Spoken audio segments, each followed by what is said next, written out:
Good afternoon, everyone, and welcome to the November 15, 2016 meeting of the San Francisco Board of Supervisors. Madam Clerk, can you please call the roll? Thank you, Madam President. Supervisor Avalos. Avalos present. President Breed. Here. Breed present. Supervisor Campos. Campos present. Supervisor Cohen. Present. Cohen present. Supervisor Farrell. Farrell present. Supervisor Kim. Kim present. Supervisor Marr. Marr not present. Supervisor Peskin. Present. Peskin present. Supervisor Tang. Present. Tang present. Supervisor Wiener. Wiener not present. Supervisor Yee. Yee not present. Madam President, you have a quorum. Thank you. Ladies and gentlemen, can you please join us in the Pledge of Allegiance?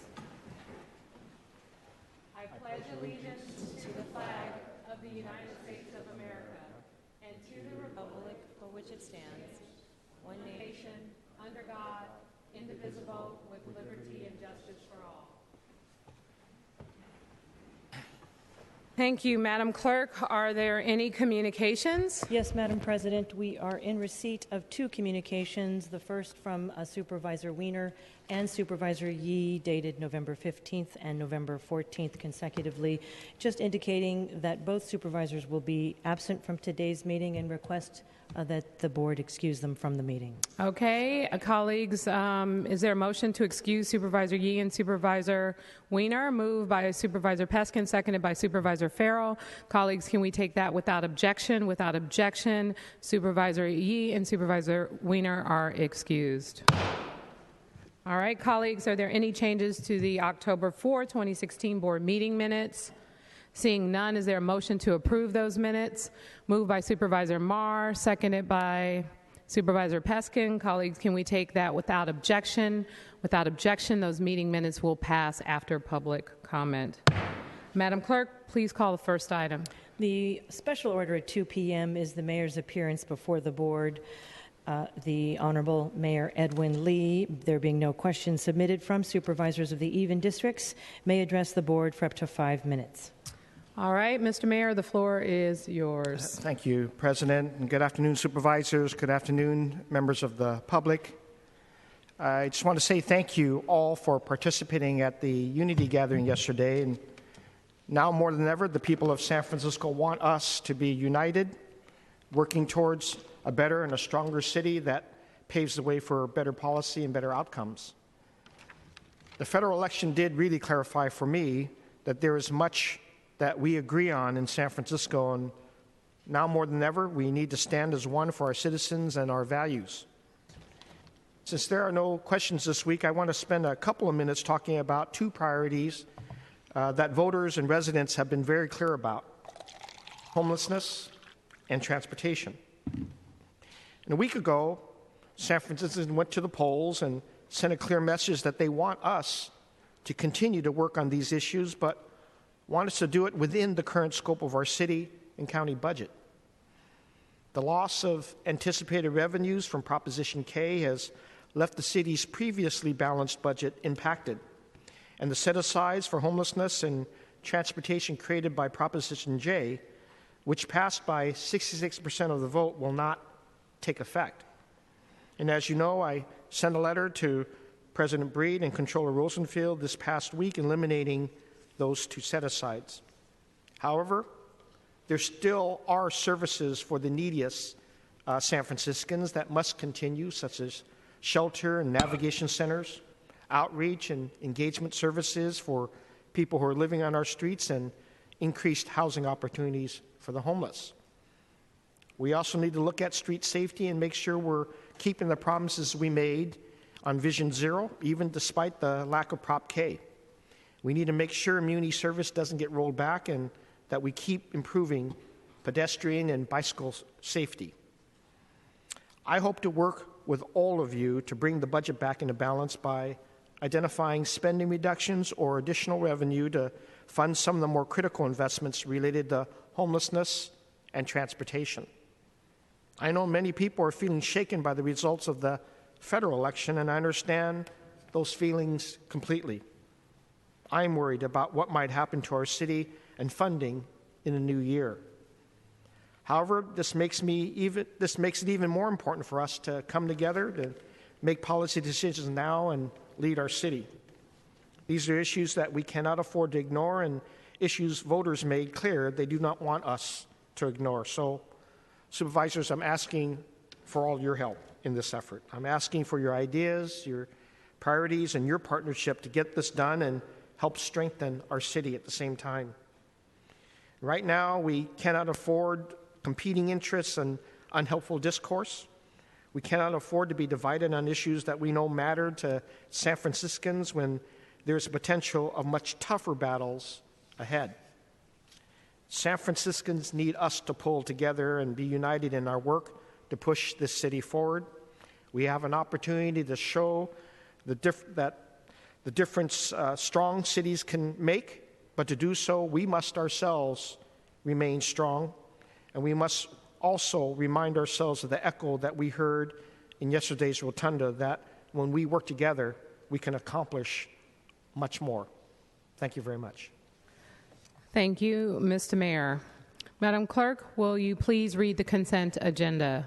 Items 1 through 21 are on consent. These items are considered routine. A member may object and have an item removed and considered separately. Seeing no names on the roster, Madam Clerk, please call the roll. On the consent calendar, Supervisor Kim. Kim, aye. Supervisor Marr. Aye. Marr, aye. Supervisor Peskin. Aye. Peskin, aye. Supervisor Tang. Aye. Tang, aye. Supervisor Avalos. Avalos, aye. Supervisor Breed. Aye. Breed, aye. Supervisor Campos. Aye. Campos, aye. Supervisor Cohen. Aye. Cohen, aye. Supervisor Farrell. Aye. Farrell, aye. There are 9 ayes. These items are finally passed on the first reading, and adopted unanimously. Next item, please. Item 22 through 26. Items 23 through 26 are the resolutions of intention to establish Infrastructure and Revitalization Financing District Number 1 and the project areas to finance the construction, acquisition of facilities on Treasure Island and the Yerba Buena Island, to provide for annexation, to provide notice, and the call for a public hearing on December 6, 2016 at 3 p.m. on the formation of the district and project areas. Supervisor Kim? Thank you, President Breed. Colleagues, we are back to discussing the Treasure Island Infrastructure Financing District. And I also want to recognize that Bob Beck, the Treasure Island Development Authority Director, is in the audience, I believe. And I also see Nadia Sase, our Public Finance Officer. And I believe Kate Hartley from MOHCD may be in the audience. Oh, yes. And Kate Hartley is also here from MOHCD to do a presentation. A few weeks ago, we were concerned about some of the gaps, both in affordable housing funding and market rate funding that we had seen, given our commitment to building 27.5% affordable housing on this island, and it being a big piece of why we had moved forward unanimously with this development project on the island. Several things have not worked out for us in the last couple of years, including increasing construction costs, as well as the state overturning our redevelopment, which we were depending on using as a tool to build this affordable housing. And many questions came up amongst this Board of Supervisors, rightly so, as to how we plan to build this development with the commitments that we have made to the public. With the first 2 affordable housing parcels calendar scheduled to be available for development in 2018, we want to make sure that these projects move forward as soon as these parcels become available, and that we have the funding sources we need in order to put that together. So Ms. Sase, since you are here, if you'd like to come up first to address questions. I know that I will not be the only one to ask questions. And when Mr. Beck is here, we will call him up as well. Good afternoon, Supervisors. Nadia Sase, the Director of the Office of Public Finance. Yesterday evening, we circulated a memorandum responding to the questions that were raised at the last meeting when this item was heard. And what we're trying to do was respond to the questions surrounding the affordable housing gap. I think what we were trying to also do is just clarify that this agreement, or DDA, in front of you was adopted in 2011. And what is before you is an obligation of the city to form these financing districts. More specifically, the Infrastructure Financing and Revitalization District, as well as the Community Facilities District, to deliver on the improvements on the island, the development, which would include 8,000 units, as well as 550,000 square foot of commercial and real estate, as well as 300 open space and up to 500 hotel rooms. In order for the development to occur and for us to deliver on the housing that is committed under this, which results in about 27.2% of the 8,000 units, we are required to form these districts to deliver on these improvements. What we also have in front of you is the form of the first set of several legislative actions that allows us to create a CFD that would put in place a special assessment on developments of parcels that would be reimbursed for eligible infrastructure expenses, as well as an infrastructure financing district that would fund infrastructure on the island. The city and TIDA is required to deliver on the affordable housing, and the gap that we've been able to identify is $382 million to construct the 1,864 units. What we should clarify is that the gap is a result of additional units of 184 affordable housing units. It's also as a result of increased cost and also loss in state and federal fundings. As the supervisor also clarified, ERAF, which is the largest allocation, 25.3% of the 1%, is no longer available. So what we're asking is that the board approve this, but the documents in front of you allows for a delivery of up to 1,429 units, and including inclusionary units on the island, which gets us to 65% of the affordable housing units. And we've also tried to identify some potential funding sources in up to 1,967 units. But what we need to clarify is those need further due diligence. It would require state action to reinstate the ERAF share, as well as some local funding sources. In addition, by moving this forward, you're able to secure parcels of up to 20 that would allow the city to deliver the 1,864 units it's required to, but in addition allow for capacity to do more on the remaining 3 parcels.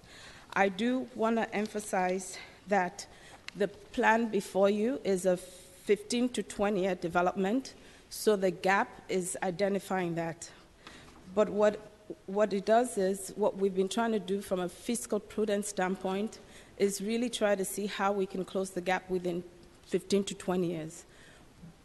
But over the life of the district or beyond, there is potential to generate enough revenues to deliver on the housing. But we've been trying to focus on the first 10 to 20 years. More specifically, Mayor's Office of Housing is also proposing to commit the short-term commitment through 2026 of 30 units. And if you take into account the ERAF share and possible extension of the district that is planned, that is in front of you today, is a 40-year term. If we're able to increase it by additional 5 years, we could potentially get that, and we think that is an easy request to make to the state, because they have 2 other competing IRFD laws that has 45 years. In addition, I wanted to clarify that this is an obligation of the city, and this allows us to start the first of many steps. We will be in front of the Board of Supervisors for the next sets of documents that would be introduced to form the district, and the vote, a public hearing at a future date, and all authorization to issue debt will come before this board. And more specifically, we've made some clarifications in the infrastructure financing plan that also allows for, in the event the city is able to secure these additional revenues, meaning the ERAF state share, that it would only be available and applied to housing.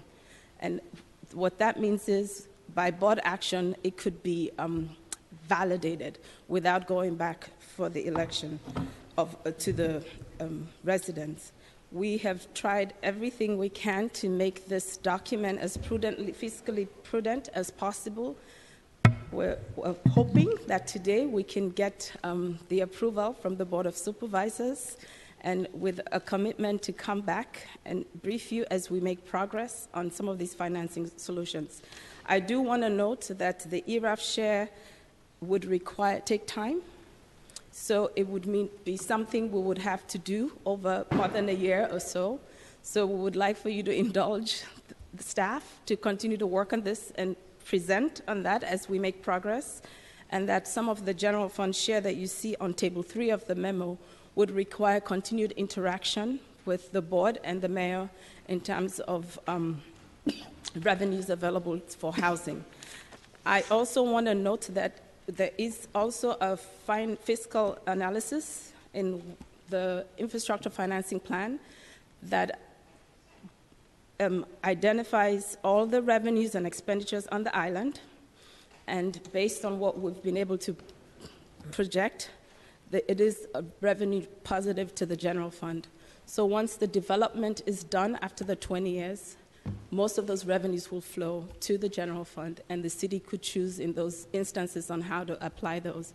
But I should remind folks that we are obligated to deliver the 2,173 units under the DDA, and the revenues on the island will be made available over a longer period of time, but not 20 years. So what we'll have before you, with taking into account the potential sources, gets us 90% of the way. So, I'm happy to answer any questions. Just to clarify, Ms. Sasay, on some of the points that you made, and then I see that Supervisor Peskin's on the roster, we have a net funding gap of roughly $108 million, of which of $30 million, the Mayor's Office of Housing and Community Development has today made a commitment, and we're willing to make that amendment into the resolution towards that gap. Of the remaining amount, the $38 million could come through what you had mentioned, extending the IFD for an additional 5 years, and through the board action today, we could clarify that the remaining funds be used for affordable housing. Did I hear you correctly on that? The action that would be heard at committee tomorrow. At committee tomorrow. Yes, Mm-hmm. but yes. The final chunk, of course, is the largest chunk and probably of the greatest concern to this board, which is $206 million, which I know there is a hope that we may, through the state, be permitted to claw back the ERAF share, although we were unsuccessful in doing that several years ago in Sacramento. We had actually tried then through legislation along with then, I believe, America's Cup, to grab a portion of the ERAF share. We were unsuccessful in getting Treasure Island included in that legislation. And so the hope is that things will change in Sacramento with a new governor, and that there's a hope that new leadership will allow us to claw that back. And I think that that's a little tenuous, I think, given what we've seen so far in Sacramento. And so I do have some concerns about that hope. And so my question then would be, and maybe this is not a question to you, Mrs. Say, and I see that Mr. Beck is now in the room, and so I may call him Bob. Could you please explain the triggers throughout the DDA? What would occur if we were not able to fill the gap on affordable housing? Would it pause certain elements of the development? So what reassurance does this board have if we do go forward with supporting the IFD today without a plan for the $206 million, that the affordable housing obligation would be fulfilled, beyond the fact that we stated that it would be a commitment as part of the island? May I take a first crack? Yeah, we can go to Director Beck. Thank you, Ms. Sasay, for your presentation. The DDA does not include any provisions that would cause the developers' activities to be paused if the city were unable to keep pace with the development of the affordable housing. And it is a bit of a chicken and egg scenario in that because a portion of the revenues for the affordable housing development come from the property tax increment derived from the development, that it does benefit the program for the larger development to continue apace as we continue to seek funds to close the gap. I just wanted to highlight that the figures in Table 3 don't currently include any funds from various state grant programs, affordable housing and sustainable communities, or No Place Like Home, which are other sources that we will continue to pursue to help close the gap. Also, TBD in the table is any surplus revenues from the IFD at the back end would accrue to the affordable housing construction after TICD has been reimbursed for its eligible infrastructure costs. We don't currently have an estimate for how much that might be, but that would be another potential funding source that would allow us to capture increment post reimbursement of TICD to continue the affordable housing development. And how much is that estimated at? We don't have a hard number on it, but it could be up to $100 million. And what are the largest state grants you've seen for affordable housing given here in San Francisco? So the most recent 2016 cycle of the Affordable Housing and Sustainable Communities Grant Program issued a total of $285 million in awards over 25 projects. So the average award was a little in excess of $11 million, and 80% of all of the funds awarded were for affordable housing components of those programs. We did have one award here to San Francisco. I apologize, I don't know the exact number of the award that did come to San Francisco. Unfortunately, because we were not close enough to developing our affordable housing, we weren't able to include affordable housing in our 2016 application, but as things move forward, we will be able to pursue that in the 2017 cycle. So I think of that, the $100 million is the most promising if there is on the back end some remaining IRFD funds remaining for affordable housing. The $206 million gap is still incredibly large, and so I worry about us depending on state grants that on average total $11 million. And I think over the next 4 years we're not, although I hope I'm wrong, see any federal grants towards affordable housing. I really hope I'm wrong about that, but I think, some of us assume that the prospects are pretty bleak with the new administration.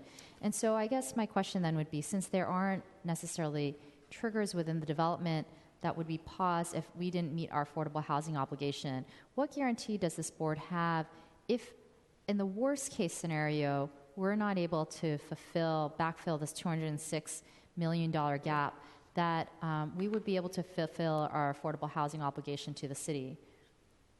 I think Director Sese alluded to the fact that the project as a whole is going to generate a significant positive contribution to the general fund.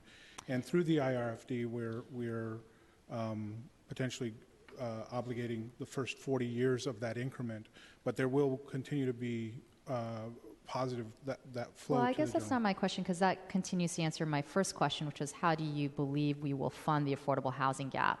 That's the best case scenario. That's the hopeful, optimistic, sunny outlook. I'm saying if all things go wrong, Sacramento, new leadership in place is not amenable to San Francisco clawing back ERAF as the current governor is. And we are not able to fulfill the $206 million gap. We are in pieces, maybe we get to a $150 million gap, but the gap still exists. What guarantee does this board have that we will complete our affordable housing obligation? Is there any penalty? Are there any, what will happen if the city doesn't fulfill the obligation? Yeah, well, the city secures through the development agreements the land and the entitlement rights to the 2,173 units and the land on which to develop it. And in fact, we believe we can develop those units on utilizing only 17 of the 20 parcels dedicated to us. So we're securing the development opportunity and the rights. And through the immediately identified sources, we can fund 2/3 of that development. The gap has been presented doesn't include any MOHCD support, any AHSC support. Well, again, I'm so sorry. I am not trying to interrupt you at all. No. I know that you're trying to paint us the sunniest picture possible about how we're going to fill the gap.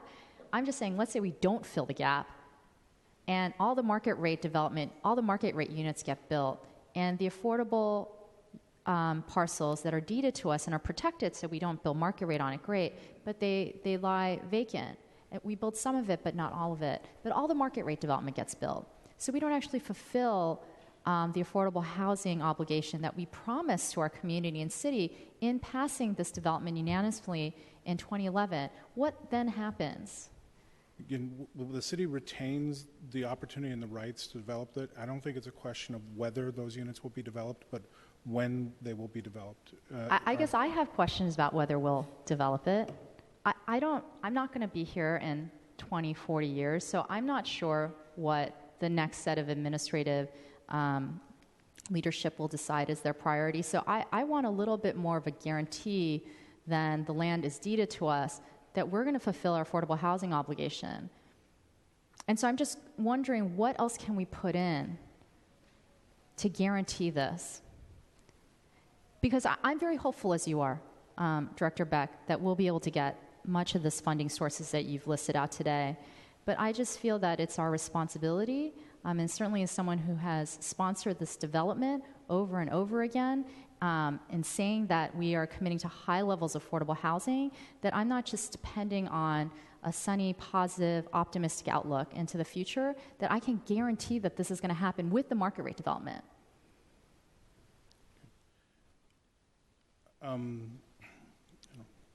I mean, the development agreement doesn't have any triggers that would stop or pause or reopen the development agreement. So it really, in the way that the development agreement was structured, TICD has the obligations to develop all of the infrastructure to move the project forward, and the city took on the obligation to deliver the affordable housing. Subject to the financial structure that was included in the financing plan. Okay. So the plan doesn't include any conditions that would stop or reopen the terms of the agreement. And if I may add, supervisors, another chunk of the funding solution involves the local share participation. What we've tried to do is not make it a commitment at this level, but to allow us opportunities to get a consensus on how we can work with the board and the mayor to think through strategic steps without overburdening the general fund in ways to secure project-generated revenues on the island towards affordable housing. So there are opportunities over the life of this approval process in the year or two where certain commitments may potentially be achieved that we would bring to the board as we make, but without the ERAF share, as you saw, right, which redevelopment, for example, has always had those types of revenues to fund their affordable housing program.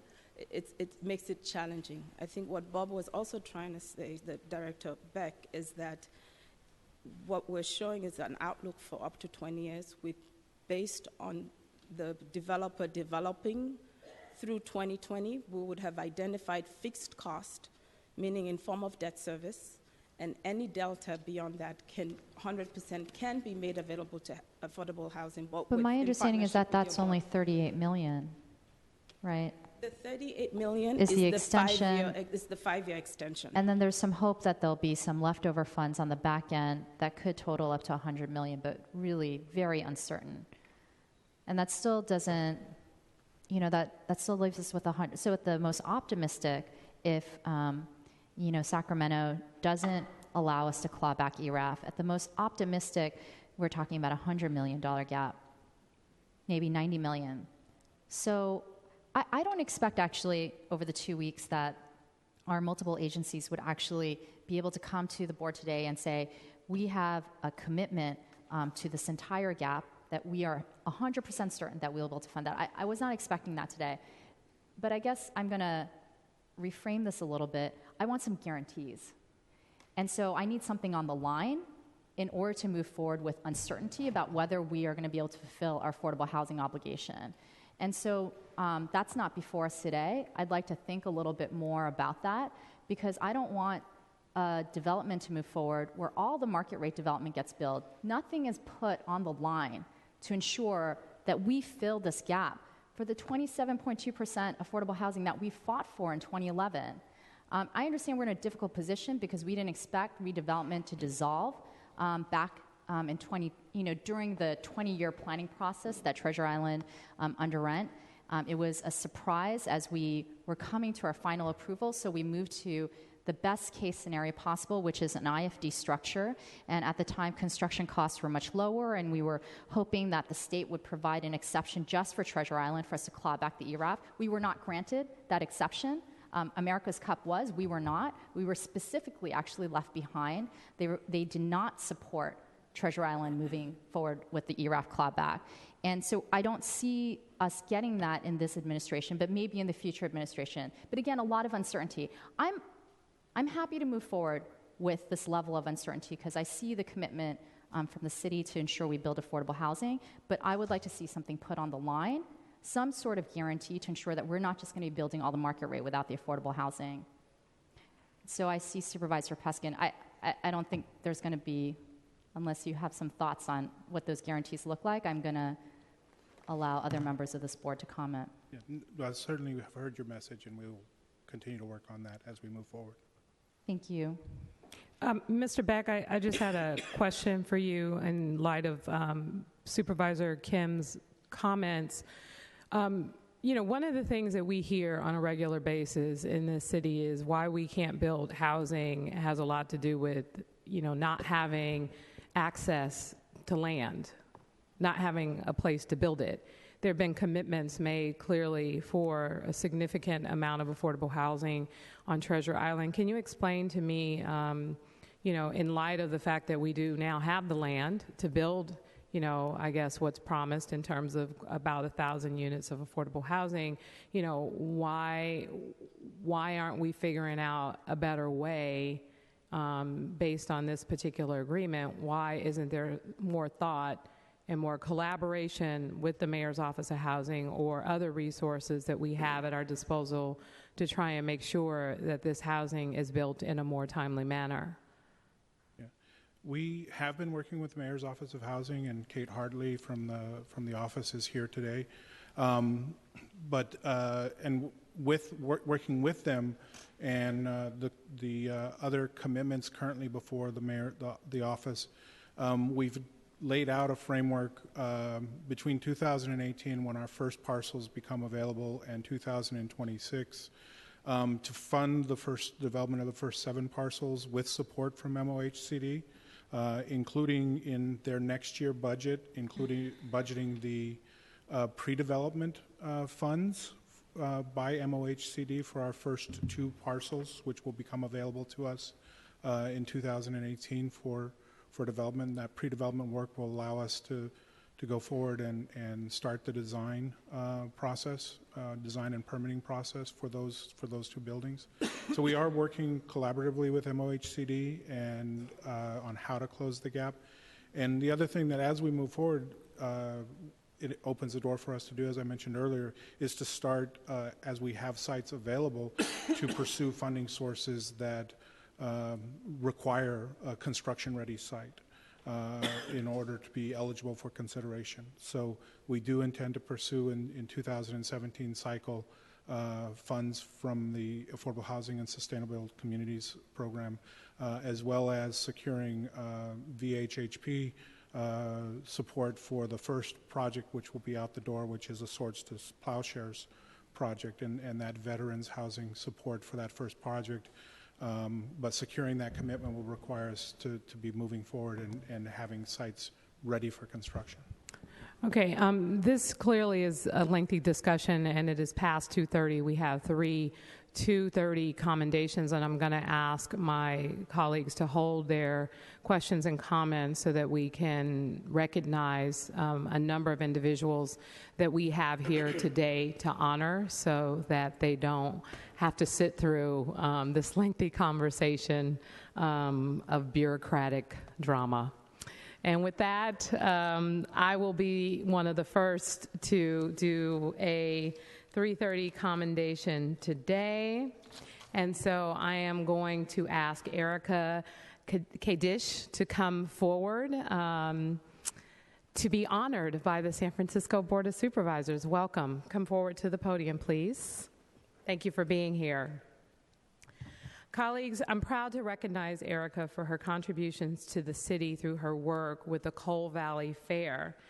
As organizer of the Coal Valley Fair for the past 4 years, she has tirelessly worked to unite the community and carry on this 14-year tradition.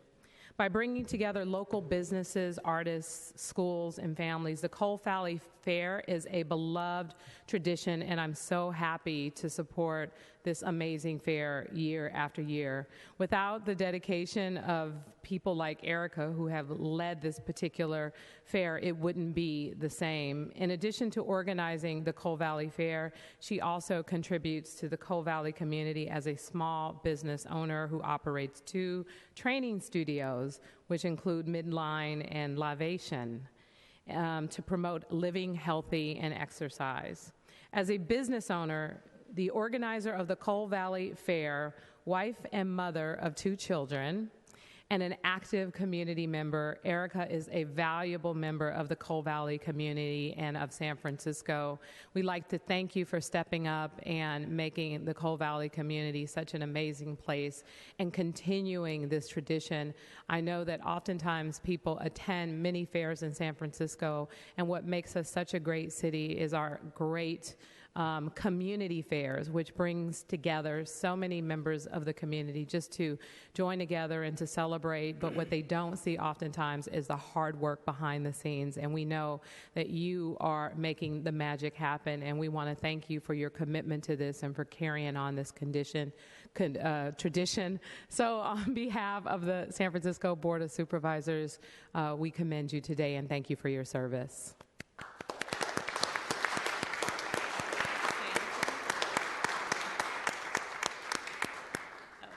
Thank you very much. I want to thank everyone, and especially for Supervisor Reed, for helping fund the city fees that are always increasing for us to run our really small local street fair. We keep the street fair really small intentionally, and it's a great, great part of the community, and we're very grateful. So thank you.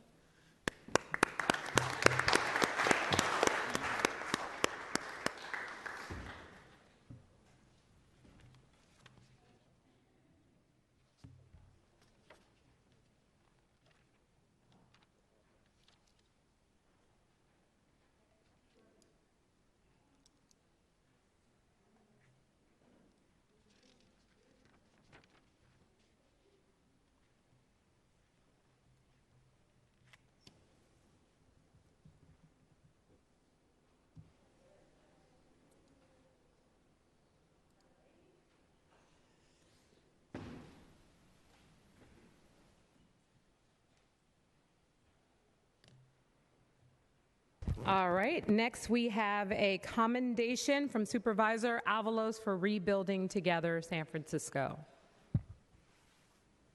Thank you, President Breed. I would like to call up staff from Rebuilding Together.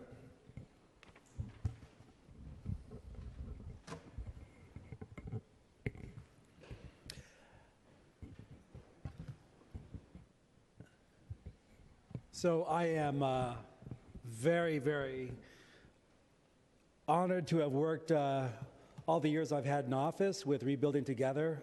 They have been doing renovation and repairs on single-family homes all across San Francisco, but they have been particularly strong in providing this support to seniors and people with disabilities and low-income folks in District 11 and especially in the OMI neighborhood. In the OMI, it's actually particularly important because we have an African American population that's dwindling in that neighborhood, and Rebuilding Together has been a great service to help households keep their wealth and their houses in their own hands and pass them on to the next generation. I've participated in a number of Rebuilding Together events, and it's just always been really great to see the impact on people's lives. There's just such a feeling of joy that their houses, the places they inhabit, are going to be something they can get around more easily in, and this help that Rebuilding Together provides is free. Rebuilding Together has been around since 1989. People might have remembered its original name, which was called Christmas in April, and all these years they have been providing great care for people all over the city. So I just wanted to just say how grateful I am for your service in District 11, especially in the OMI, and thank you for your great work, and present you an honor at the Board of Supervisors for your commitment to our households here in the city. Thank you very much.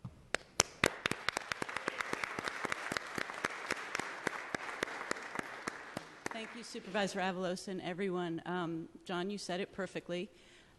We have been helping seniors, people with disabilities, and low-income families stay in their homes for the last 27 years. As Supervisor Kim just said, the future of housing support is unclear now. And so I think it's more important as ever that our repairs that bring together neighbors helping neighbors, that bring together corporate organizations in San Francisco to support our work, it's more important than ever right now. So we really appreciate the commendation. Thank you. One thing I wanted to mention as well is in District 11, we've had two major community development projects in these two different collaboratives, the Excelsior Collaborative and the OMI Collaborative. And Valerie Coleman, who was former staff at Rebuilding Together, who's now with the Department of Aging and Adult Services, helped to lead that effort when they first were coming up. And that was also has had a huge impact on District 11, where these collaboratives have resulted in having a grant-making program that is overseen by District 11 residents that have enabled residents to come together and plan community projects like murals and beautification projects for our parks and supporting our commercial corridors. So also want to say thank you for that tremendous effort as well. Thank you.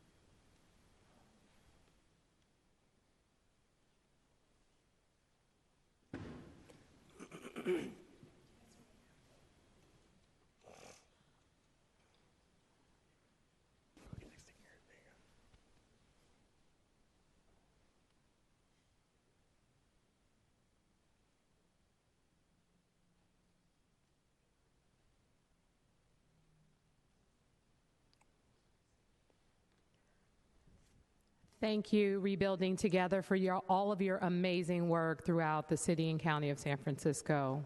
Thank you so much. And with that, I'd like to, for the final commendation for today, I'd like to recognize Supervisor Marr. Thank you.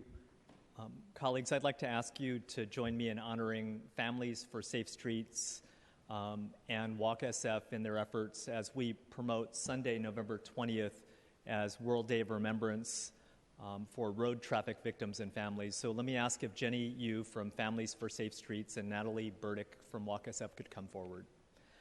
I think the model that Walk SF as an advocacy organization has used over the past year or longer to develop a base of survivors of traffic crashes and victims' families to really build a strong voice, mutual support, and a base-building organization.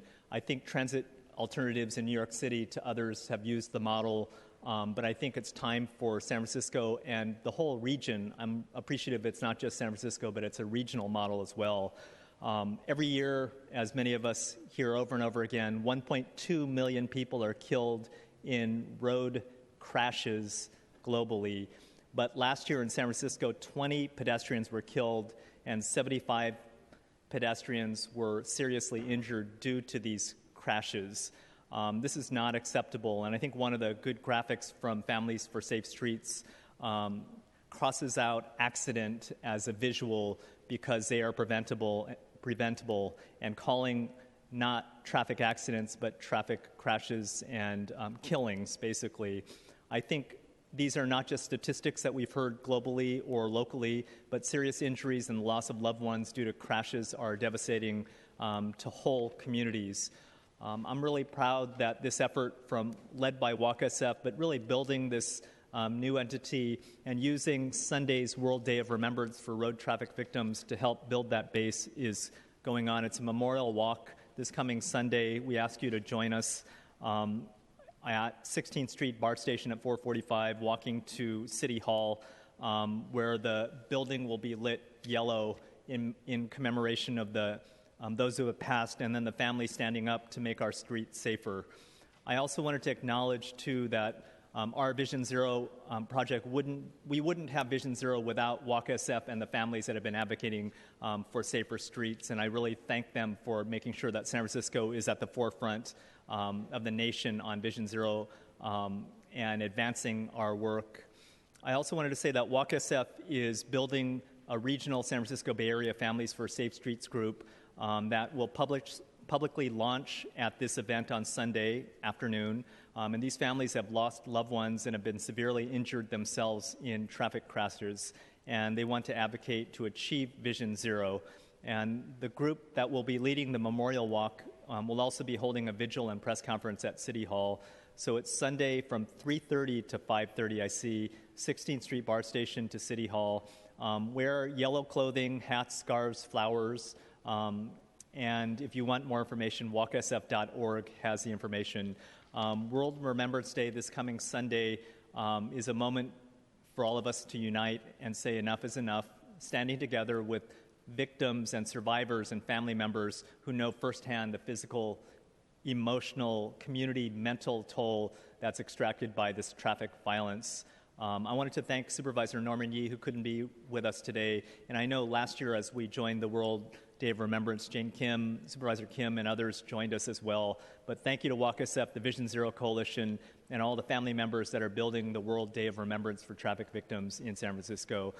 With that, let me introduce Families for Safe Streets members Jenny Yu and also Natalie Burdick from Walk SF.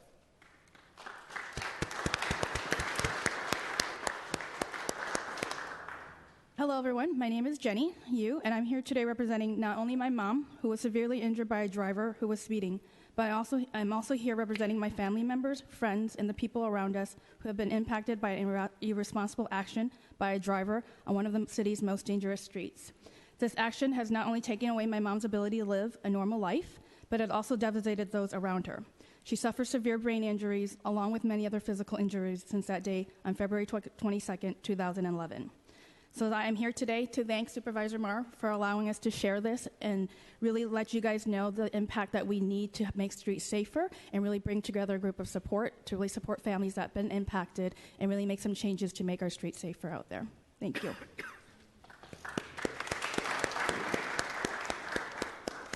Thank you very much, Supervisor Marr, for preparing this proclamation and recognizing the work that's going to be starting with these family members. And they're the real heroes. The fact that they've dealt with so much grief and so much pain and so much suffering, and yet they're now volunteering their time and energy to try to affect positive change is really inspiring. So we're grateful to have people like Jenny participating in this process, and we're grateful to the Board of Supervisors for unanimously supporting Vision Zero. Thank you.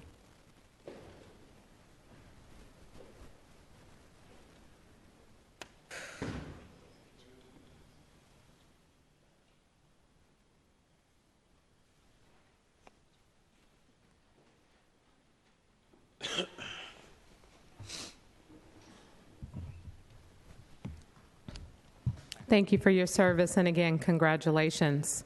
Okay, we will return to our agenda. Supervisor Peskin, Supervisor Kim, were you done with your questions? Okay. Supervisor Peskin? Thank you, Madam President, colleagues. This has obviously been going on for a long time. If we hark back to the days when Bill Clinton was president, and military bases were being closed all around the United States, including many here in the Bay Area.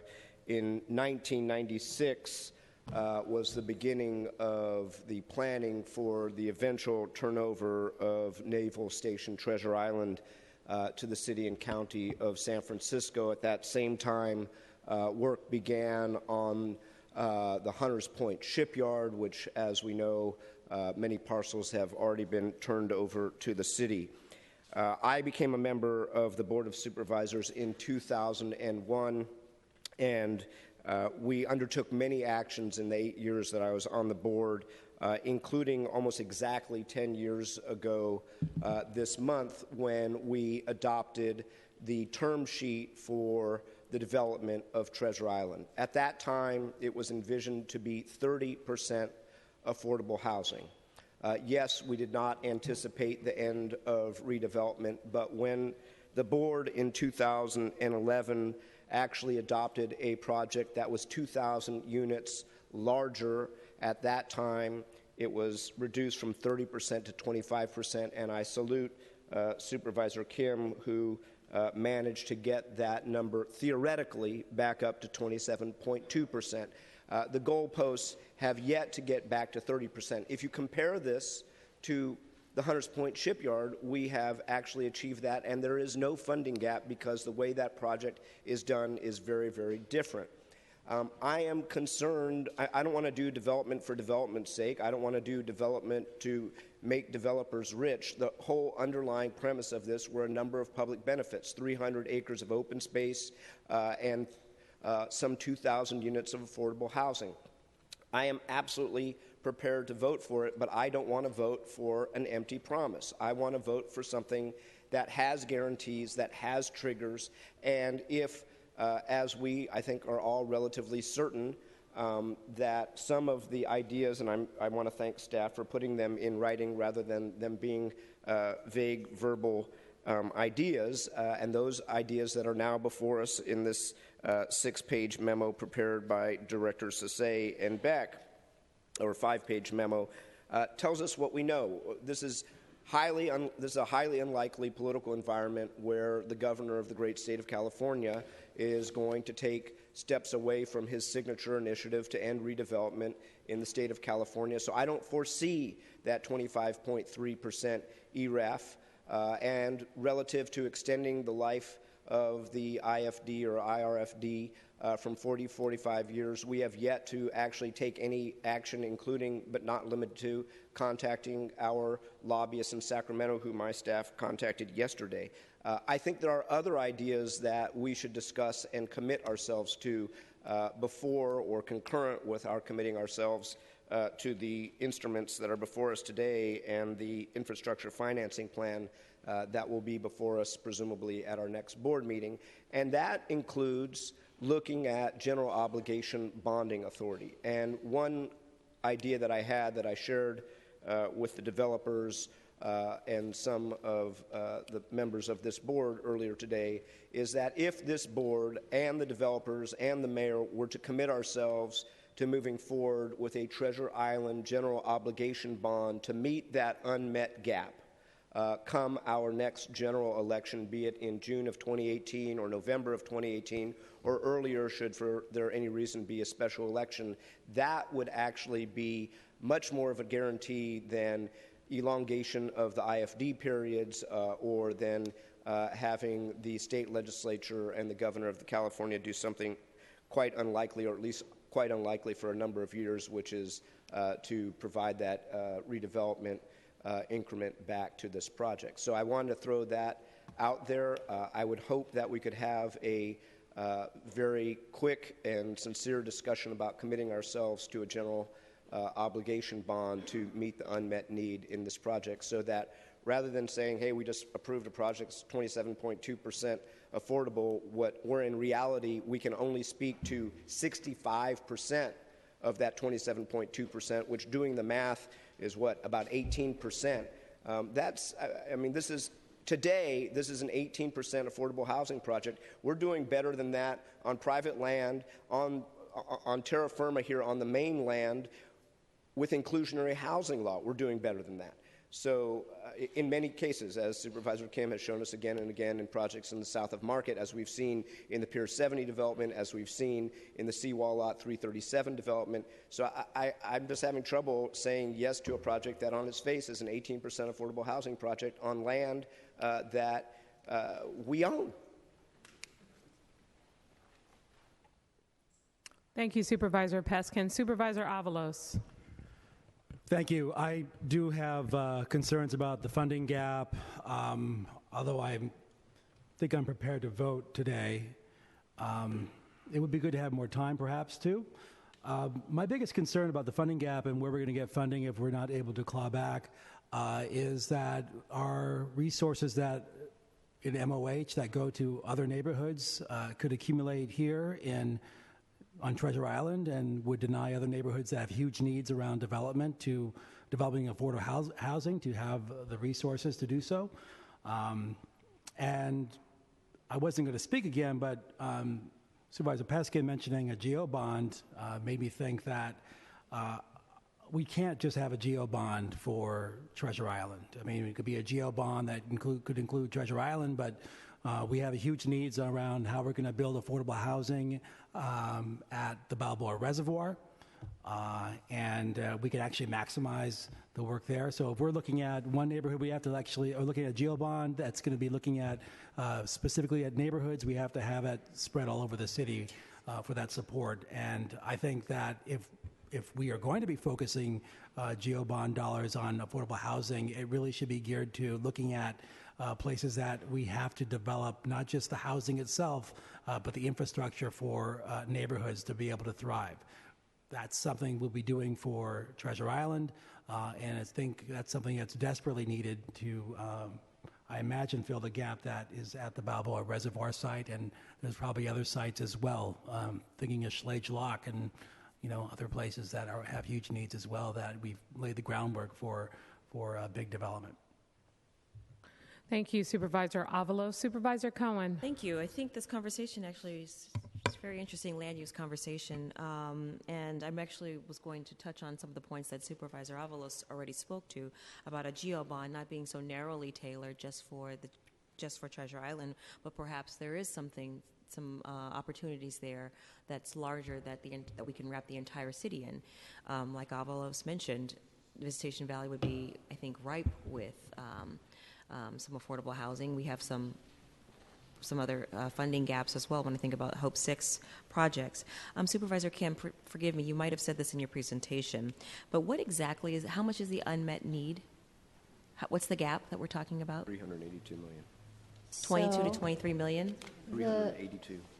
The gap is roughly 242 million.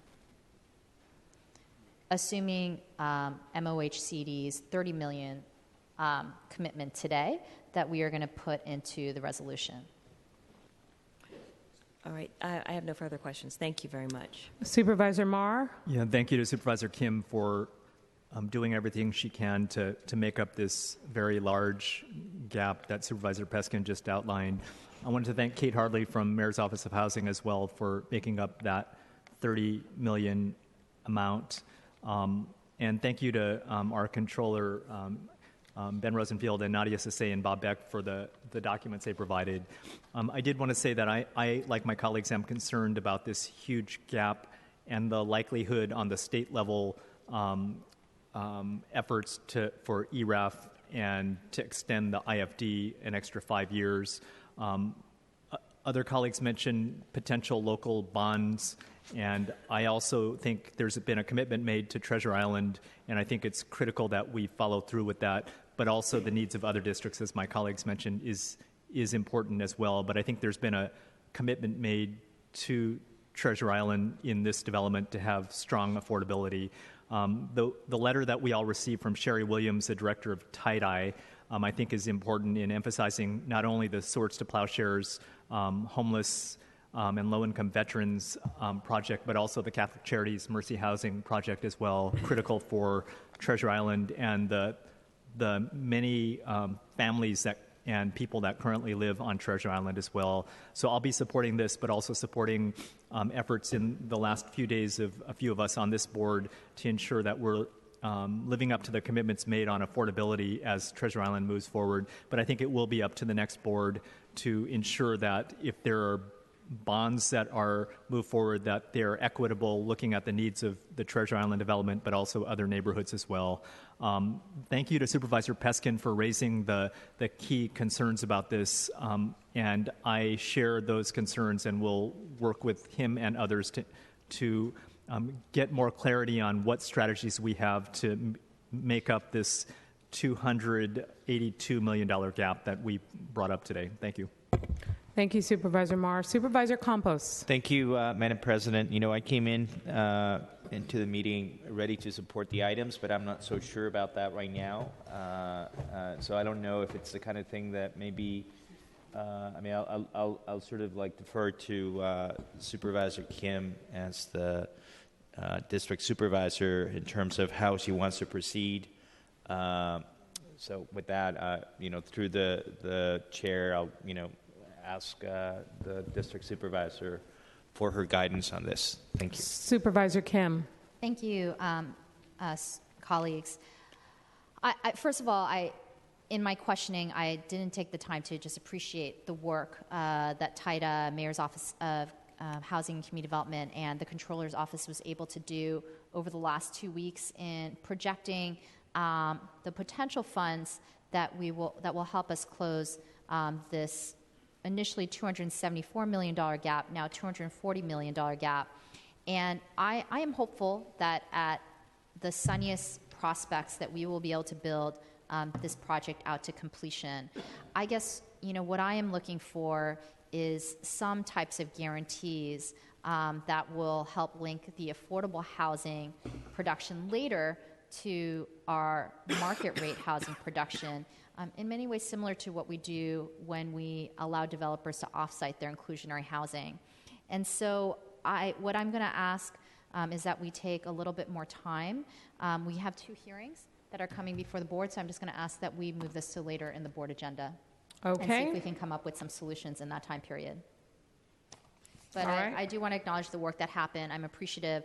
I know that we wouldn't come to a place today that there would be guaranteed funding for this gap, but I would like to see just a little bit more closure or guarantee to ensure that this commitment will truly happen down the road. So just for clarity, Supervisor Kim, we'll move on with our agenda and we'll take this matter up at a later time. Thank you. Okay, with that, it is now 3 o'clock and we have 2 3 p.m. special orders. And it is my understanding that one of those 3 p.m. special orders will be continued. So I'm going to call the items 39 through 42 first. Items 39 through 42 comprise the special order at 3 p.m. public hearing of persons interested in the Public Works decision approving a tentative map for 3 units of new construction at 162 through 164 Alhambra Street, dated October 18, 2016. Items 40 through 42 are the motions associated with that public hearing. Supervisor Farrell. Thank you, President Breed. So, colleagues, we've been working with the parties involved here and have gotten everyone to agree to attempt to work out the remaining issues. So I'd like to make a motion to continue these items to our board meeting on December 6th. Supervisor Farrell has made a motion to continue this item to December 6th, seconded by Supervisor Cohen. And before we take a vote on this item, is there any public comment on the continuance? Seeing none, public comment is now closed. Madam Clerk, on the motion to continue, colleagues, can we take this item? Roll call? Okay.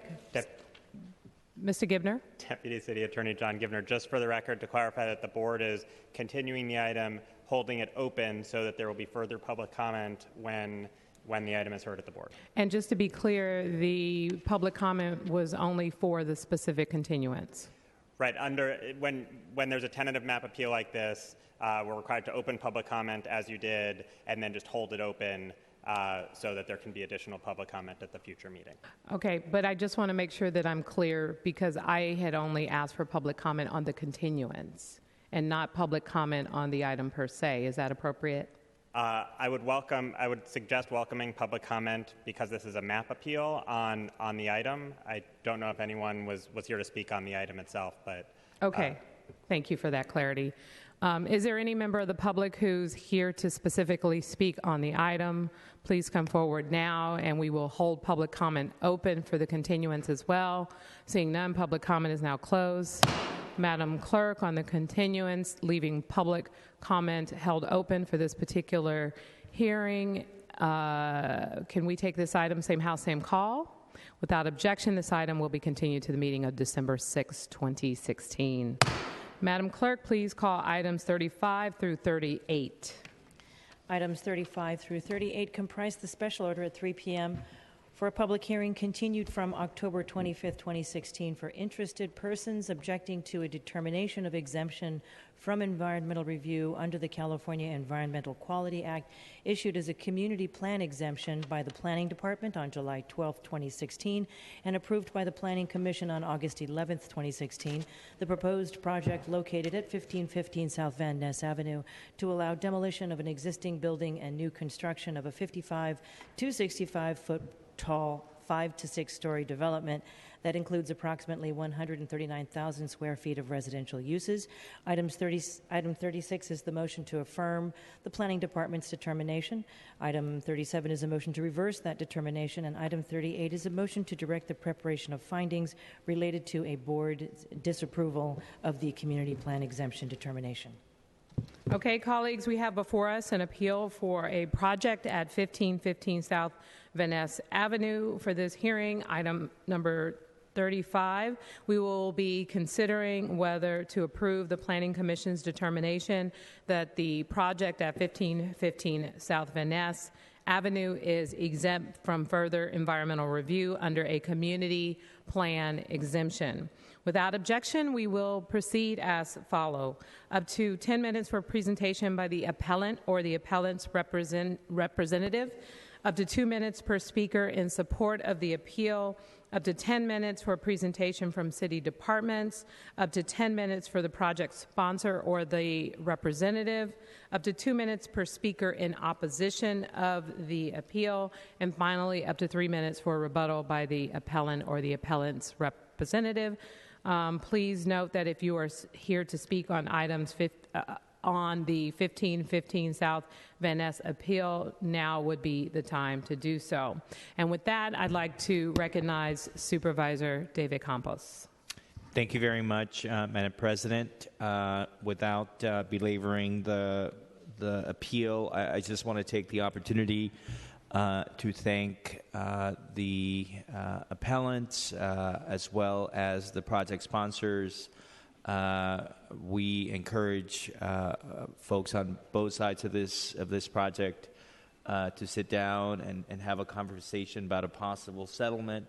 We provided a space for that to happen. I want to thank the parties for doing that. Unfortunately, there was no resolution that was reached or no settlement that was agreed upon.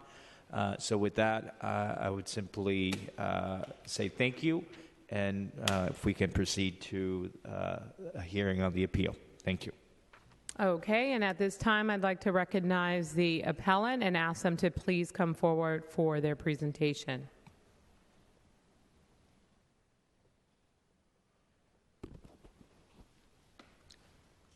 Good afternoon. My name is Scott Weaver. I'm here on behalf of the Calle 24 Latino Cultural District Council.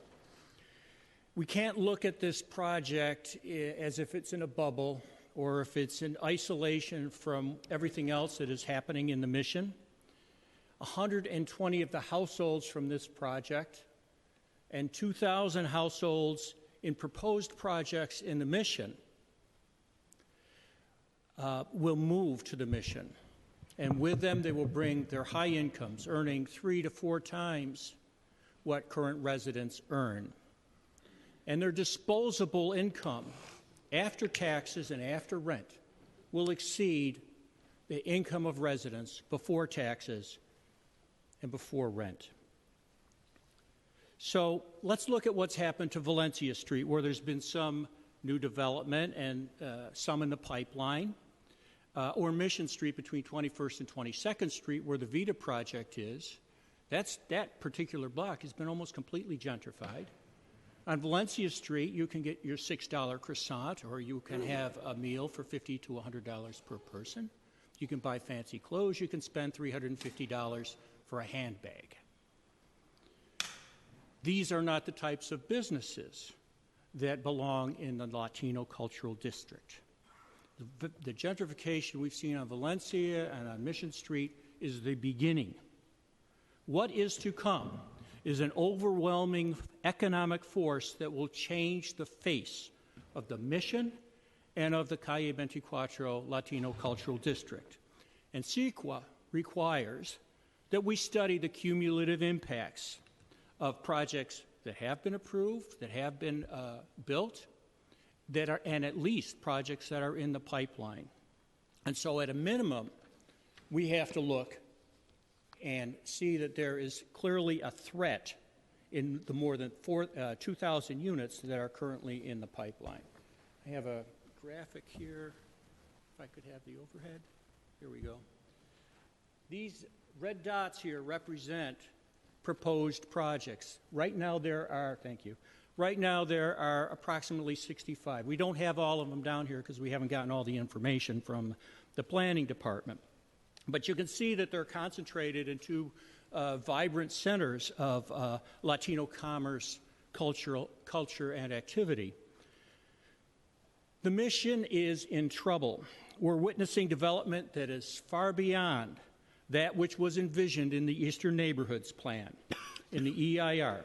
As of February of this year, according to the Planning Department, there were 2,451 units built, entitled, or under environmental review in the Mission.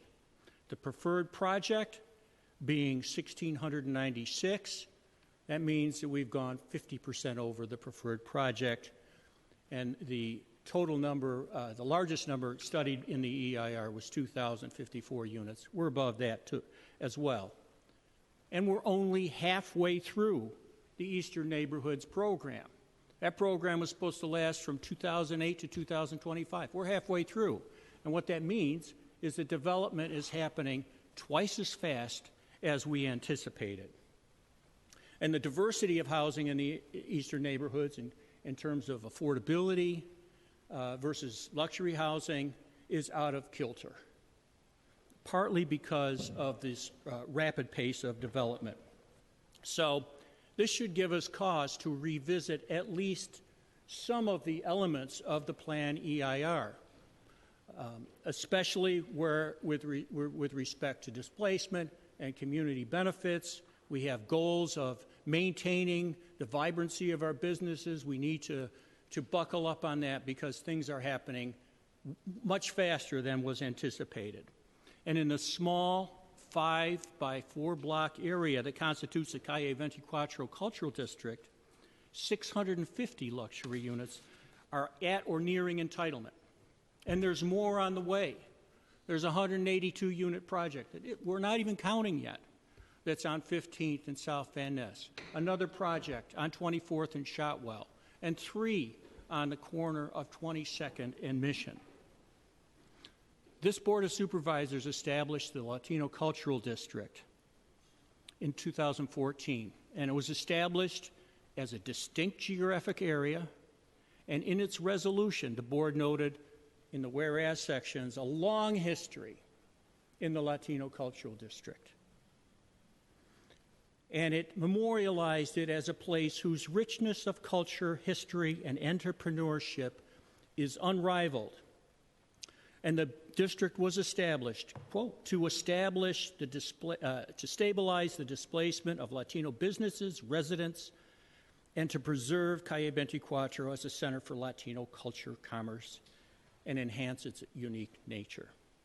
Well, with the onslaught of all of this development, and more to come, what is at risk in terms of the cultural viability, vibrancy, and economic opportunity for Latinos? And how can we mitigate those risks before it's too late. Because when a business moves out or when a resident moves out, that's it. They're not coming back. So for more than a year, we've asked the city to answer these questions. Nothing. The city has said it's not a CEQA issue, and they are wrong on a number of counts. I don't know how thoroughly you were able to review the briefing that I gave you, but the subject of CEQA review under the holding of Bakersfield, which was highlighted in the brief, was discussed. And Bakersfield, its predecessor, and its progeny stood for the proposition which said that when economic or social effects of a project individually or cumulatively cause a physical change, then they must be examined. And the replacement of mom and pop community-serving businesses with high-end enterprises owned by LLCs and corporations is just such a physical change. Agreed, we're not talking about urban decay in the classical sense, as Bakersfield did, but we are talking about something equally insidious, the potential destruction of the cultural district as we know it. We're talking about a change in the physical conditions that are contrary to what this board and this city have designated for the district. Bakersfield is on all fours, and I have not heard a coherent response from either the project sponsor or the department as to why it is not. Second, it is of historic value. And again, in my brief, I pointed out at page 9 that it's not necessary that you have an actual historical designation in order to have historical value under CEQA. The Calle 24 Cultural District meets the qualifications of having historic value. Third, the expected displacement of businesses, nonprofits, and residents will result in reverse commutes, which will change patterns of traffic, parking, transportation, and additional greenhouse gases. And these matters were not discussed. The reverse commute was not discussed in the EIR. Also, a CEQA issue is that things have changed dramatically since the EIR.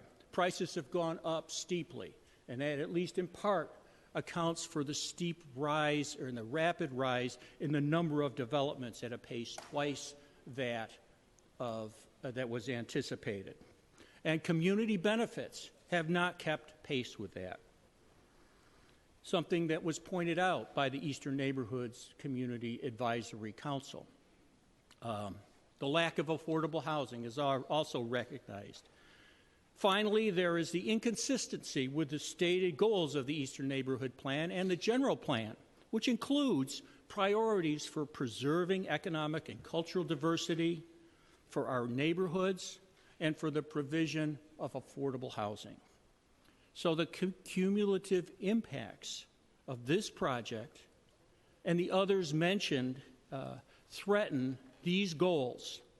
An evaluation of those impacts and establishing effective mitigation measures is imperative. We're asking that you tell the planning department to do its job. Tell the planning department to analyze the impacts that this massive and sudden market rate development has on the Latino Cultural District and other cultural assets that we have, and to develop mitigation that will blunt these impacts. That is all we've asked for the past year. Thank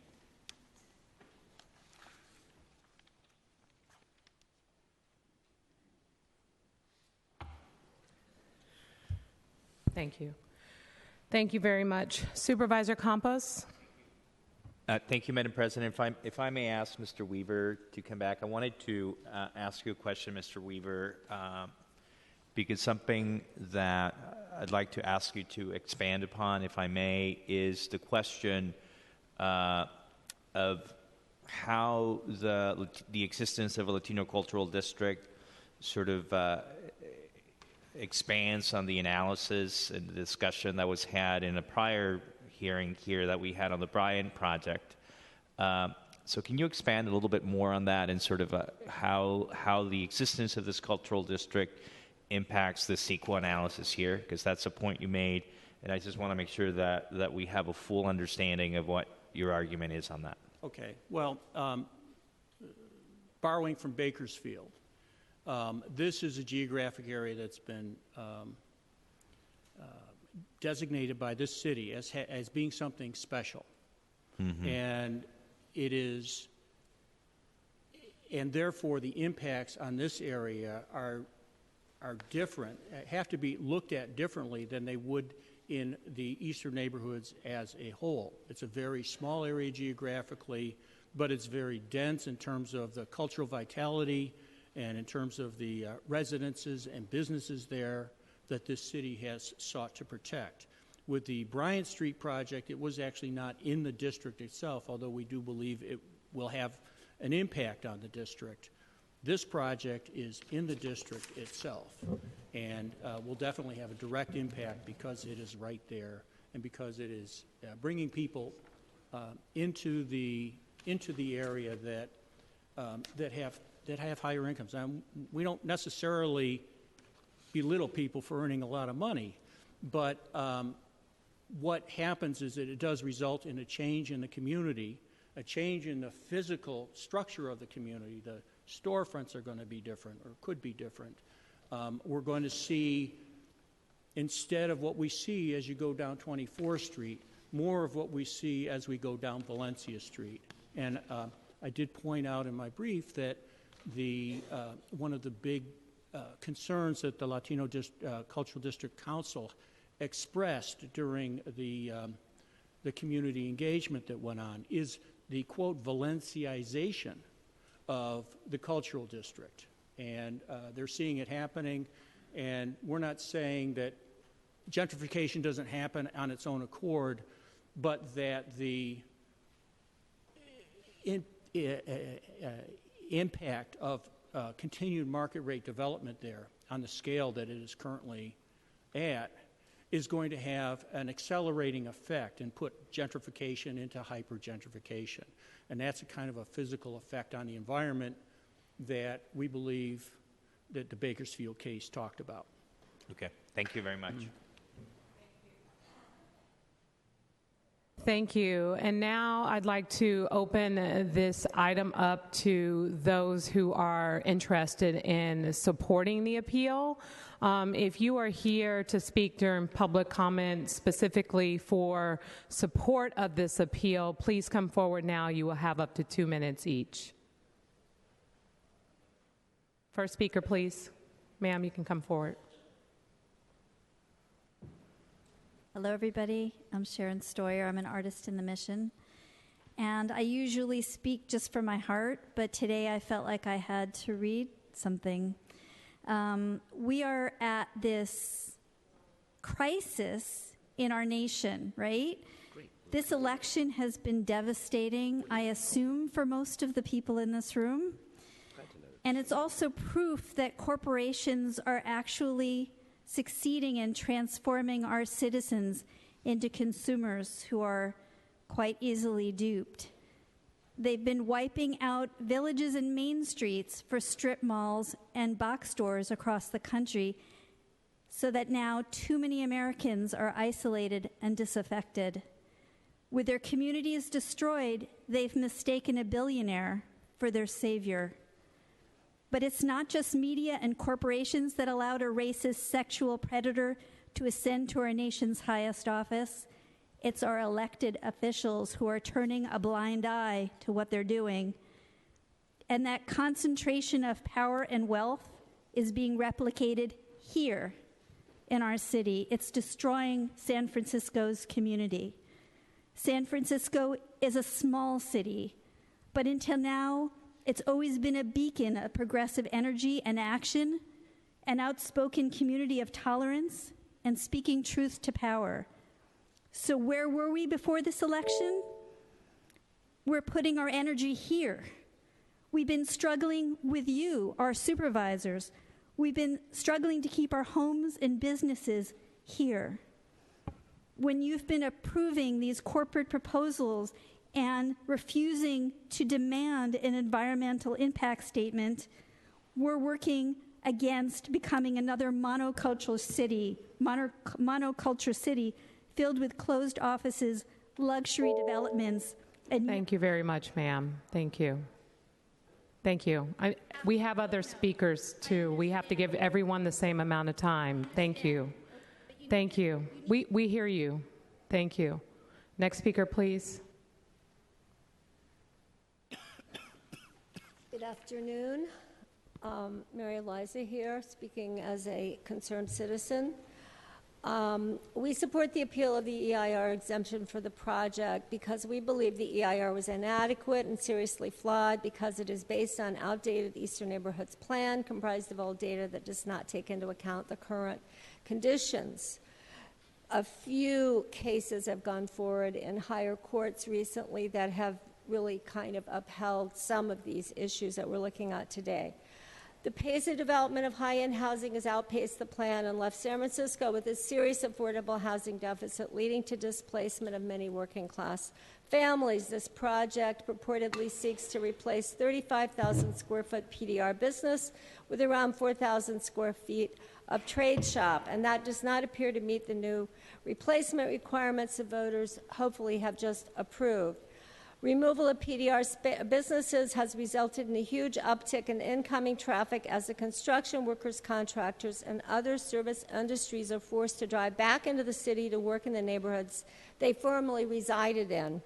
A serious shortage of trained, skilled tradespeople is adding to the cost of getting anything done in the city. I personally am dealing with that right now. It's very hard to get any work done on any kind of work done in the city right now on your property.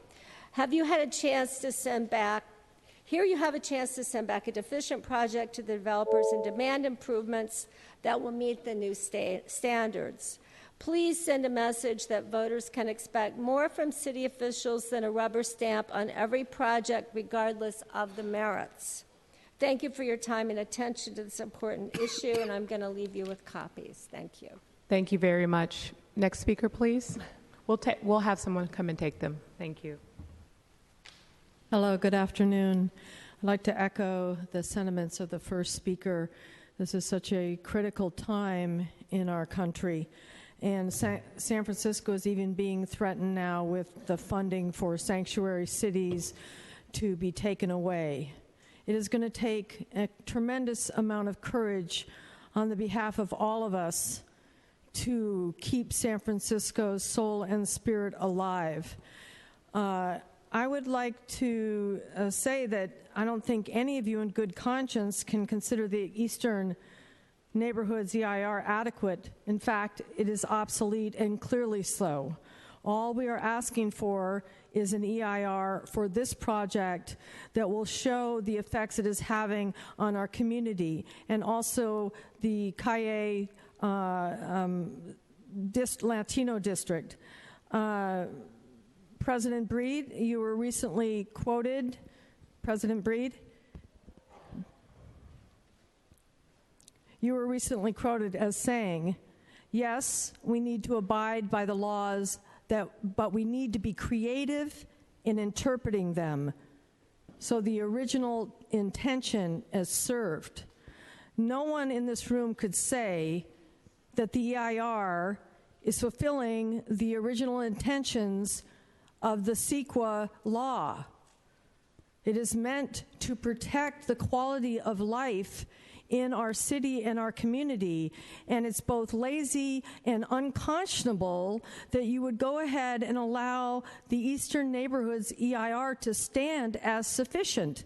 The things that have changed since then are astounding.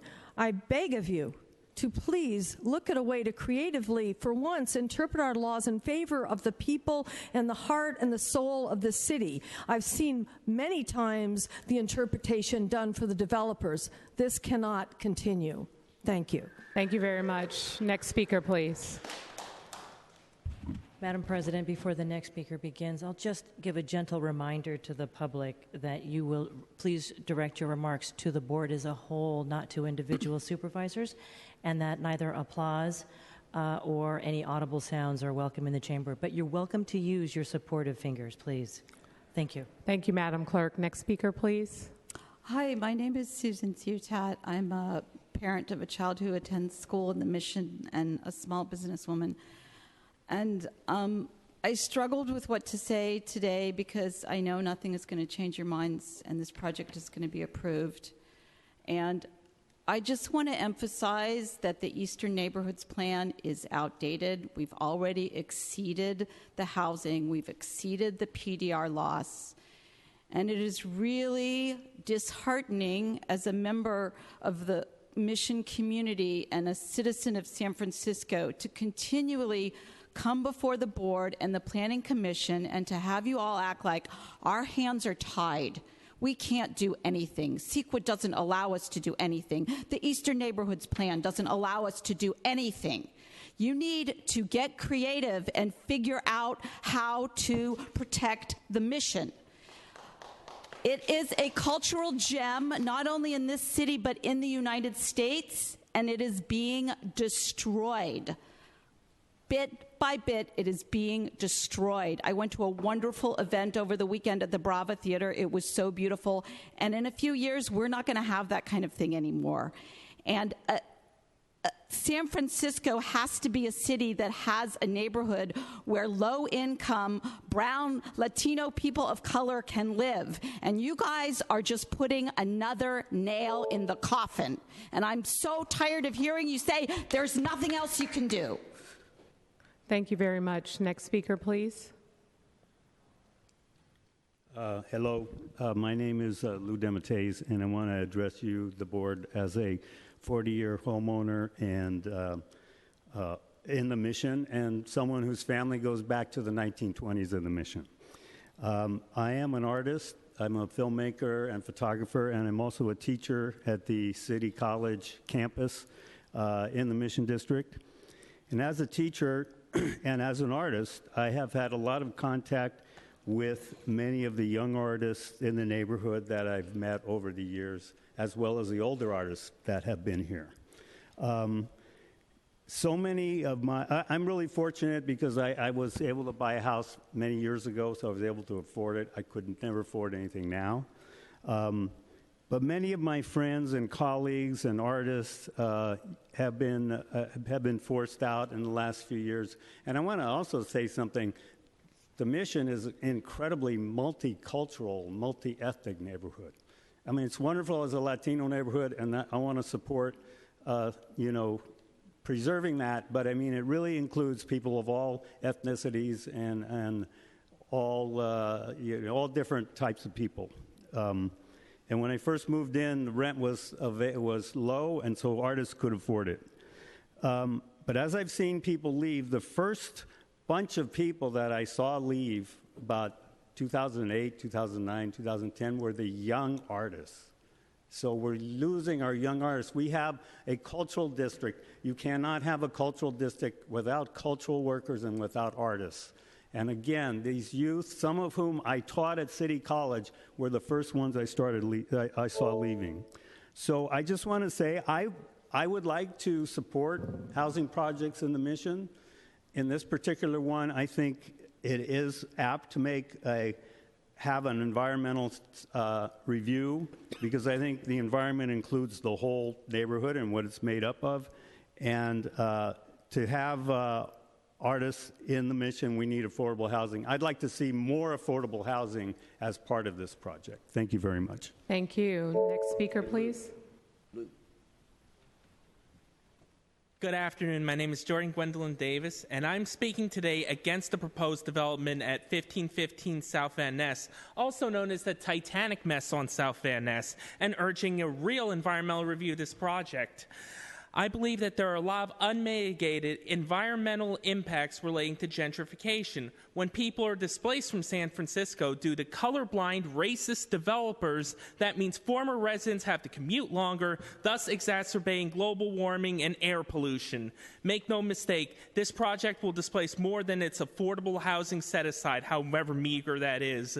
And it's a perfect example of environmental racism, just like the dumping of toxic chemicals in black and brown neighborhoods causing asthma. asthma, as well as pipelines for indigenous communities, the traffic and pollution impacts in the neighborhood as well as across the region will hurt people of color the most. And as a white person, I must speak out against environmental racism, whether overt or colorblind.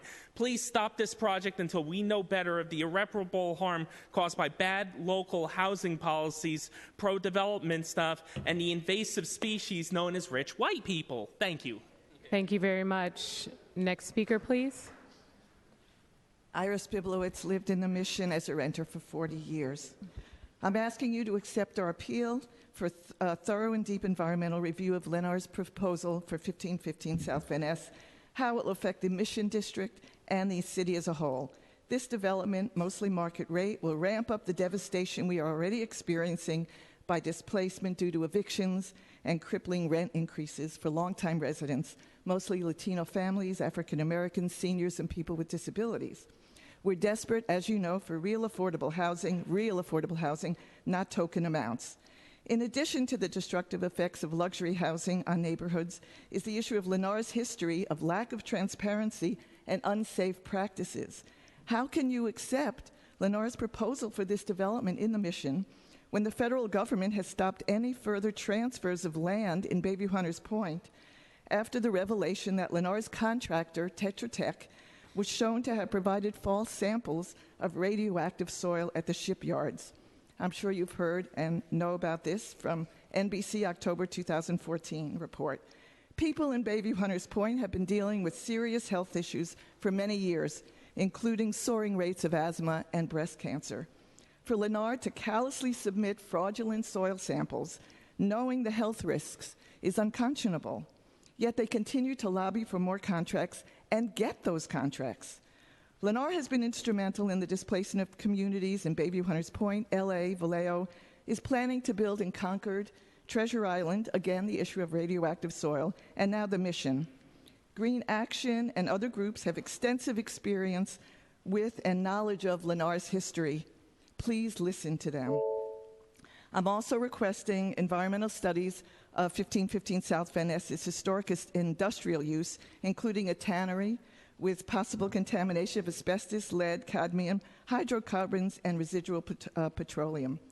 The people of the Mission and the people of Bayview Hunters Point will continue to support each other in our efforts to keep our communities safe in their homes and to prevent the sale of our city to the highest bidder. Thank you. Thank you. Next speaker, please.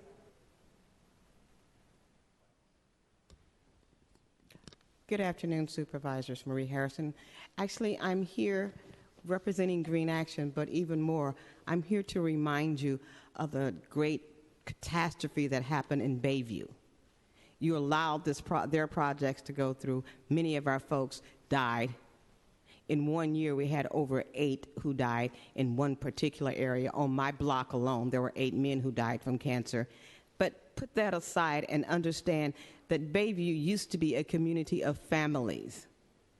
And when you use this word affordable, I want you to look it up and find out who it's affordable to, because it definitely is not affordable to myself or to my children who work very hard at trying to just stay. That means they're renting houses that they should be owning. What you do here today, to me, it's if you just pass this thing, if you overlook all of the cries and the pleas of the Mission, what you have done is condemn San Francisco to a fate that is horrible. There will no longer be families here, especially families that look like you and I. You know, we are a great big mixture, and I'd like to invite you to come visit my family, because we are all different sizes, shapes, and colors, and we're both all suffering from the same thing, the lack of support from the folks we elected to support us. So I'm asking, I know it's not going to do any good, because I know half of you already made up your minds, because that's the nature of your beast. But understand, we will not stand idly by and watch this happen if there's nothing else but you continue to hear our cries and our pleas and our anger and our frustration, because trust me, you will want us again. Thank you. Thank you very much. Next speaker, please. So I see Scott Wiener's not here. I suspect he's getting his robe altered. And I see Mark Farrell is not here. He's probably back there in his closet pulling out his white Klan robe. And I see Kathy Tang is not wearing hers. I have asserted here time and time again that when people disregard, deshumanize brown people because they're not brown, because you're black or you're white or you're Asian, you are also a bigot, a racist, as much as Donald Trump and his alt-right neo-fascists are too. But you have a black face or you have an Asian face. And so you get to say that you're not a bigot and you don't hate Mexicans. You don't hate South Americans. But everything you do in your career says, screw you, brown people. Because my power is more important than your lives, than your children, than your sanity, than your health. You are nasty, nasty, vile humans that have a political desire, and you will whore out your life and your vote until the last Latino is in the mission, is forcibly removed, because you don't give a damn. You're self-centered, self-seeking whores. And shame on you for having 1,000 Latinos come here and ask for your help, and you say we listen and you do nothing. Shame on you for having hard-working people that happen to be brown and talk a different language or talk with an accent that don't put money into your coffers so you don't give a damn. Shame on you for your bigotry, for your two-facedness. Thank you very much. Next speaker, please. My name is Tom Ray, and I'm a native San Franciscan and live in the Mission. Is luxury housing development in San Francisco really solving San Francisco's housing crisis? Almost half the newly built condos in San Francisco are owned by absentee owners living outside of San Francisco. There are second homes, investment properties. Just check your own tax assessor's office. This is the truth. These luxury units are not affordable to the middle class, first responders, the police, teachers, city workers, construction workers, store clerks, and even many tech workers can't even afford these things. Currently, we have built 120% above what is needed. San Francisco has a condo glut with massive supply and drilling demand. According to the San Francisco Business Times, they agreed that we have too much. Your own city studies reveal more affordable housing units are needed to offset the impact of market rate development. The University of California has done extensive studies on displacement and gentrification in the Mission. Don't you even read and study these studies? These studies exhibit real facts on the effects of luxury housing development. Since the 22 luxury development sites in the Mission have become public, real estate interests and developers have been moving in and raising rents and evicting people and businesses at an incredible rate all around them, so they can cash in and make a killing financially, even before they are built. Currently, there are 150 to 100 evictions a month in the Mission. How can you justify only building 300 affordable units and displacing and evicting 5,000 people and businesses out of the Mission, both within 5 years? Your current policy of build luxury apartments development. Thank you very much. Thank you, sir. Thank you. Next speaker, please. Hi, my name's Marie Sorensen. I'm with Calle 24. This is a real David and Goliath moment for the Mission, and particularly the LCD. On one side, it's a developer with a nationwide reputation and deep pockets, seeking to add yet another building in its brand. On the other side is a community seeking to retain its soul and its community. Quite frankly, in San Francisco, the community has been losing quite a bit, and not just in the Mission. The fact that the mission is losing our identity. Yes, we were allowed to create a cultural corridor, which I say thank you. But the fact is that cultural corridor has no teeth. We have no skin in this game. We are there in name only, and there's nothing we can do about it.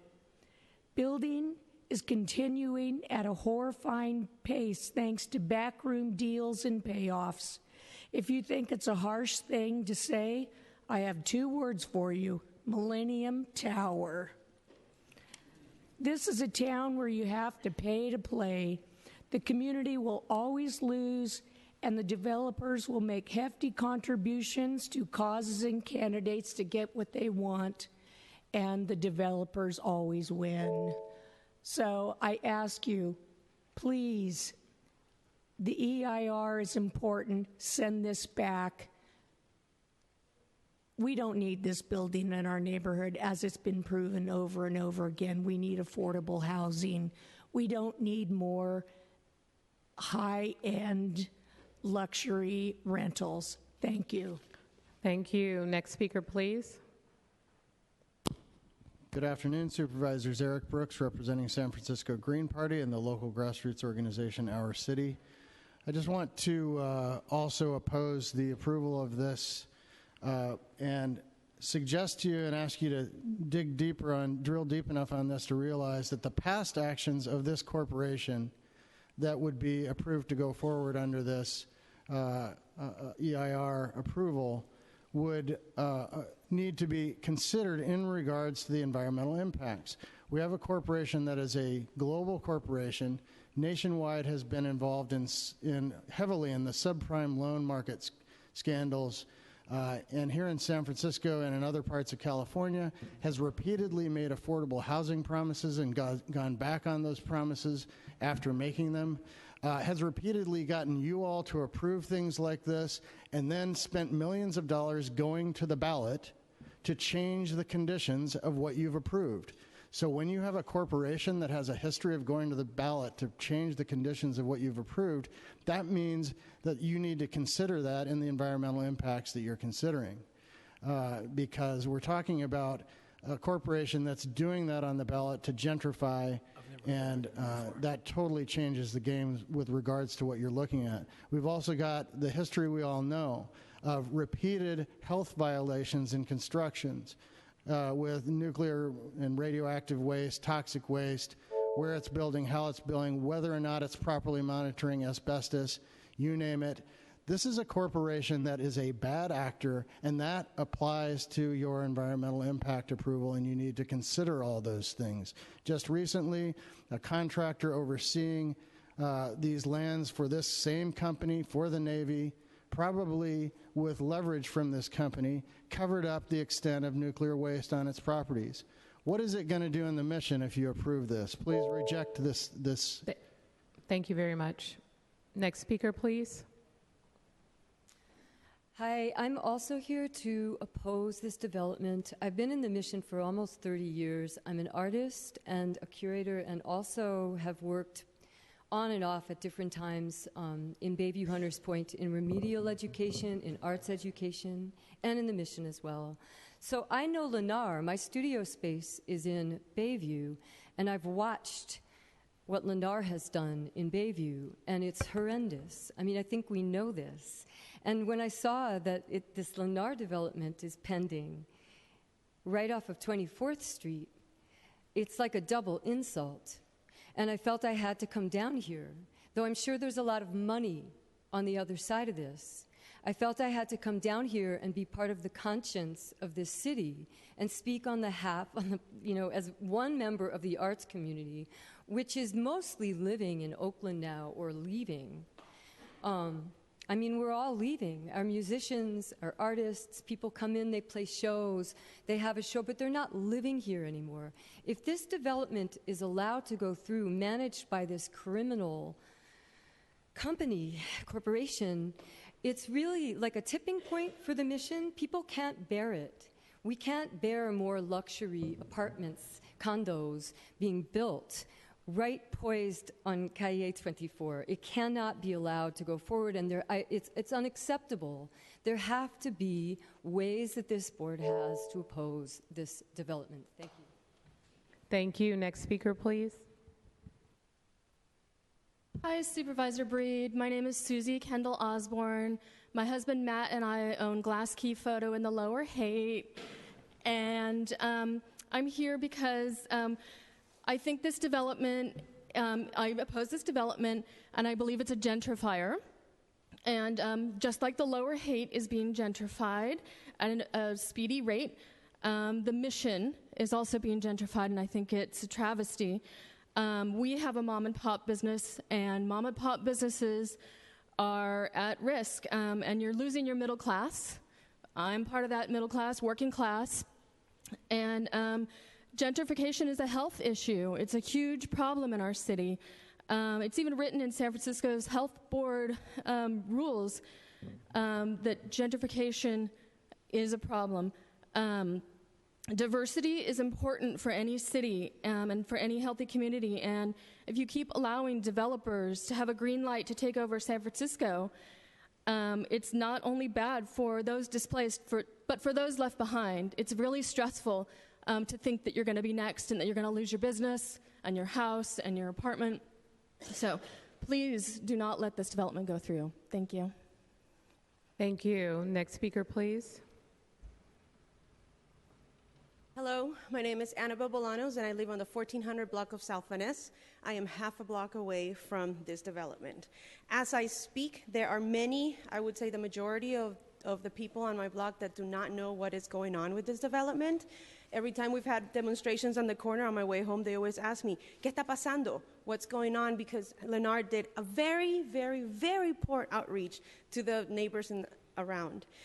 I also want to share that about a month ago, so there's going to be this low income for senior development at 26 in Shotwell, and about a month ago, I went to a meeting that the same group of neighbors that are fervently supporting this development showed up because they have problems. They have issues with that low-income development. And pretty much they argued the shadow, and they argued the parking, they argued everything, and every single point they had was debunked until one of them lost her cool and said that we just have a high concentration of low-income people around us. So I just want to be clear that regardless of what Lennar says, there is a very clear, and I am right there, I am half a block away from here. This will impact my life directly. The traffic will be worse, everything will be worse.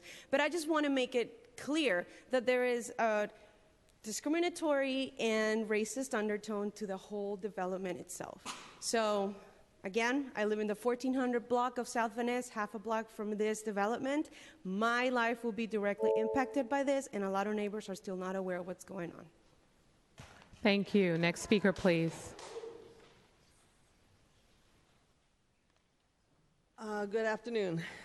As we saw in this last election, bigotry and racism is rampant in this country, and 10% of San Franciscans voted for Trump, and that entire platform of racism. The rest of us in San Francisco have to take a stand to protect our neighbors, to be good allies, and to stand up for immigrants who are under attack. Our Facebook pages are full of solidarity messages in support of minorities, immigrants, the disenfranchised, but that's all talk. How better can we walk the walk? How can we do better than to protect the Latino Cultural District? How can we do better to walk the walk to protect the Mission and our Latino community members? Please support this appeal. Mr. Weaver's already given you the legal basis by which you can send it back to get an actual EIR to see what those impacts are on our neighborhood instead of using an antiquated one from 2008. I've lived in the Mission since 1984, and I'm a homeowner, but not all of us want the Mission to lose its culture.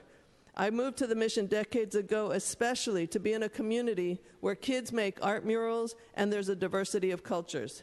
I'm happy to see that Lennar has agreed to go all union. That's huge. But few of those union members are going to be able to afford to live in the building that they build. To protect the Latino Cultural District, we have asked Lennar to follow the Prop K mandate, providing 33% of the units to be affordable, which breaks down to 25% for working families. And I think that it's not unreasonable to provide a quarter of the units for the working class families who live in the Mission. 8% for the middle class, which is going away, and you still get 2/3 for your profit base and your very wealthy. Anything less than the Prop K levels will decimate forever the Latino Cultural District before it even gets off the ground. Lennar says they've done enough. Thank you very much. Have they?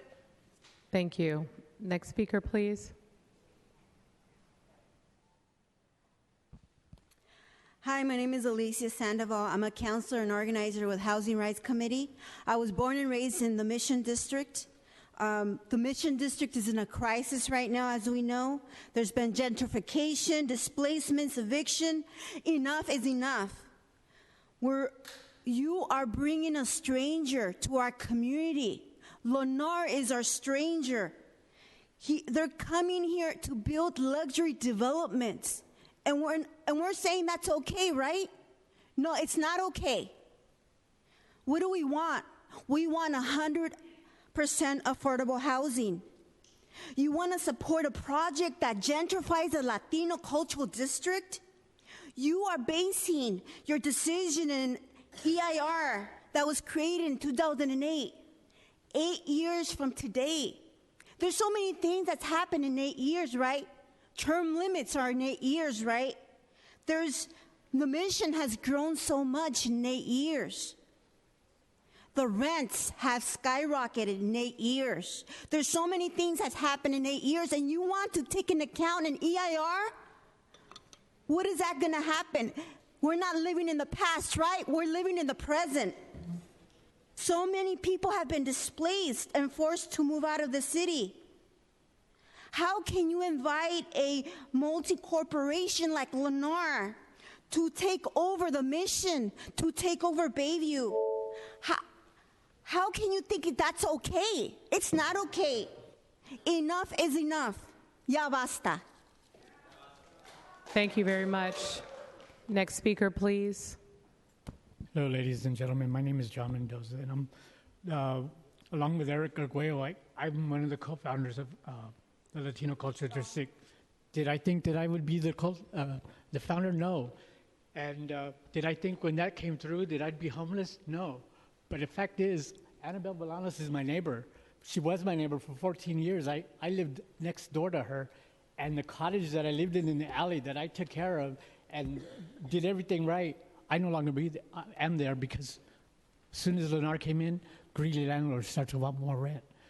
They went from 500 to I think 4,500 in less than 3 months. That was 11 months ago. I'm still homeless, but am I crying and am I asking for help? I'm out here trying to fight for my community. The Latino Cultural District, we have statistics, we have data, we have all kinds of documents that show what's happening in the Mission, but ain't nobody asking us. Some of us are like looking at us because this is not right or that is not right. One of the supervisors had made a comment about our website and jokingly made fun of it. Another, it's like all we want is respect, to be heard, to be at the table where decisions in our lives are being made. I don't know if this is true, but from the mapping project, they said 8,000 Latinos from my neighborhood are gone. The mayor won't admit it. Nobody will admit it, but I'm admitting it because that's what I know to be true. 12,000 blacks from the Bayview. When is this going to stop? Thank you. Next speaker, please. Hi, I'm Tim from the Mission SRO Collaborative, and I oppose the building on South Van Ness until there are higher standards for affordable housing. And I oppose it on several reasons. The first reason, a legal reason, I think is so important because just now there has been a climate skeptic appointed to head the EPA, and yet we are skipping an EIR. That just makes no sense. Another reason is based on moral grounds. I understand that construction workers, we all need jobs to survive. But if we build a housing that meets affordable housing requirements, it's also providing jobs. And at market rate housing levels, those people who would move into that, they don't need our help. They can move wherever they need because people who can afford market rate housing have the money to do that. We need to build affordable housing because those people don't have the agency to move elsewhere. Okay, thank you. Thank you. Next speaker, please. Hi, good afternoon, board. My name is Chirag Bhakta. I am a 415 born and raised community organizer. I'm here to oppose the project at 1515 South Van Ness. The mission statement of this body reads as follows. The Board of Supervisors responds to the needs of the people of the city and county of San Francisco. Responds to the needs of the people. It's the mission statement of the Board of Supervisors, of you. Last I checked, we don't need more gentrification. We don't need more displacement. You already know what's happening out there. You already know the inherent classism that exists within luxury developments. The question remains, however, what are you going to do about it? When are you going to draw a line in the sand and say, no, this is where we stop? This is where we begin to shift from caring about moneyed interest to caring about the interests of the people of this city. How much gentrification needs to happen until you say enough? Will you ever say enough? How many of us and the businesses that we frequent will forcefully be pushed out by your determined inaction until you say enough? Yesterday, at your Unity gathering, you said San Francisco will remain a sanctuary city. If you keep up this type of luxury development, there won't be many places left for people seeking sanctuary to afford. You stress the importance of it being inclusive, yet you continue to approve projects that are almost exclusively for the well-off. I understand this is what you're used to. If a project fits a certain criteria, you're going to pass it, but that's not working. Look at the situation outside. People cannot afford to live here. People are suffering because all you do is allow luxury developments to be built in this city. This needs to stop today. Thank you. Next speaker, please. Sir, before the next speaker starts, I'll just remind the public that applause or vocal expression is prohibited by the board rules, but you are welcome to use the supportive fingers. Thank you. Next speaker, please. Thank you. My name is Terry, and I'm a TAR member, a participant in the Mission SRO Collaborative. I oppose the Titanic mess on South Van Ness and would like to state that we need more affordable housing for the needs of the low income and the homeless population, which is over 6,000 people. The environmental impact report is insufficient because it does not take into account the impact of displacement, which is a social economic impact. This also affects me and the people in my community because of the homeless plight is dire. And if there's not enough affordable housing, the homeless problem will persist. And I do not support the project, the Titanic mess on South Van Ness. It's just more housing for the rich, and they have no consideration for the displacement or the gentrification. Thank you very much. Thank you, sir. Next speaker, please. Hi, I'm Diana Andrews. And Ma'am, could you please move the microphone so we can hear you, please? Thank you. Okay, you're welcome. Hi, I'm Diana Andrews, and I'm with the Mission SRO Collaborative, which is a program of Dolores Street Community Services, and I am here to oppose the Titanic mess on South Van Ness. The proposed project is not affordable. People who need stable, affordable housing will be unable to afford its rents. The developers are proposing a small amount of below market rate units, and even these units will be rented at area minimum income levels. That is too high for most in the existing communities. Thank you. Thank you. Next speaker, please.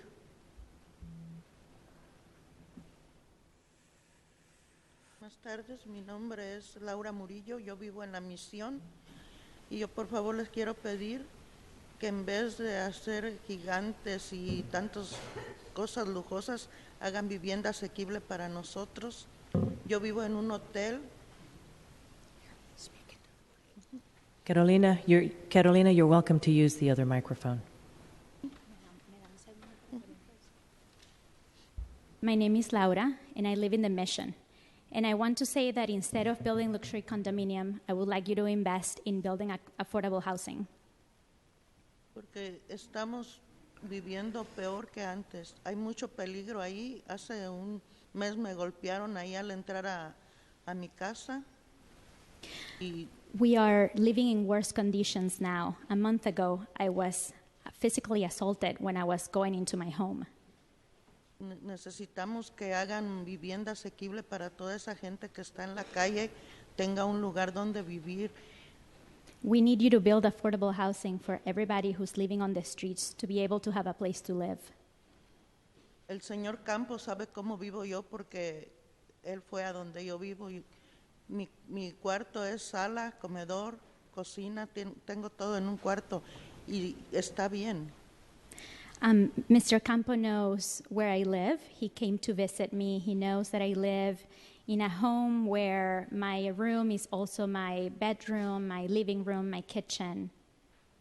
Pero yo quisiera que por favor, yo estoy bien porque tengo un techo donde vivo.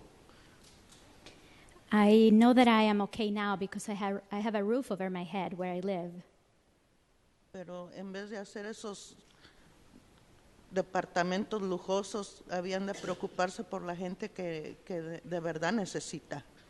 But instead of building luxury housing, you should really worry about building homes for people who actually need it. Yo pienso que ustedes no estarían felices de ver todo lo que nosotros vemos ahí en la calle, afuera de nuestras casas. I think that you would not be so happy to see all the things that we have to see in front of our homes. Muchas gracias. Thank you very much. Gracias, señora. Next speaker, please.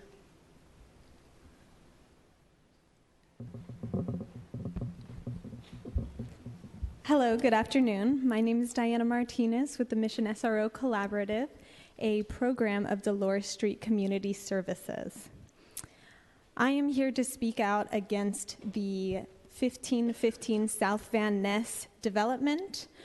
It is just one more of many, many market rate developments that will further drive up prices of rent, drive up cost of living, and make it more and more difficult for tenants to survive in the Mission District.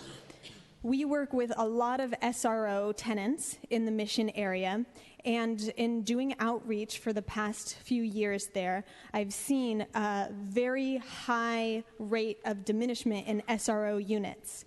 They're either being illegally converted to hotels for tourists or being flipped into luxury micro units to newcomers. Now, this is a serious problem because, as you all know, there is hardly any options for low-income people here in San Francisco. I would like to use an example of the Graywood Hotel on 29th and Mission. Before the big fire on 29th and Mission, there was already a disaster. Tenants were receiving illegal eviction notices, and the landlords were neglecting poor living conditions to push the tenants out. This is a result of these really expensive condos coming in because landlords can see how much that they can get for even the tiniest little units. And what's happening is people are becoming homeless, they're living on the streets, and as you know, there's not even enough space for them in the shelters in the city. This project would further drive up the gentrification in San Francisco, and what we need to do is highly prioritize affordable housing, not just affordable, but low-income housing for the community. Thank you. Thank you. Next speaker, please.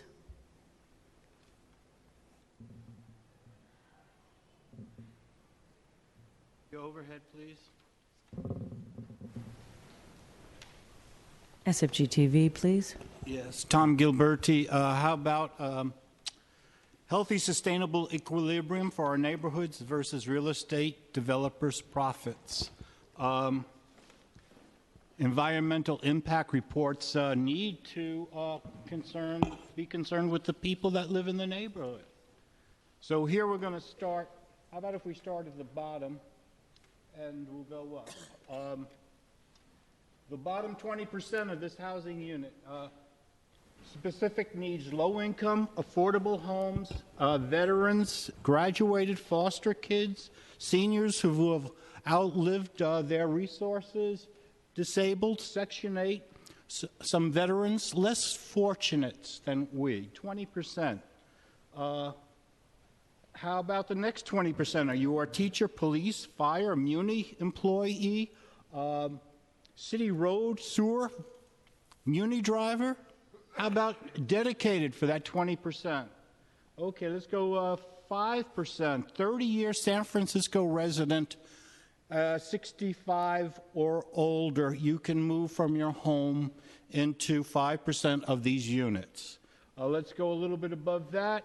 15%, 20-year resident in the local zip code. If you lived in that local zip code for 20 years, these are dedicated units for you. Not preferable, these are dedicated.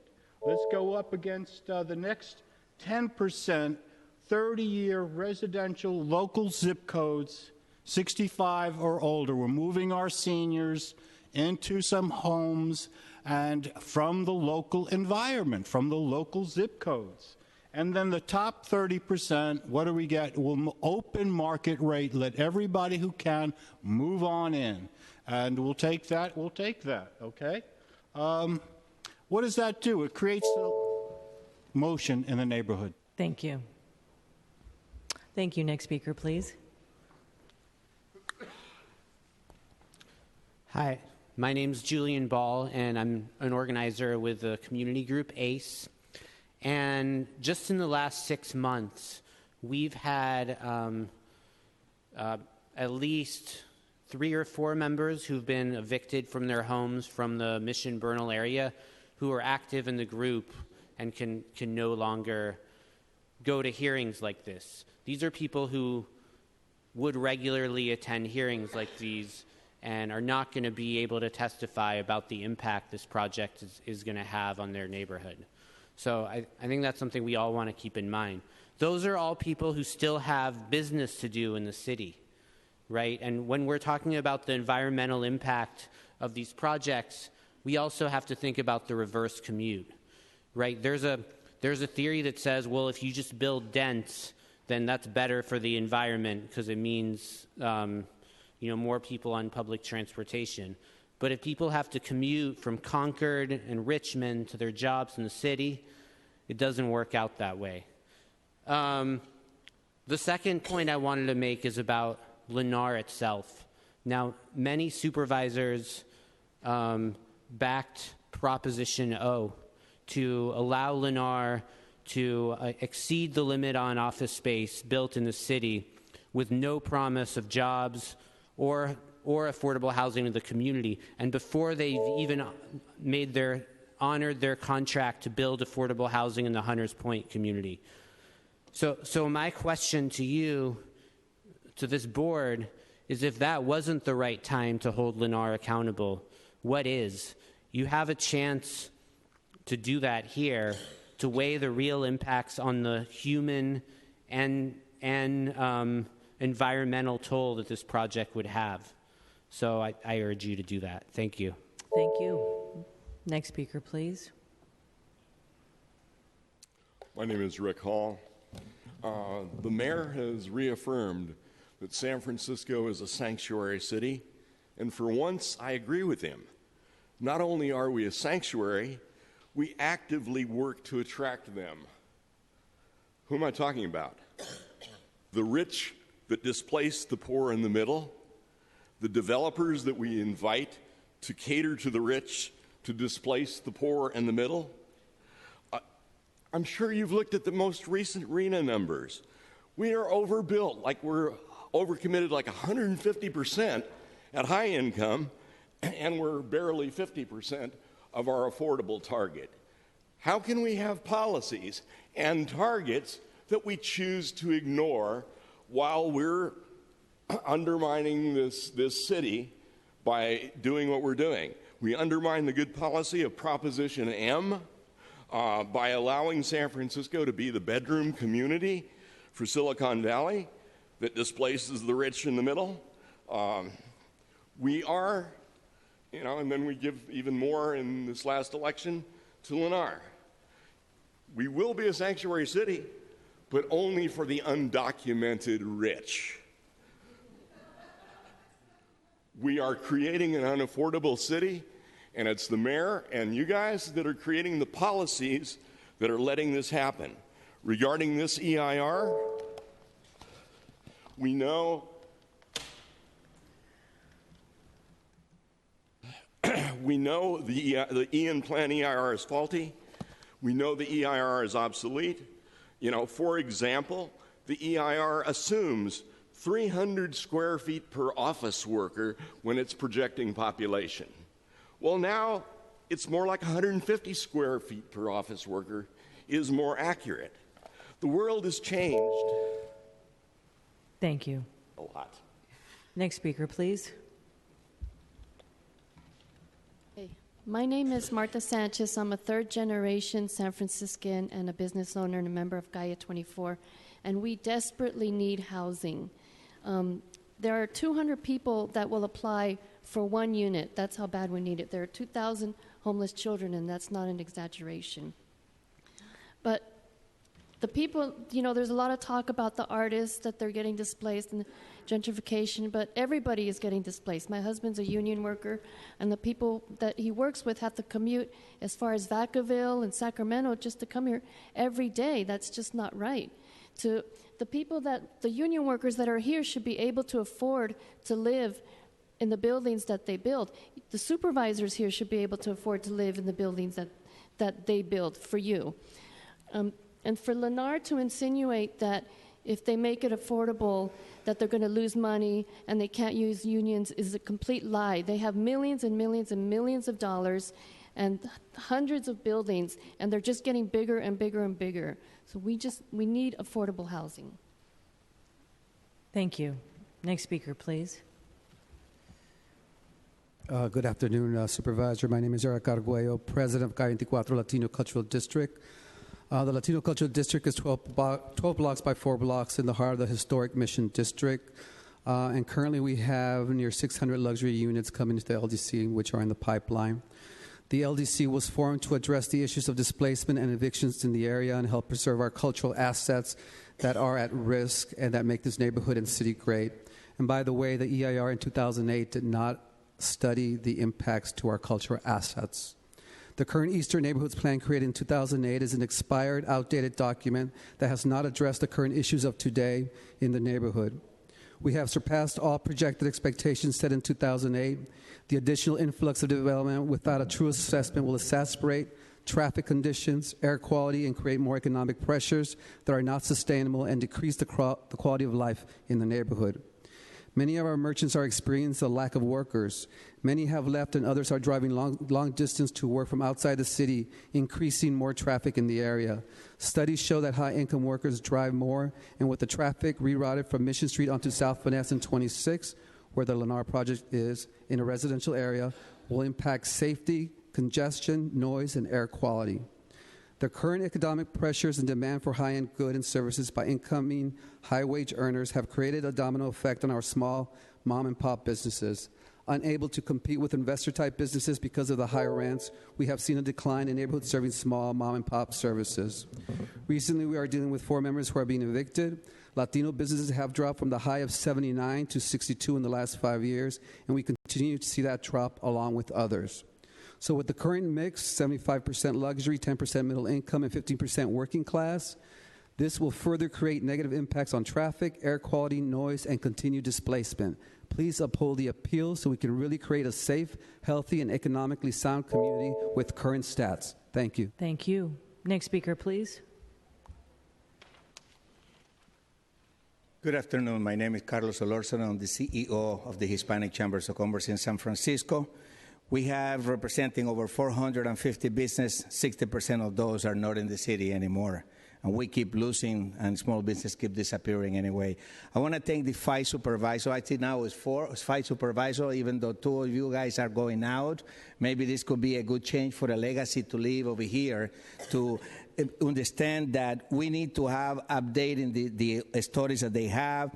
I mean, it's great that you have union jobs that they say that they're going to provide on them, but we also need to include the small business and the small business contractors that we have.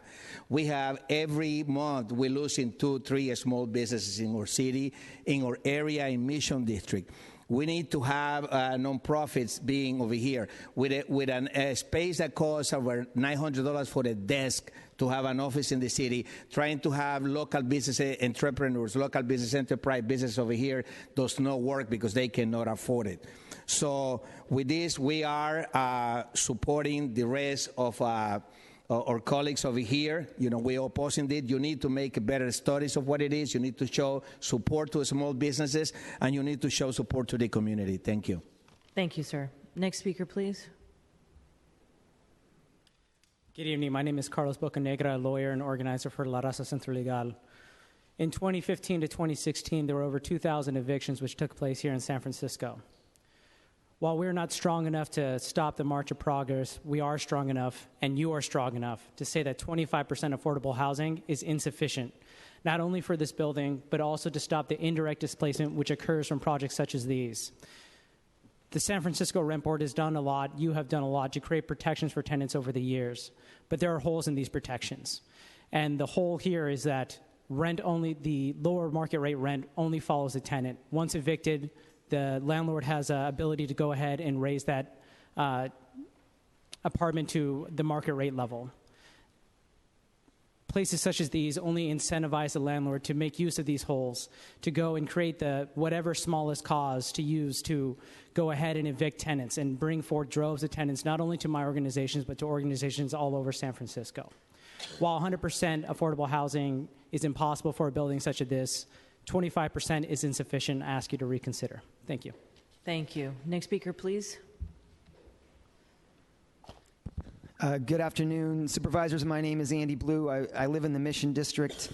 And I want to ask you, what is unreasonable about this appeal? What is unreasonable about this appeal before you today? Is anyone in this room on either side of this aisle going to argue with a straight face that the Eastern Neighborhoods Plan is still relevant to the realities of the mission in 2016? I understand that there was lots of community input on the Eastern Neighborhoods Plan. No one believes that that plan is relevant. No one could have predicted what's happening to the mission today. No one predicted 45,000 Ubers and Lyfts on our streets. No one predicted dozens of Google buses clogging our streets. The Eastern Neighborhoods Plan called for 2,500 units, roughly 2,000 units. By the beginning of this year, we already exceeded 2,500 built and in the pipeline. The Eastern Neighborhoods Plan is not relevant here. Don't use that as your excuse to go with Lennar on this. You have the power to force this luxury project to face the scrutiny it unquestionably deserves to face. At this moment in the United States, when we desperately need safe, sustainable, thriving communities for people of color and immigrants, you cannot turn your back on this community for Lennar, of all companies. What is unreasonable about this appeal? I know Lennar has told each of you that this appeal is unreasonable, but who are you going to listen to? These folks? Or Lennar, a criminal company based in Florida that has devastated communities across this country over and over again. They've never been a friend of this city. They're not going to be a friend of the mission. Don't listen to Lennar. Listen to this community. All you're being asked to do is have this go back to face a real EIR that will consider the impacts that we know everyone in this room knows this project will have on the community.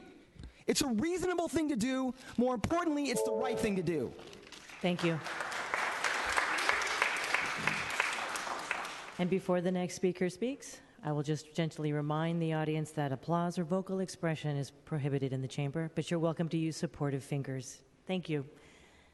Proceed, sir.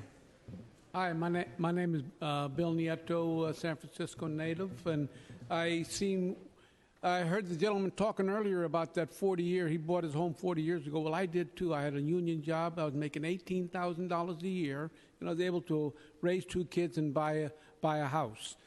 And my trade, which I was in Local 85 San Francisco Teamsters, today there is no Teamsters. It's been redeveloped. You can go around this city, and I could point out where. You go to the Embarcadero, that was all longshoremen. You can go to Pac Bell Park there, or whatever it is called now, but that was all Teamsters. Railroads was there. Here in behalf of the union workers of San Francisco, and I can remember you couldn't get on a job site unless you was in a union. And here now they got 2 gates, and half the people on that job won't be union. I'll guarantee that. So it's a tough deal to sit here. I got mixed feelings about this, and I'm all for the unions. And you go down 3rd Street, that was you had Castle Steel, you had U.S. Steel here, you had 3 or 4 different coffee companies, all union jobs. And so if you just don't do it anymore. Just don't keep getting rid of all these good jobs San Francisco people. So thank you. Thank you. Next speaker, please. Good evening, Supervisors. Peter Papadopoulos, Cultural Action Network. So this is the first major project to come into this brand new Latino Cultural District, right? That doesn't even have its protections fully in place. And I think we're all pretty clear what the gentrifying effects are going to be. I don't actually even hear people really argue against them anymore. This project is 75% luxury development, 10% middle class, and 15% working class. Those kind of numbers on a working class Latino cultural district are hugely gentrifying, and I think we're all clear on that. So I want to point out a couple things that I think will help you to send this back for its full EIR, which is what it needs, which is number one, let's work back from 2018. A question was raised that the community didn't even raise during the Bryant Street appeal, which is when do we cap this out of control mess? So 2018 is when we're going to overrun with physical building the highest end of the Eastern Neighborhood scope. We will physically pass it. At that point, what are you going to do? We're going to say we can't build from 2018 to 2034? Is that really where we're headed? Or do we want to take the more thoughtful approach that CEQA itself asks for, which says projects like this, there's a reason CEQA's language says probable foreseeable future when it looks at how many units are coming and asks you to consider those in whether a exemption is granted, right? So you're not expected to just, without studying new mitigations on this outdated plan, which I think has been highlighted by people, we don't want to just blow over the line without studying things. We were at 2,400 units. I want to tell you a curious story. Here's number 2 of why you can't grant this exemption. We were at 2,400 units when the community presented this to at Bryant Street in February. In July, new numbers have been released. Even though we've added hundreds more units to the pipeline, somehow architectural, et cetera, refinements have driven that number not from 2,400 to 2,700, but it's now showing 2,100. That number is factually wrong, and we need a correct number before we move forward with any CPEs. Thank you. Thank you. Next speaker, please.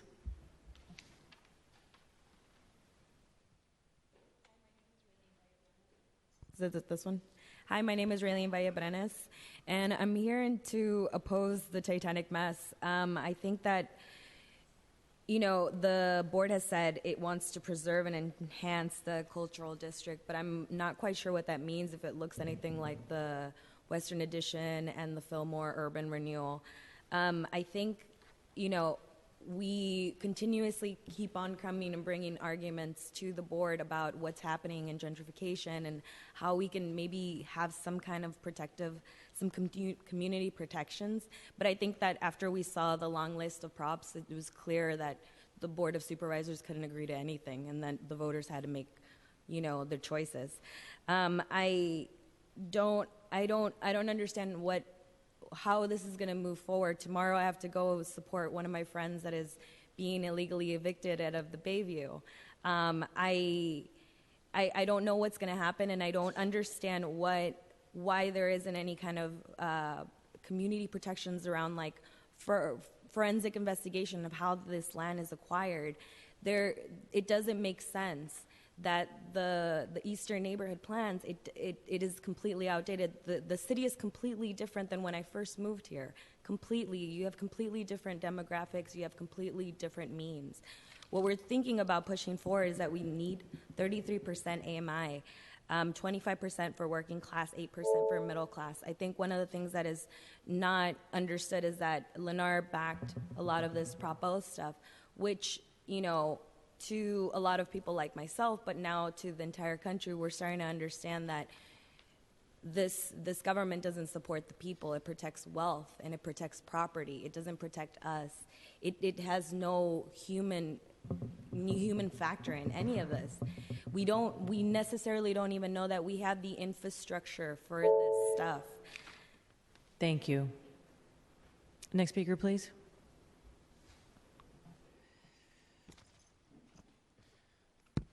Hello, board.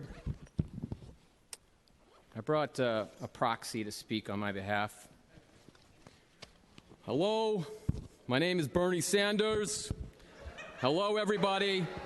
Yes, it is true. I am up here to talk about this Titanic mess on South Van Ness, because if there's got to be a puppet in government, it might as well be real. That's right. First of all, I want to talk about the corporations that have taken over the control of our national government, and I would hope that this doesn't happen here. The Lennar's track record with the shipyard and the delayed payments on the affordable housing, the misleading reporting on toxic nuclear waste should actually strike you to disallow any business with this corporation in the city of San Francisco alone. Second thing is on the cultural district issue. First of all, this is a Latino cultural district. Would you approve similar project in Chinatown? I just want to ask you that. Can you imagine a bunch of 80% of tech workers that could afford these spaces are the ones that are basically scheduled to move in, okay? Would you approve this? I don't think so. Anyway, the other issue is the need for the EIR. First of all, we know from the Beast on Bryant appeal that many of you are on record here admitting that the Eastern Neighborhoods Plan is outdated, okay? It's outdated. It's been outdated for some time. The unforeseeable things, we've heard it all. So this is such a massive project. This needs and requires and demands an EIR on its own. Every single project and development that's in the pipeline actually is requiring an EIR. And as far as the loss of PDR space, I just have this to ask. Where are the plumbers that are going to build this project actually going to get their plumbing parts if McMillan Plumbing is moved down to, like, San Mateo? Thank you. Thank you. Are there any other members of the public who are in support of the appellant? Please step up. Otherwise, Mr. Chair? If not, we will go to the city departments on behalf of the planning department. Ms. Gibson.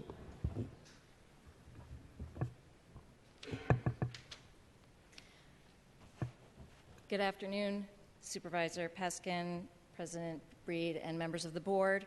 I'm Lisa Gibson, Acting Environmental Review Officer. The question you're considering today is whether the project at 1515 South Van Ness Avenue qualifies for a community plan exemption in accordance with the California Environmental Quality Act and the CEQA guidelines.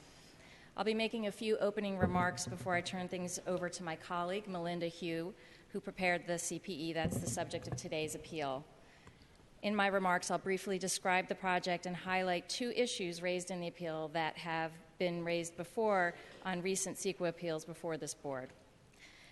The project site is about 3/4 of an acre and includes a 2-story, approximately 33,000 square foot building that was occupied by McMillan Electric, which has since moved to 1950 Cesar Chavez Street. The existing building would be demolished to make way for the project. The Planning Department issued a CPE for this project on July 12, 2016.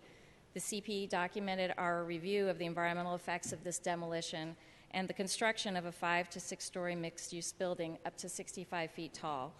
The project would include 157 dwelling units, 25% of which would be on-site affordable units. The project would also include about 1,000 square feet of commercial retail space, approximately 4,000 square feet of trade shop space, and parking for roughly 80 vehicles and 160 bikes. The project was subject to the Mission 2016 interim controls. The Planning Commission approved the project on August 11th with conditions. One of the conditions requires the sponsor to work with the Planning Department to incorporate trade shop and other code-compliant uses consistent with the Calle 24 Latino Cultural District.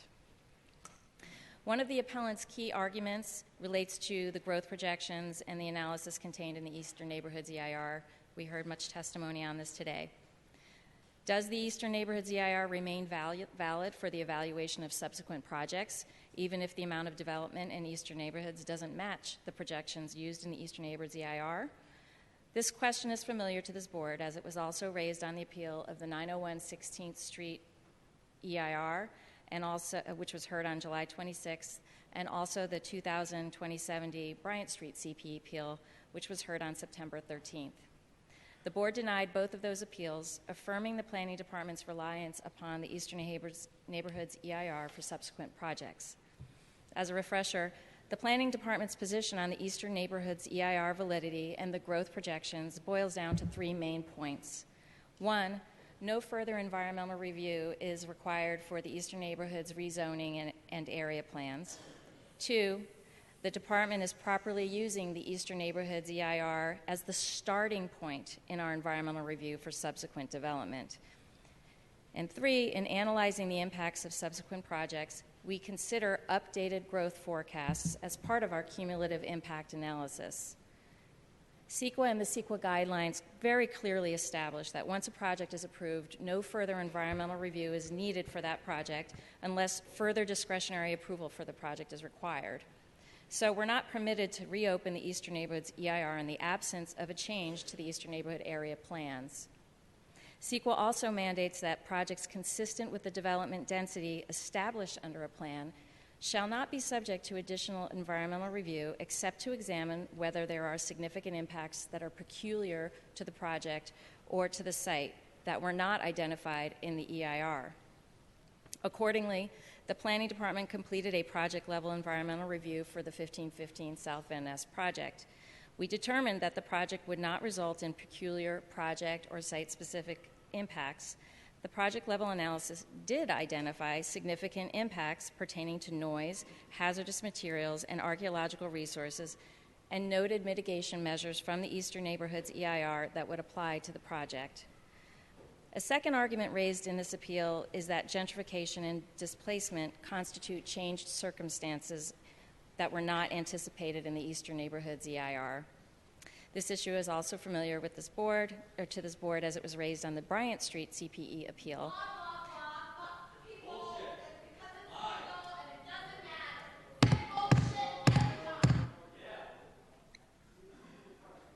Go ahead, Ms. Gibson. As we explained then, these are social and economic impacts that are not subject to CEQA review unless there's substantial evidence relating such impacts to a physical environmental effect upon the environment. We have not received any substantial evidence supporting this argument, and as we have staff available today, we note that social and economic impacts are important planning issues, important land use issues, and the Planning Department is addressing these in a context outside of CEQA review. With that, I will turn this over to Melinda Hugh, who will finish our presentation, and I'll note that there are other planning staff here to answer questions, including Claudia Flores, who can take questions about the city's efforts to address cultural diversity, gentrification, and displacement. We also have Chris Kern, who helped prepare the CPE, Tina Tam, a senior preservation planner who can answer questions about historic resources, and we have Doug Vu, who is the current planner for the project. Thank you, and now to Melinda. Ms. Gibson, this won't come out of your time, but as to the arguments that some of the individuals who testified made with regard to changed transportation circumstances, your response to that? As part of our analysis for subsequent projects in the Eastern Neighborhoods area, we look at whether there would be any project or site-specific impacts, and we take into account updated growth forecasts. For transportation analysis, we look at the most recently available modeling that includes this SF CHAMP model for 2040 that looks at the cumulative impacts in 2040. So we're not limited to just looking at the modeling, the analysis that was done in the Eastern Neighborhoods EIR. We update that analysis. So specifically, I'm referring to the piece of testimony by one individual who referenced an article recently in the newspaper about the number of TNC vehicles on the street having jumped to 45,000. Is that accounted for in the model? service providers like Lyft and Uber were not specifically evaluated in the Eastern Neighborhoods EIR. The business model didn't exist at the time. And at this point in our review of projects, we have traffic counts when they're conducted that would take into account, any service providers like that as part of the general traffic. And when we've looked at this, we don't find that it changes the overall conclusions with regard to the EIR and the subsequent projects in any meaningful way. It is something that these are out there, they're on the street, but it's not relating to an individual project's impacts. Does it have relevance? And relative to the Bakersfield argument that the appellant or the representative of the appellant made, any specific responses to the Bakersfield case argument? The Bakersfield case raised the issue that social and economic impacts could ultimately result in blight, and that blight relating to businesses that have been displaced through development, it could cause blight. And blight is an aesthetic impact. CEQA was recently amended through SB 743 to state that aesthetic impacts shall not be considered significant impacts under CEQA for projects that are transit-oriented development and that meet certain criteria. We've evaluated this project at 1515 South Van Ness and noted that it does qualify, does satisfy the criteria for for SB 743, and therefore, pursuant to CEQA, we cannot consider aesthetic impacts as significant impacts. Therefore, that case is not relevant to the adequacy of this EIR. And Councilor Byrne, you agree with that? Deputy City Attorney Marlena Byrne, through the chair. With regards to the legal analysis, the Bakersfield case did draw a link between the socio and economic impacts that were expected to occur because of these big box retailers being approved. The project at issue there involved these sort of large, Walmart-style projects. And there was some evidence in the record that because of those projects being approved outside of the historic downtown core of Bakersfield, that it was going to draw businesses, small business owners out of that historic downtown core and cause a lot of vacancies and empty storefronts. So the court found that there was enough evidence that could cause blight, which was a physical, in the court's opinion, physical change in the environment related to things like litter and empty storefronts. So here we would need to have some kind of causal link between the social and economic impacts that have been raised and a physical change to the environment. No, let me restate my question. My question was specific to Ms. Gibson's representation that relative to a transit-oriented development that the state legislature had taken away aesthetic impacts as something that we can consider. Oh, yes, I understand. If the project qualifies as a transportation this type of development, and usually they're housing projects or mixed-use projects, then we are no longer allowed under CEQA to look at aesthetic impacts as a substantial impact in the environment. That's correct. Supervisor Campos, and just so that we're all clear, Ms. Gibson, this is not coming out of the department's 10 minutes. Supervisor Campos. Thank you, Mr. Chairman. I actually was going to ask some of the questions that you asked, and before I follow up, I do want to ask something separate. There was some point about the discrepancy in the numbers between 2,400 and 2,100. Can you address that through the chair, if you can address that issue? Or is that something that will be addressed by the next person?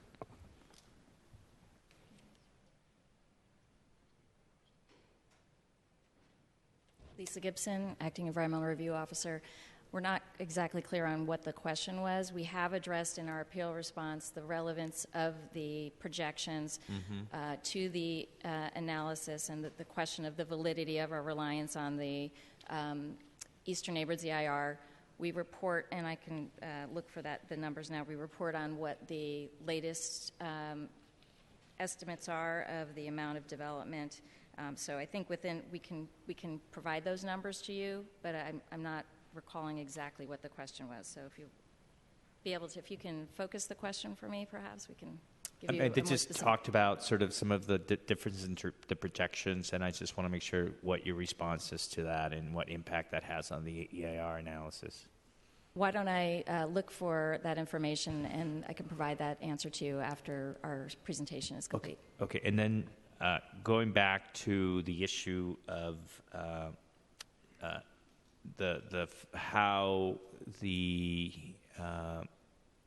gentrification and some of the other changes could lead to a physical impact. What are the kinds of things that they could present to make that to show substantial evidence of that?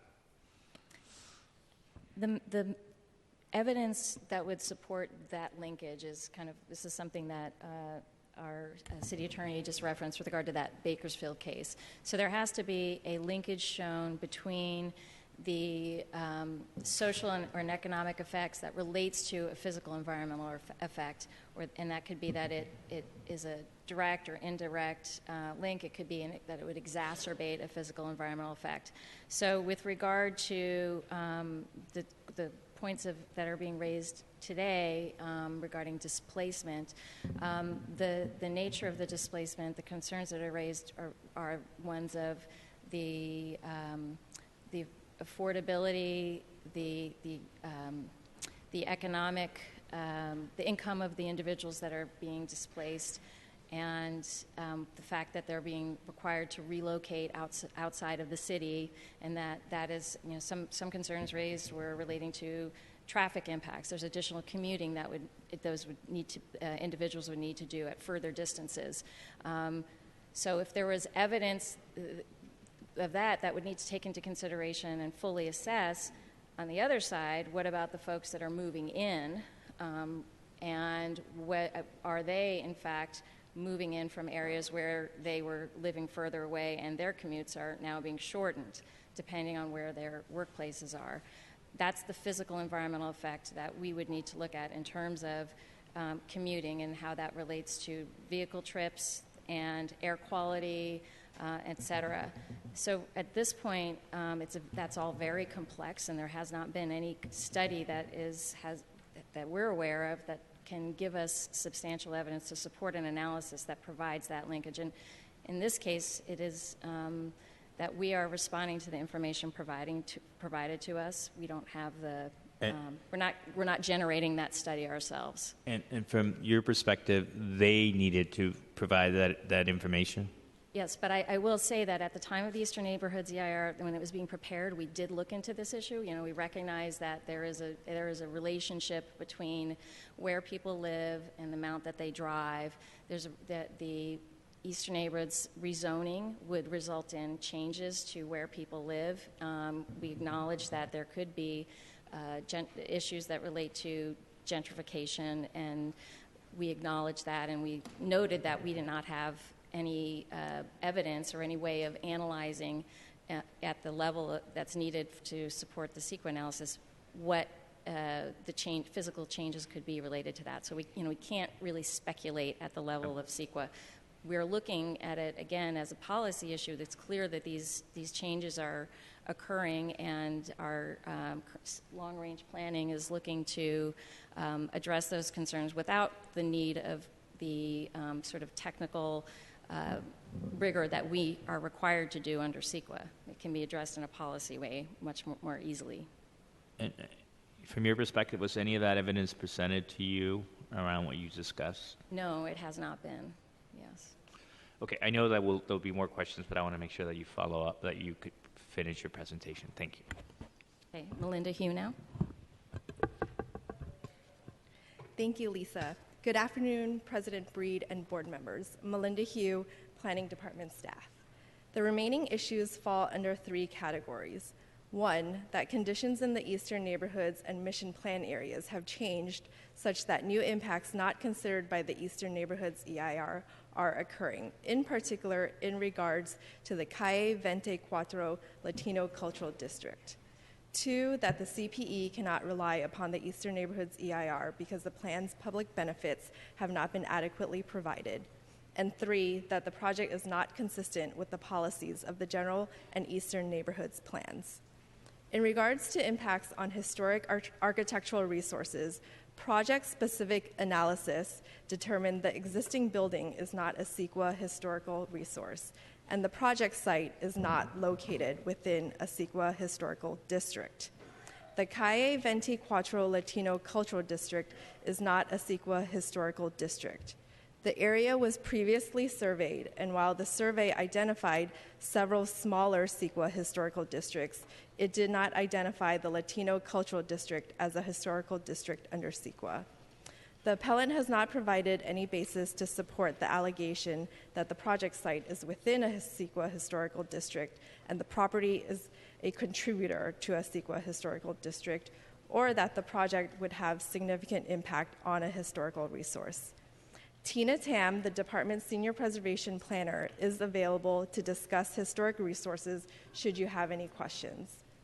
That said, the support of cultural diversity is an important policy issue, and Claudia Flores with the department's citywide planning division is available to discuss the department's efforts to address these issues should you have any questions. The appellant further argues that the claimed community benefits of the Eastern Neighborhoods Plan have not been fully funded, implemented, or are underperforming. As discussed in the October appeal response, a public benefits program was included with the approvals of the Eastern Neighborhoods Plan in 2008. As shown in Attachment D to that response, public benefits are being provided as development is approved and building permits are issued. The appellant also contends that the project does not comply with the policies of the general plan or the mission area plan. Briefly, the project's consistency with applicable land use plans, policies, and regulations was evaluated in the CPE checklist, and per the determination of the current and citywide planning divisions, there are no conflicts such that a significant impact not previously identified in the Eastern Neighborhoods EIR would result. That concludes the department's presentation. Thank you. Thank you very much. And now we will have, seeing no names on the rosters for any questions at this time, we will ask the project sponsor to come forward. You will have up to 10 minutes.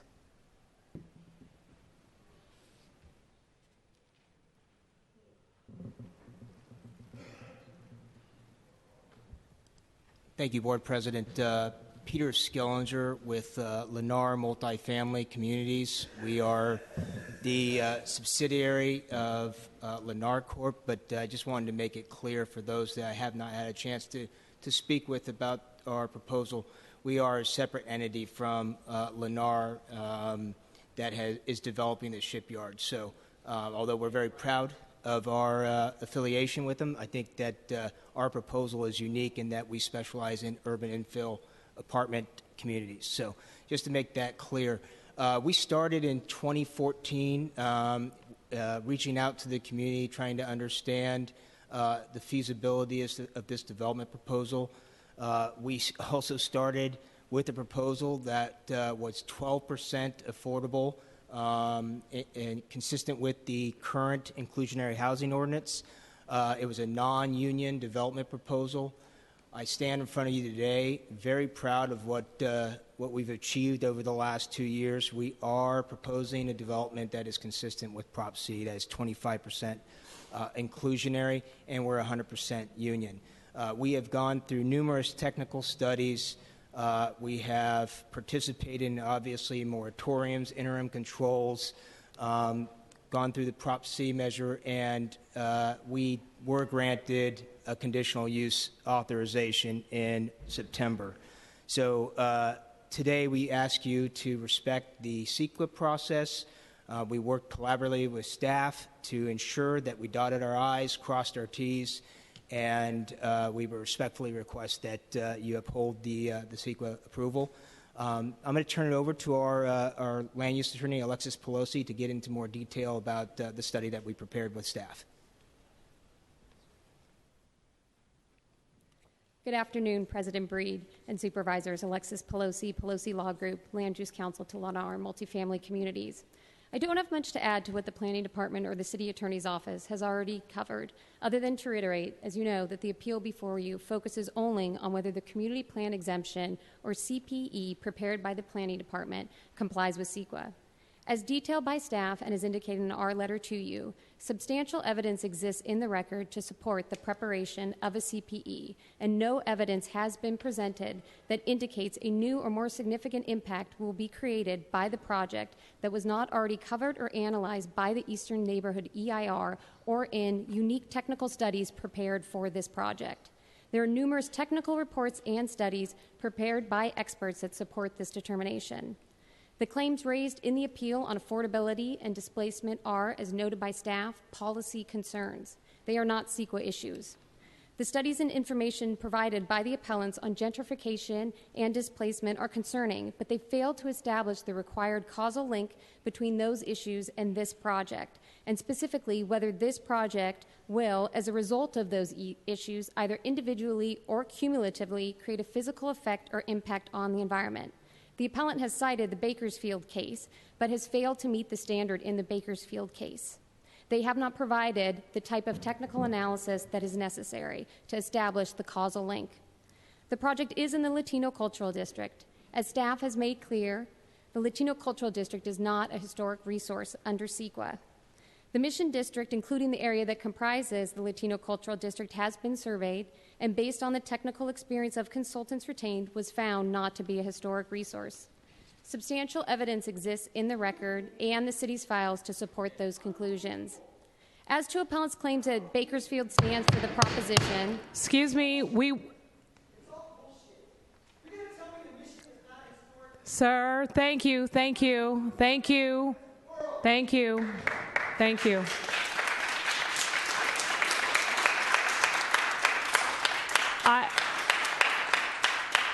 I realize that we are all very passionate about this particular issue, and I am asking each of you, you've had your opportunity to speak. We want to move this hearing forward and give others an opportunity to speak, and when it's done, the board will make a decision at that time. But in the meantime, in order to move this hearing forward in a timely manner, I'm going to ask members of the public to please refrain from outbursts. Thank you very much. Please continue. Again, as to appellant's claims that Bakersfield stands for the proposition that a special review is required in the Latino Cultural District, that simply is not true with the evidence that is before you. Bakersfield sets a clear standard as to what is needed to link the social impacts to a physical impact, and that standard has not been met. A lay person's opinion is not enough. A technical expert is required to establish that linkage, and it has not been provided. That said, just as a little background on the project, the project is consistent with the Latino Cultural District. It protects commercial spaces, creates high-paying jobs, and affordable housing. This was a big issue at the Planning Commission, and one that the project, as Peter noted, worked very hard to meet. The project has created 6 new small trade shop spaces along 26th Street and a new corner retail space, and Lennar Multifamily Communities is committed to working with the District 9 Supervisor's Office to identify and work with local businesses and entrepreneurs to ensure that the use of those spaces meets the district needs. The project is also using 100% union labor. The project has also allowed McMillan Electric, a local San Francisco electrical contractor, to relocate 1 mile down the road and hire 25 new employees, new high-quality, high-paying jobs. Finally, the project is providing 25% affordable housing in compliance with voter-approved Proposition C. It is the only pipeline project providing this percentage of on-site affordable housing. In closing, the issue under consideration is whether the CPE prepared is legally adequate.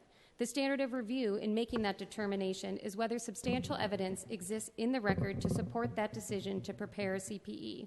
As noted by staff and as included in the administrative record before you, there is substantial evidence to support that finding. The legal requirements under CEQA have been met, and no further review is needed.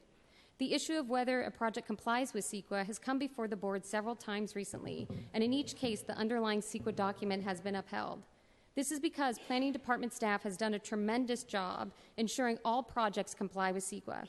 They carefully analyze each project and its potential impacts, preparing or requiring technical studies to ensure there are no new or unique impacts that may exist, and ensuring that there is substantial evidence in the record to support their findings. This project or this appeal is no different than those other cases. There is nothing unique about this project or this appeal that would warrant a different determination. Its location in the Latino Cultural District does not change the standard of review or the requirements under Bakersfield, which have not been met. Nothing in the administrative record indicates the city's analysis or determination was wrong or was not supported by substantial evidence. Thus, like the other appeals, the CPE prepared should also be upheld, as outlined by staff and as noted in our letter. The issues presented by the appellants are policy issues, not CEQA issues, and we therefore respectfully request that you follow staff's recommendation and deny the appeal and uphold the CPE. Thank you. Thank you. And at this time, I just want to let members of the audience know, I know a number of you are here also for the joint meeting between the San Francisco Board of Supervisors and the Police Commission. We still need time to finish up this hearing, so it will be starting a little late. And so at this time, I will open it up to public commenters, members of the public who are here to speak in opposition of the appeal. Please line up to your right here, and you will have up to 2 minutes.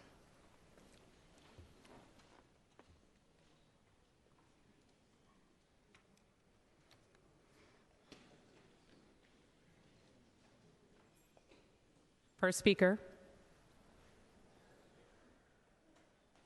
Good afternoon, members of the board. My name is Craig Weber.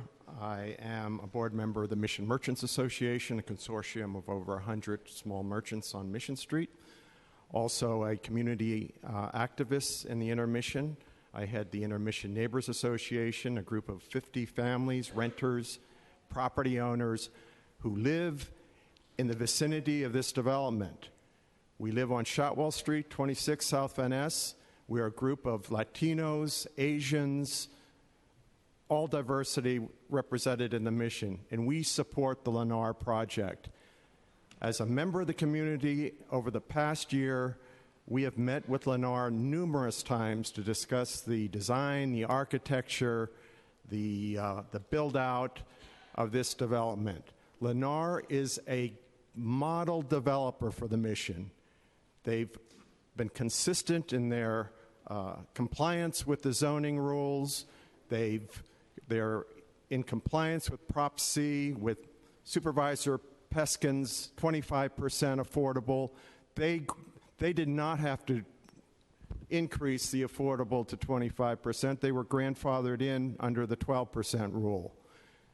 Lennar has been exemplary in every way, meeting with the community, working with the community, and most of all, they were steadfast against paying off any hush money, any extortion attempts, any kind of funds to nonprofit organizations who, in a typical manner of any development in San Francisco, exploit the developers. I urge you to support Lennar, get the project going, provide housing for both affordable and market rate. Thank you. Thank you. Next speaker, please. Hello, my name is Steve Davis. I'm a resident of the Mission in David Campos' district. I'd like to start by thanking him for working with Lennar, trying to work out the best solutions for our community. I think there's a clear legal issue that the city and Lennar and others have gone through with a lot of detail, but what we really have is a community issue, and that's why we're all here. I am in support of the development and in opposition to the appeal because what we need is more housing, and this will provide more housing. And for me, it's about as simple as that, and I look forward to welcoming 39 more units of affordable housing to the Mission and the families that will be able to be housed there. You can be against high housing prices or you can be against development, but you can't be against both. Thank you. Next speaker, please. Hi, my name is Brooke Sagarin, and I live in the Mission. I'm here to urge you to uphold the CEQA exemption for the 1515 development. The Planning Department approved this project CEQA exemption with a 6-0 vote. The Board of Supervisors should respect the Planning Department's determination, and clearly this is a legal issue. The appeal is Calle 24's last-ditch effort to stop the development of a project that many in the neighborhood do not, in fact, oppose, and in fact, many in the neighborhood support it. The group was not able to secure the signatures necessary to appeal conditional use, and so now they're appealing the CEQA findings. 1515 South Van Ness stands to benefit the neighborhood by adding much-needed housing units, 25% of which will be affordable. The Planning Department has carefully considered the 1515 development and unanimously approved its CEQA exemption. The board should uphold this determination. Thank you. Thank you. Next speaker, please. Hi, my name is Ann. I live half a block away from the site. I want the building to move forward as it is. The architects have already met numerous times with the neighbors living close by and have made concessions for us. They followed all the zoning laws, and a lot of work has gone into this project. Thank you. Thank you. Next speaker, please.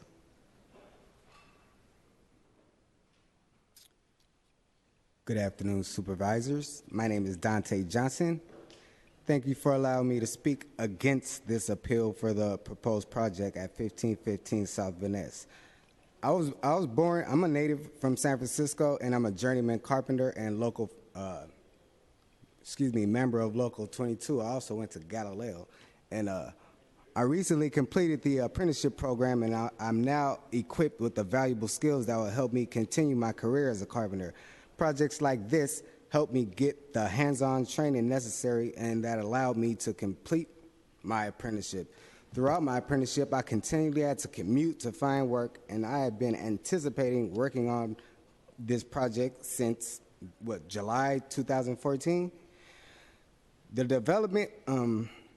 development will be in the city that I live in, which will allow me to work right in my own backyard, giving me an opportunity to give back to my community, like spend money, where I live,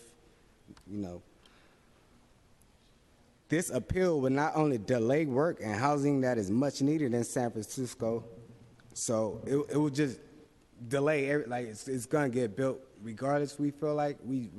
Why delay it? So basically, that's my stand on it. Thank you. Next speaker, please. Good afternoon, supervisors. My name is Carlos Duran, and I'm a field representative for Carpenters Local Union 22. I represent approximately 35,000 carpenters in Northern California. Close to 4,000 of those carpenters are members of San Francisco's Local 22. Some of these members, as you can see, are here today. We strongly urge the Board of Supervisors to deny the appeal brought to you today for the proposed project at 1515 South Van Ness for the following reasons. First and foremost, this project has been determined to be exempt from any further environmental review and was unanimously approved by the San Francisco Planning Commission on August 11, 2016, with this exemption. Second, this project fills the need for housing needed not only in the Mission District, but in San Francisco. This development will create a total of 157 units, 39 of which are affordable. The development team volunteered 25% of the total units to meet the need for affordable housing, which is emphasized in the Eastern Neighborhoods Plan. To our knowledge, this is the first and only project that complies with Prop C, which was just passed by San Francisco voters. Finally, this project has committed to using 100% union labor, which will create local construction jobs for San Francisco residents. This will also create a gateway for young people to develop skills that can lead to a lifelong career in carpentry through the Carpenter's Apprenticeship Program. In conclusion, this project is one step in the right direction to a complete neighborhood. This development brings a nice balance of jobs and housing to the eastern neighborhoods. We urge the board to deny this appeal, which will only delay the much-needed housing and jobs that San Franciscans want. Thank you for your time and allowing me to speak against this appeal. Thank you very much. Next speaker, please. Good evening, Larry Mazzola, Local 38 Plumbers Union Business Manager, also the President of the San Francisco Building Trades Council. I also rise against the appeal for 1515 South Van Ness. Myself and the San Francisco Building Trades Council feel that the EIR was adequate, seconded by the Planning Commission on a 6-0 unanimous vote. The project is voluntarily providing 25% affordable housing, moving up from 12%. I think it's the first and only project that we're aware of that is in compliance with Prop C. It is, the developer has promised to build 100% union, which as you know, will bring jobs to the area, good paying jobs with pensions and health and welfares and apprenticeships. Lennar Multifamily has done everything they said and more as far as I'm concerned, as far as the building trades are concerned. You'll hear from more of them in a second. So to me, there is no basis for the CEQA appeal, and the Planning Commission approval should be upheld. Thank you for your time. Thank you. Next speaker, please. Good afternoon, Supervisors. My name is Tony Rodriguez, and I'm local 483, but I also am a resident of San Francisco, as some of you know. I was at the Planning Commission when this project was heard and approved, and then later on I heard that it was being appealed. And at that time, the state was talking about by right, and he started reading a lot about that. And then, that California is 20 years behind in building units, housing. I don't know exactly where San Francisco is. I went to another function where they stated that 6 to 8 jobs are being created, and to those 6 to 8 jobs, there's only one housing unit that's being provided, and that's in the future of San Francisco. So, we've got a project here that was approved by the San Francisco Housing Action Coalition, which I'm a part of. It also was approved by the Planning Commission. It's a responsible project. People keep talking about displacement. I really don't understand that. I go by this building every day. I live in Bernal Heights. It's an empty building. It's been empty for a while. I bought a house in Bernal Heights 30 years ago, and it's changed. Everybody keeps talking about being against change. I've been in the city my whole life, 65 years actually. Today's my birthday. But the city's changed constantly, and I guess it's up to us to make sure that it's changed in a responsible way. So I ask you to approve the project, and then we're against the appeal. Thank you. Thank you. Next speaker, please.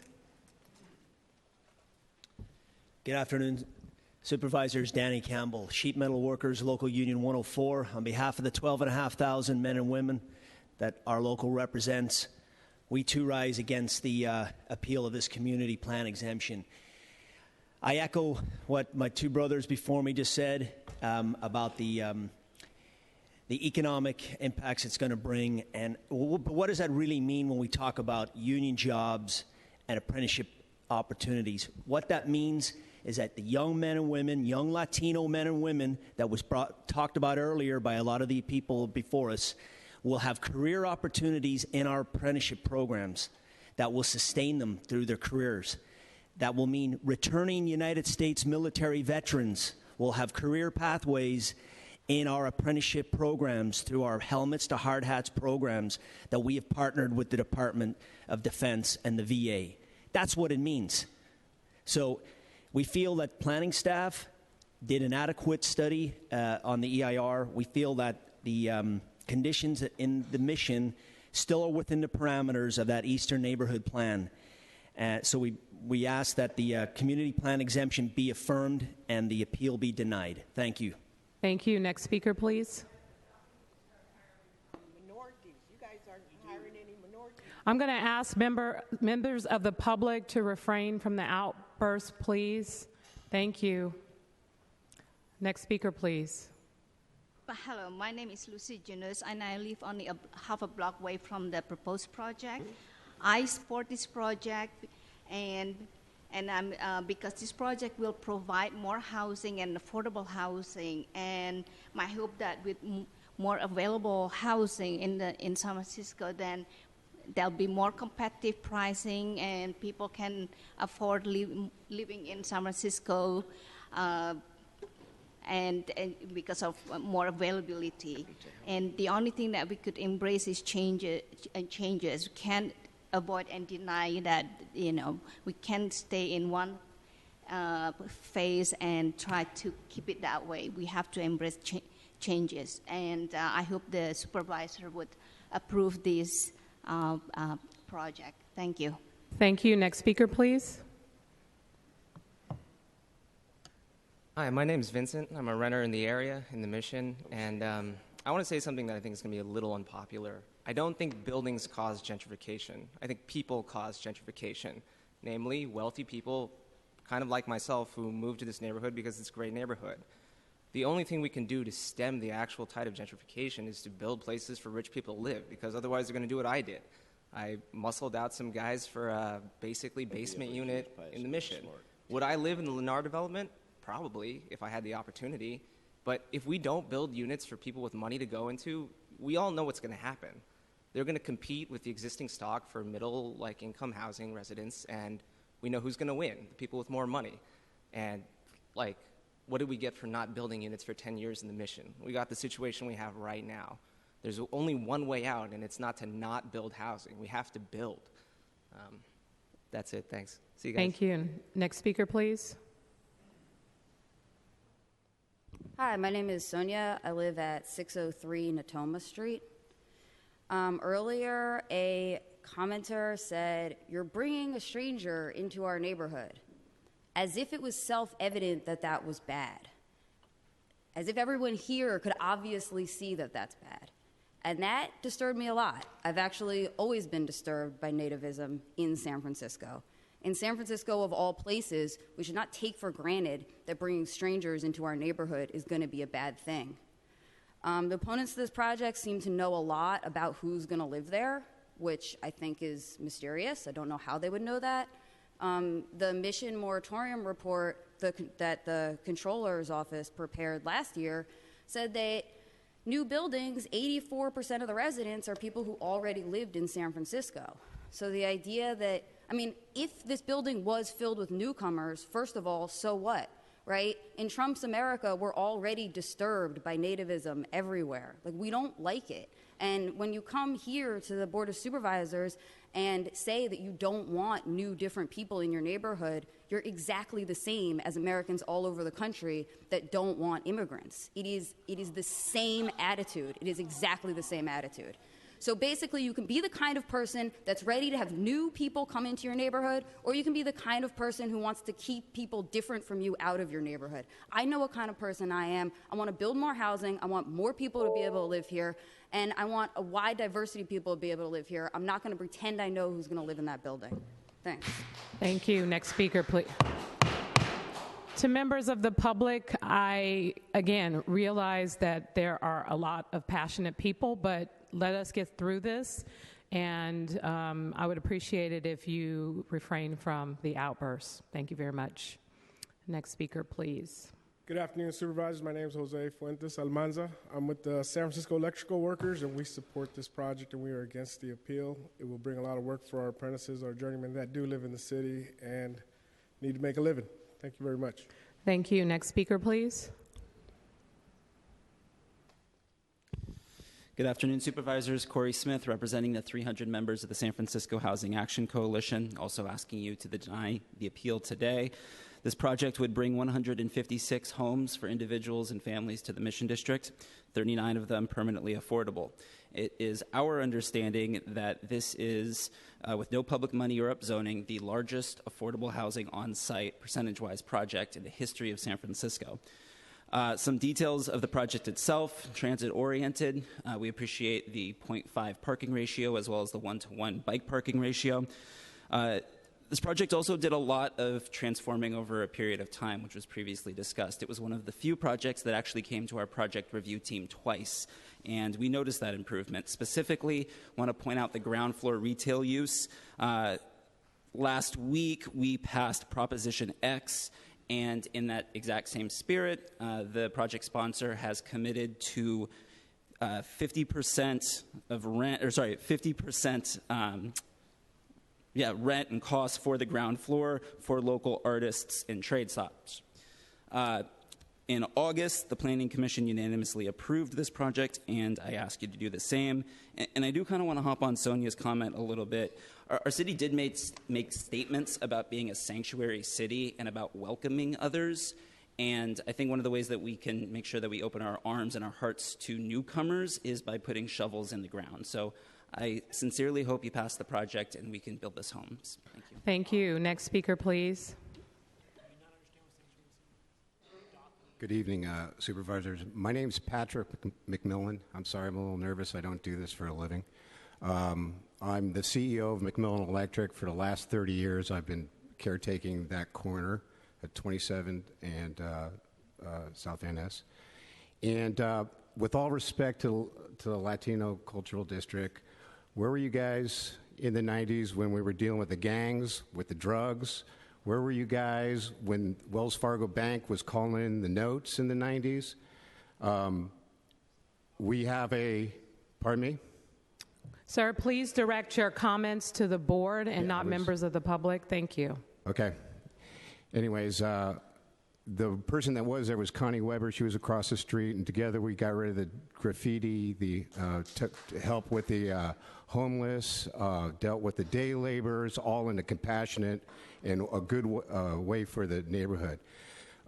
When my father and mother bought the building, we had 100 employees. When I sold the building to Lennar, we had 300 employees. We were able to take that capital, move down the street to Cesar Chavez, where we built a new state-of-the-art facility out of an old turn-of-the-century building. When I struck this deal with Lennar, they at the time there was no Proposition I. Lennar could have walked away from the deal. I'd already expended the money on the new building, and they stayed in. They didn't walk away from the deal. And I would like to speak to the character of Lennar, and I think they're a great thing for our city. Thank you. Next speaker, please. And if there's any more members of the public that want to speak at this time, please line up to your right. Good afternoon, Supervisors. My name is Javier Flores. I'm with the Labor Local 261. And again, I don't do this for a living. I'm here because I have an obligation for our members, which, we represent over 5,000. And one of the comments that I want to mention is about community. We represent, our members live in the area. And also, we represent community. And I want to make it clear because this has been a topic here, and I don't mean to offend anybody. Respect every single person. And, as a building trade, I'm here to support them, our brothers, carpenters, plumbers, and sheet metals. So please support this project and move forward. Thank you. Thank you. And just to be clear, this is for anyone to speak who is actually opposed to the appeal. Next speaker, please. Okay, seeing no other members of the public who want to speak in opposition to the appeal at this time, public comment is now closed. All right. Now, the appellant will have up to 3 minutes for a rebuttal.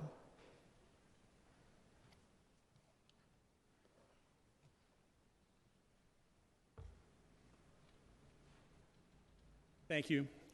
So much to say in so little time. The questions were, what's the impact of the cumulative impact of this market rate development, this and all the other ones, on the Latino Cultural District?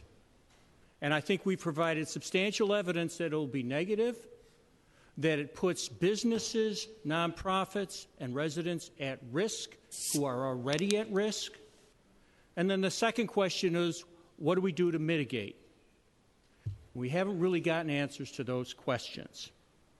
In fact, it was not in the Eastern Neighborhoods Plan that these questions were asked because the Latino Cultural District was not in existence at that time. So these impacts could not have been studied.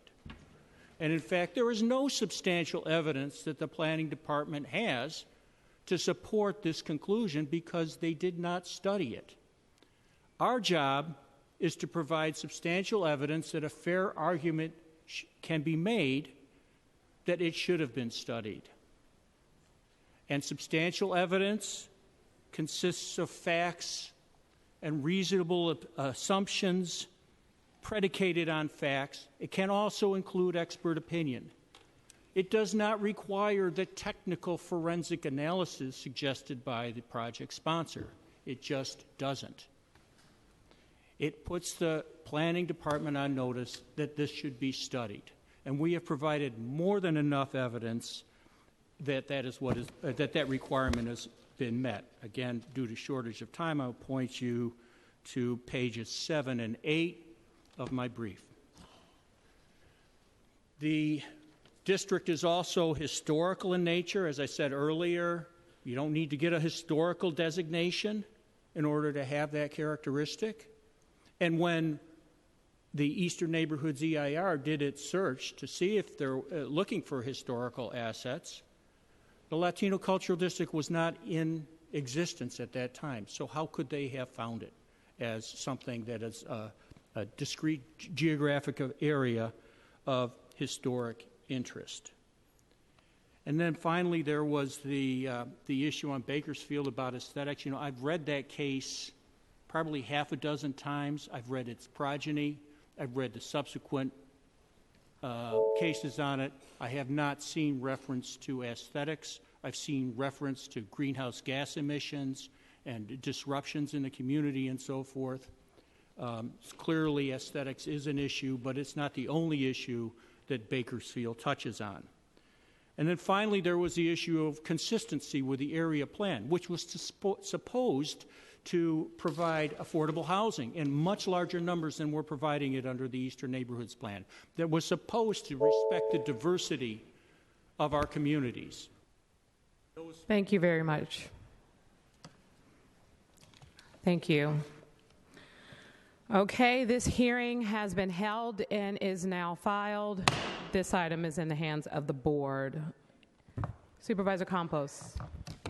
Thank you very much, Madam President. You know, I think, I've been on the Board of the Supervisors for now 8 years, and you never know how these things are going to go until you come to these chambers and actually go through the process. And let me say that I came into this proceeding thinking that I was going to vote a certain way. I've said this before, and I will say this again, that it's very challenging to deal with the issue of gentrification, with the issue of displacement in the context of a CEQA appeal. And I want to say this to the appellants and to the community, because I think it has to be said, and I say this as someone who has been fighting alongside of you on the issue of displacement. We have to do a better job of making the legal arguments around CEQA. We just have to. And I actually think that the point that was made by the planning department staff is really important. The issue of substantial evidence on physical impacts.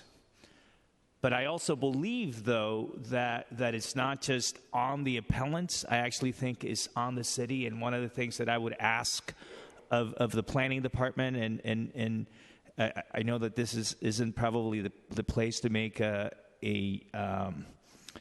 official request. We'll follow up after this. I do want to have an analysis done by the planning department, and I will do it in writing to make it official, that actually looks at how gentrification, displacement impact physically the environment potentially. I think that we need that analysis done. I don't know if that's something that could be done by an outside entity without the support and help of the city. So I would ask that. That said, I came into this hearing thinking that I would vote against the appeal. But for those of you who always wondered, does public comment make a difference? Does public comment change minds? I think this hearing is a perfect illustration that it does.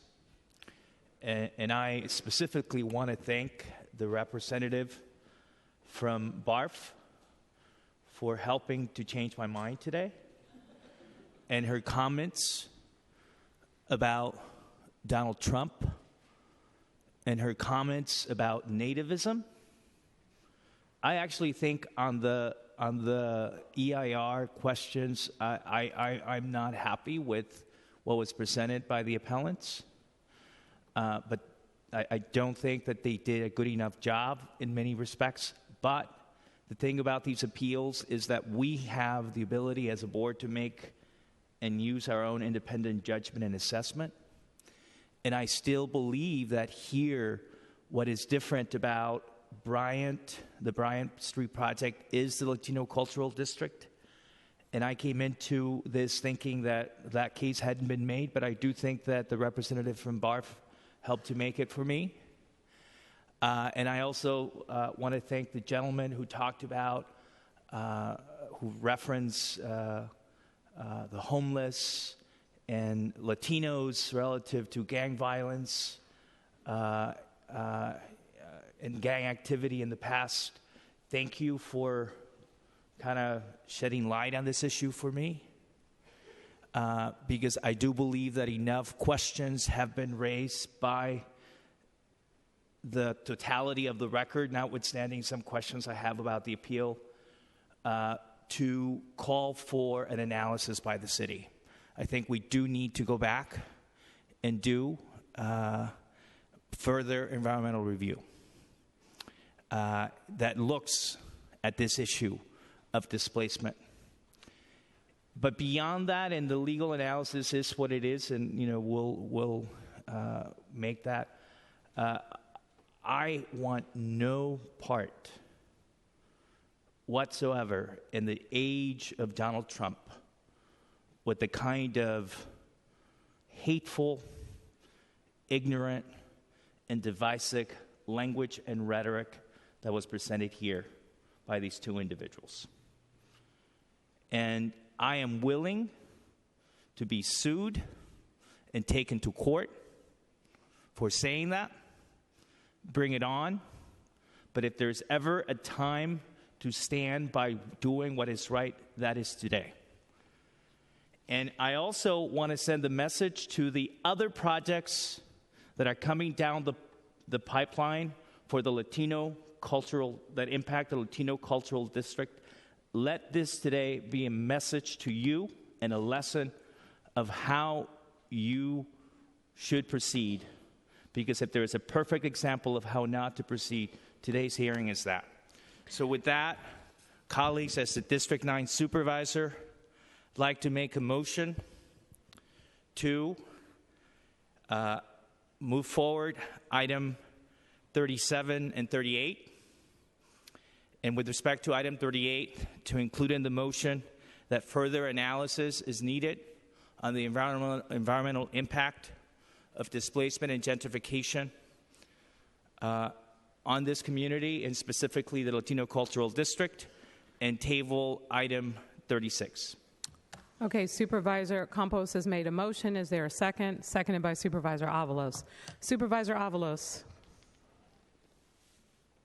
Thank you. I don't know if I could be as eloquent as David Campos, and I've felt that for the past 8 years, but here I am today. I have never, ever uttered from my seat to people doing public comment, but I found the comments to be so offensive today from that one individual talking about where were we in the 90s? And actually in the 90s, I was working in the community and trying to support young people from getting out of gangs. That's what I was doing in the 90s. And I remember at that time in the 90s, it was 20 years ago, in 1996, October 1996, the Chronicle was trying to overemphasize the level of gang activity in the Mission District, and they actually painted the clothes of young people red to make them appear like gang members. That's where I was in the 90s, was fighting against that crap. To think that we have a project before us that is defended with such ignorance and arrogance about what our community is about, is beyond the pale. We have a system nationally that was repudiated across the country in the election of Donald Trump. But we know where the country is blue, that system is thriving. And that system actually allows for the type of development that is happening in San Francisco that leads to wealth concentrating more and more to the wealthy, and the people who are low income and working class getting disaffected and not getting their fair share. And that's what people voted against in this election. They saw that our economic system and the politicians that support our economic system do not support working people. And to think that that only happens in the red states or in red counties is a fallacy, because it happens right here in San Francisco, and I feel like the Board of Supervisors, especially the progressive wing who is concerned about economics, has been fighting for that forever. So I am totally happy to support the motion made by Supervisor Campos to uphold the appeal on this project. Thank you, Supervisor Avalos. Supervisor Marr. Board President, may I Thank you, Madam Chair. Sorry, you're out of order. I'm sorry. Let me just speak from my heart to say that I'm going to miss these two guys sitting across from me on the Board of Supervisors in 54 days. I'm going to join with my comrades, colleagues in supporting the appeal, but thank you so much to the residents that have come out, the artists, the Latino community organizers and activists, the small business leaders and others, for giving us the political context of what's happening in the Mission District and other advanced gentrification, advanced displacement neighborhoods. We also know that many other neighborhoods are coming next as well. I wanted to say that I did meet with the developer, and I wanted to thank Lennar Multifamily and others. I think it's not necessarily about this project. It's a bigger political context that is being discussed here. But I do want to say that the 100% union labor, the 6 SF-made maker spaces, moving from the grandfathered percentages to the much higher inclusionary to the 15% plus 10% affordable goals, I think is commendable. But I'm going to stand with my colleagues and the communities that have said that the 2008 Eastern Neighborhoods EIR is way outdated, and it doesn't seem that there's any plan in place to update the broader EIR. I think cumulative impacts, as raised by Mr. Weaver and others, are so critical for us to think about. Not necessarily looking at it project by project, but I think the city needs a much better plan. When the planning staff said that we are trying to address the displacement and the socioeconomic impacts in other ways, I guess I haven't seen enough to show me that that's a serious effort to address the serious advanced displacement going on in the Mission District and other places. I just wanted to cite not only Miriam Zuck and Karen Chappell's UC Berkeley Center for Community Innovation and the Urban Displacement Project numbers, but also the Budget and Legislative Analyst numbers from 2015 that was commissioned by Supervisor Campos. The Mission District is rapidly gentrifying. The push out of Latinos and families and seniors and artists and disabled people is so rapid. I'll just give the numbers from the BLA report. 60% of the population was Latino in 2000. By 2015, it will drop to below 50%, and by 2025, if we continue at the pace that we're going, it'll drop in half to 31%. The number of wealthy people is doubling from 2000, and with all due respect to the wealthy people that spoke in favor of the project, my concerns are the families and others that are being displaced rapidly in this process, but the wealthy people are doubling from 12% in 2000 to over 26% in 2025.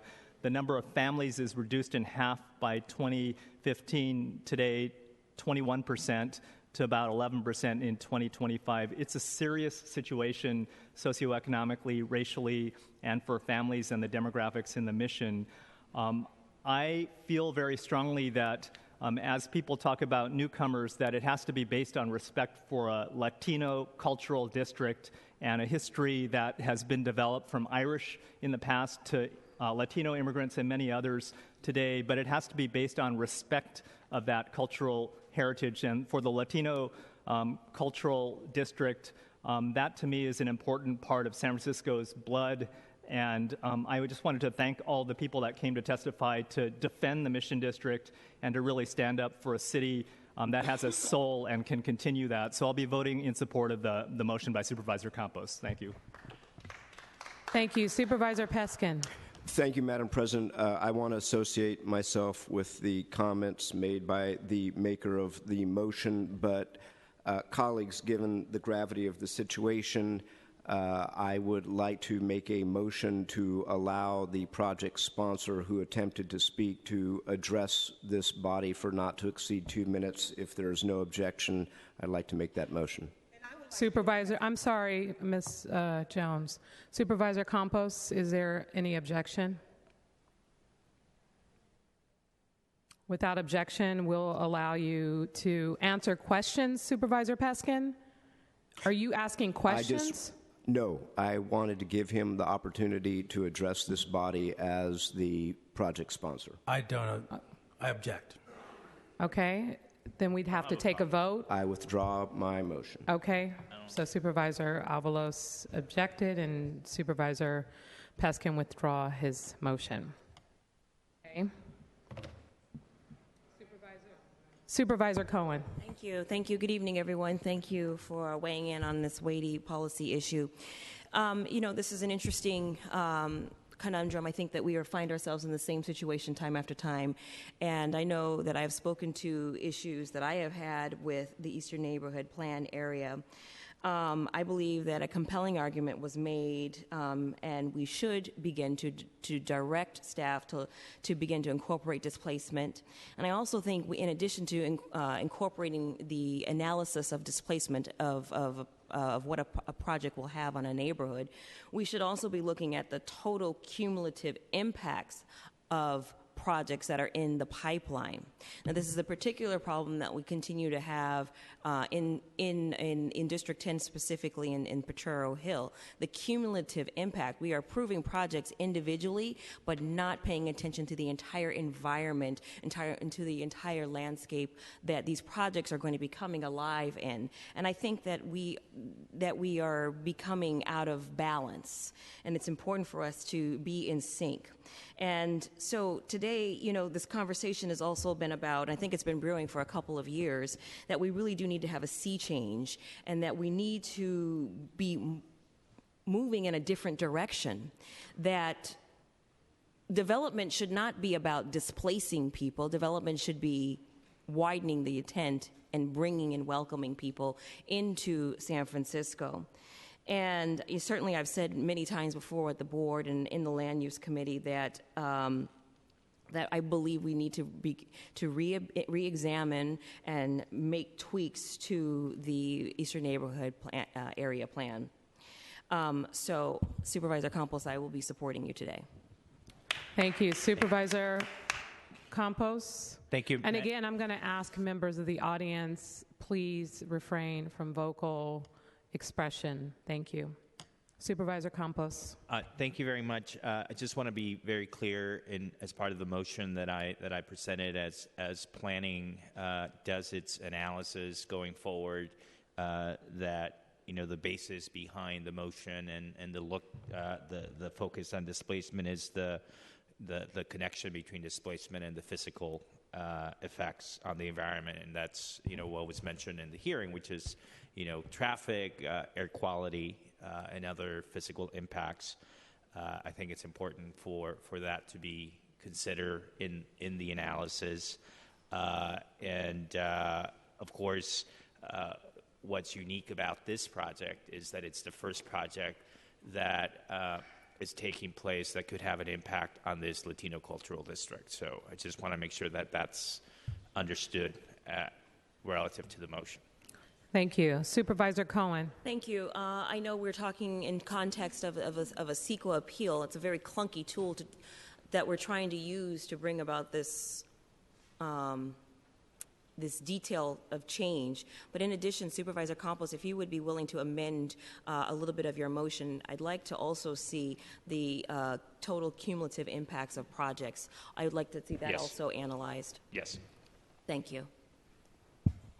Okay. Seeing no names on the roster, Supervisor Campos has made a motion to approve items 37 and 38 with proposed amendments. Madam Clerk, should we take the amendments separately? No, Madam President. Okay. And table item 36.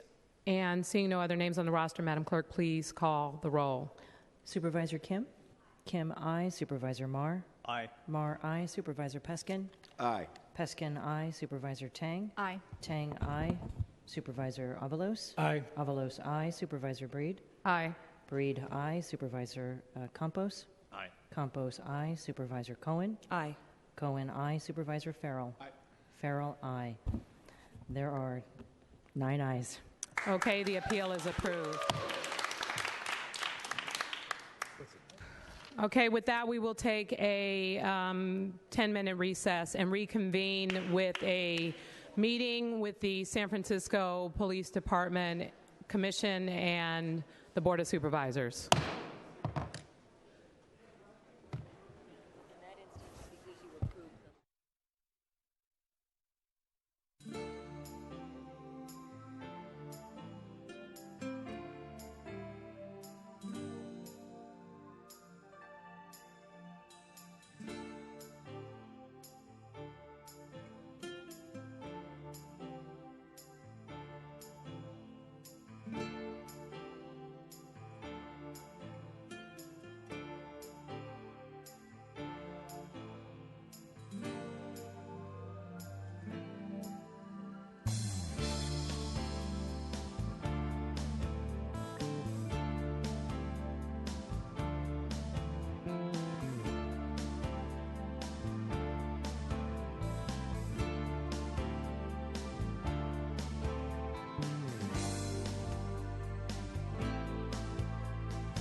Welcome, everyone, to the San Francisco Board of Supervisors. Welcome back. Thank you all so much for your patience. Ladies and gentlemen, we are having at this time meeting as a committee of the whole, a joint meeting between the San Francisco Board of Supervisors and the San Francisco Police Commission. And at this time, Madam Clerk, can you please call the roll for the board? Thank you, Madam President. Supervisor Avalos. Avalos present. President Breed. Here. Breed present. Supervisor Campos. Campos present. Supervisor Cohen. Cohen present. Supervisor Farrell. Farrell present. Supervisor Kim. Kim not present. Supervisor Marr. Here. Marr present. Supervisor Peskin. Present. Peskin present. Supervisor Tang. Present. Tang present. Supervisor Wiener. Wiener not present. Supervisor Yee. Yee not present. Madam President, you have a quorum. Is there a motion to excuse Supervisor Wiener and Supervisor Yee, moved by Supervisor Marr, seconded by Supervisor Cohen? Colleague, can we take that without objection? Without objection, Supervisor Yee and Supervisor Wiener will be excused. Now I'd like to turn it over to President Susie Loftus. Welcome to the board chamber. Thank you. Good evening, everyone, and welcome to this joint meeting of the Police Commission and the board. Sergeant, please call the roll of the Police Commission. Commission President Loftus. Here. President Loftus present. Commission Vice President Turman is excused. Commissioner Joe Marshall is excused. Commissioner Mizuko.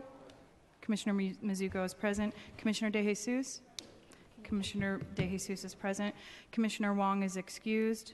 Commissioner Malera. Present. Commissioner Malera is present. Commissioner Loftus, you have a quorum. Thank you, Sergeant. Thank you. And ladies and gentlemen, just for clarity, we will have general public comment at this time, and we will then go into our hearing, specifically on the number of reports, including the Blue Ribbon Panel report and other reports as referenced in the hearing. So if you'd like to make comments specifically related to the hearing, there will be an opportunity to do that as well. This is the time for general public comment. First speaker, please. Andrew Yip. World affairs have key focus on human civilization in progress. World economics does come to a stage of prosperity.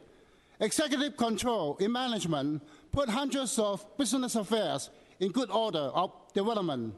Upright business career strive for success, being cautious to avoid potential problem, even in time of security. Of daily works, one must having of true objective. Of executive actions, one must having of correct strategies. For being rich and noble are predetermined destiny in life that have nothing to be superior over other folks. A bright person will fight with time to accomplish true benefits of things toward success for virtuous way. For solely holiness is supreme, and virtues are noble. Our virtuous personal nature in standards advance onto holiness in gradual steps.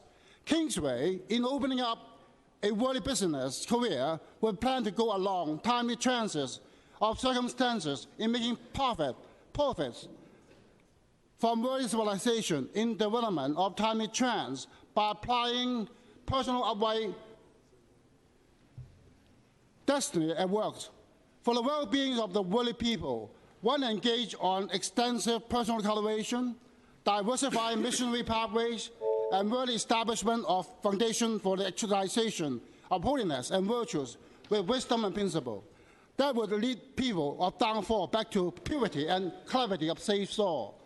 That would be the business enterprise of a heavenly peaceful kingdom. God bless Holy Mission. Amen. Thank you. Next speaker, please.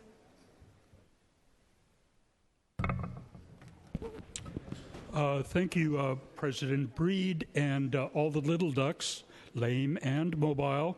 My name is Christopher Dahl, and I live at 6th and Howard, 10 blocks and less than 40 years from sea level. I rise to comment on racism. First, I wish you to take serious note that there is at least one white man who has tried to start a dialogue on racism, that man being my less than humble self. I've worn this shirt, my opening statement in that dialogue, while walking the sidewalks of San Francisco for at least 20 hours over the last few months. During that time, at least 200 people an hour have seen me wearing it. That's over 4,000 members of this smorgasbord of skin colors and costumes that make our beloved city and county what we want. And I've only noticed a few people actually taking a second look. In all that time, all those people passed the whitest human being they might ever see in their lifetime, wearing a T-shirt with two professional-looking black guys on it. In all that time, with all the uproar and pain involved with the subject of American-style racism, no one saw a contradiction, no one had a comment, no one had a question. No one. No white person, no Asians, no black person, no Hispanics, not one question. So members, take serious note. No one really wants to have a dialogue about race. No one. No Asian Americans, no African Americans, no Hispanic Americans, and no other European Americans. And that is our American tragedy. Thank you. Thank you. Next speaker, please.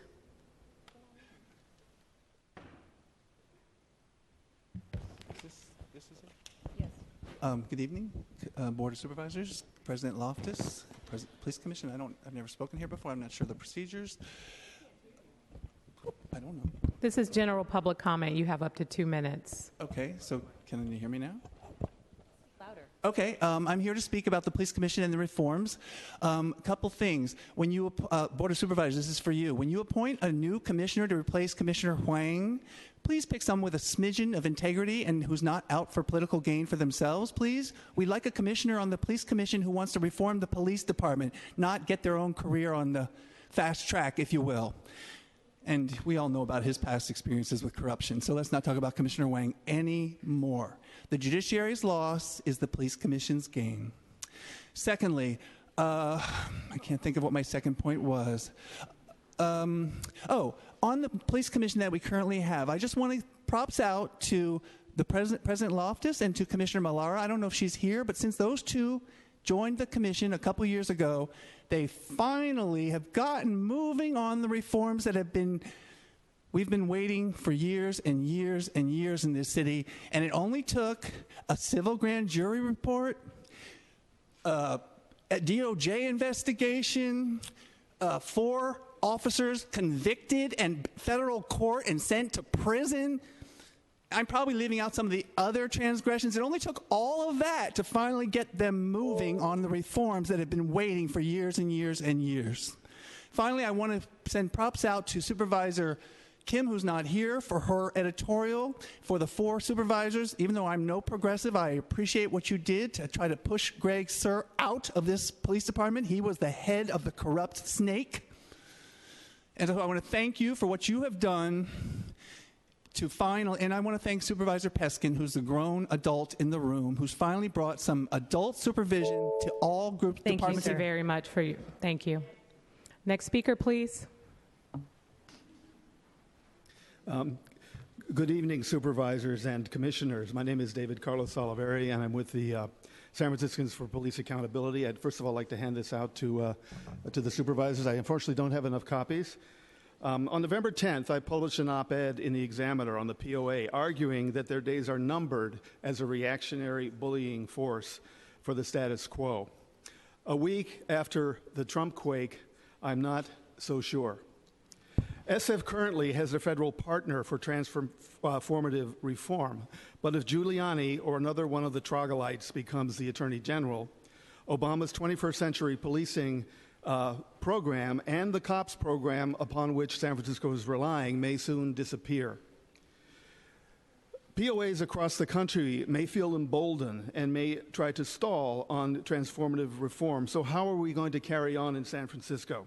How will we reform SFPA without a federal partner? Sir, I'm pausing your time. This is about general public comment. Okay. After general public comment, we're going to go to the actual hearing where we will reopen public comment specifically on these items. Okay. Let me just say that behind me there are other members of SFPA who will be putting a narrative in front of you. Thank you. Thank you. Next speaker, please. We'll go to the next speaker. Yes. We'll get you some help. Just Yeah. a second. Next speaker, please. Come on up and we'll Ma'am? Ma'am in the green shirt? Anyone else with general public comment, please come forward. If you're not ready, just step to the side.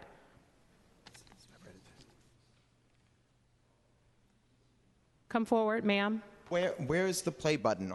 We're gonna have John assist you. Just a second, ma'am. Please come forward.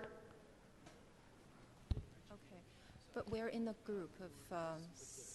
This is general public comment. Okay, all right. Dear Madam President and Supervisors, greetings. My name is Bo Chin, and I am a San Francisco resident and also a Falun Gong practitioner. Responding to the board's recommendations to the name Central Subway's Chinatown Station after Rose Park, many of us came to this meeting to help you learn about the other side of Rose Park, how she discriminated against Falun Gong on behalf of the Chinese government here in San Francisco. Following our public comments, many people came to us to thank us and also to find out what indeed is Falun Gong. Some inquiry came from supervisors yourselves, so we feel obligated to let you know the answer in the most direct and personal way. Falun Gong is deeply rooted in Chinese history and culture. It comprises of 5 sets of exercises. One of them is sitting meditation. However, the effectiveness of this practice doesn't just lie in the physical movement. It has to do with its principles of these exercises, which can be summarized in 3 simple words: truth, compassion, and tolerance. One may wonder, who practices this exercise? Old people? Sick people? Actually, not quite so. As a matter of fact, practitioners come from all walks of life. There's no pattern in what type of people practice this. Whoever echoes to and embrace the principles of truth, compassion, and tolerance could become a practitioner. And thank you. Thank you. So are you ready or you need more time? We're going to let the other group finish contiguously and then go after them. Next speaker, please. Thank you, Madam President, supervisors, and law enforcement officers. Thank you for the chance to make a public comment tonight. My name is Chris Kitsey. I've been a Tiburon resident and have maintained a San Francisco office for the past 20 years, most recently in Chinatown. I've been involved with a number of high-tech companies, including one that went public here in San Francisco. I spoke to you before on the topic of naming the Chinatown subway station. Today, I'd like to answer the questions you might have about having Falun Gong and what it is about, so you can better understand the people who are commenting on this topic. I first met Falun Gong practitioners in New York while they were on business over 10 years ago. I saw the exercises. I was touched by the way they conducted themselves with grace and compassion in the face of a vicious persecution. They inspired me to begin the practice. That's why I started doing the practice. There's no money involved. It's completely free, and I knew it was a very good practice. I could tell from the kind of compassion those people had, that's the kind of person I wanted to become. People of all races in nearly every country practice Falun Gong. I have personally benefited a lot from practicing Falun Gong. At one point, my wife and I had separated, but after taking up Falun Gong, our marriage is very strong. 5 years ago, she had her cancerous thyroid removed, and she told me I need to change my life. So she read John Falun, which is the book that we read. It means turning the law wheel, and started practicing. When going in for a follow-up exam, the doctor was shocked that all traces of the cancer were gone and she didn't need any more treatment. This was all thanks to Falun Gong. It's definitely changed all of our lives for the better. I hope everyone today gets a chance to learn more about Falun Gong meditation. Thank you, everyone. Thank you, sir. Next speaker, please.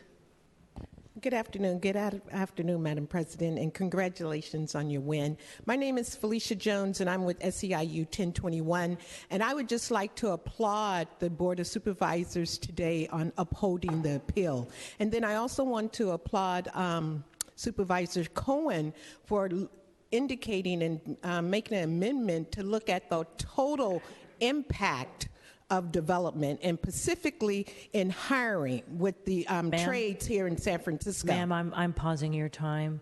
That appeal is not eligible to be spoken about at this public comment session. That had its public comment satisfied. Oh, I thought this was kind of general. This is general, so keep your comments more general and just don't mention the appeal. Oh, don't mention the appeal. Okay, so let's mention the trade unions here in San Francisco, that they do not hire minorities.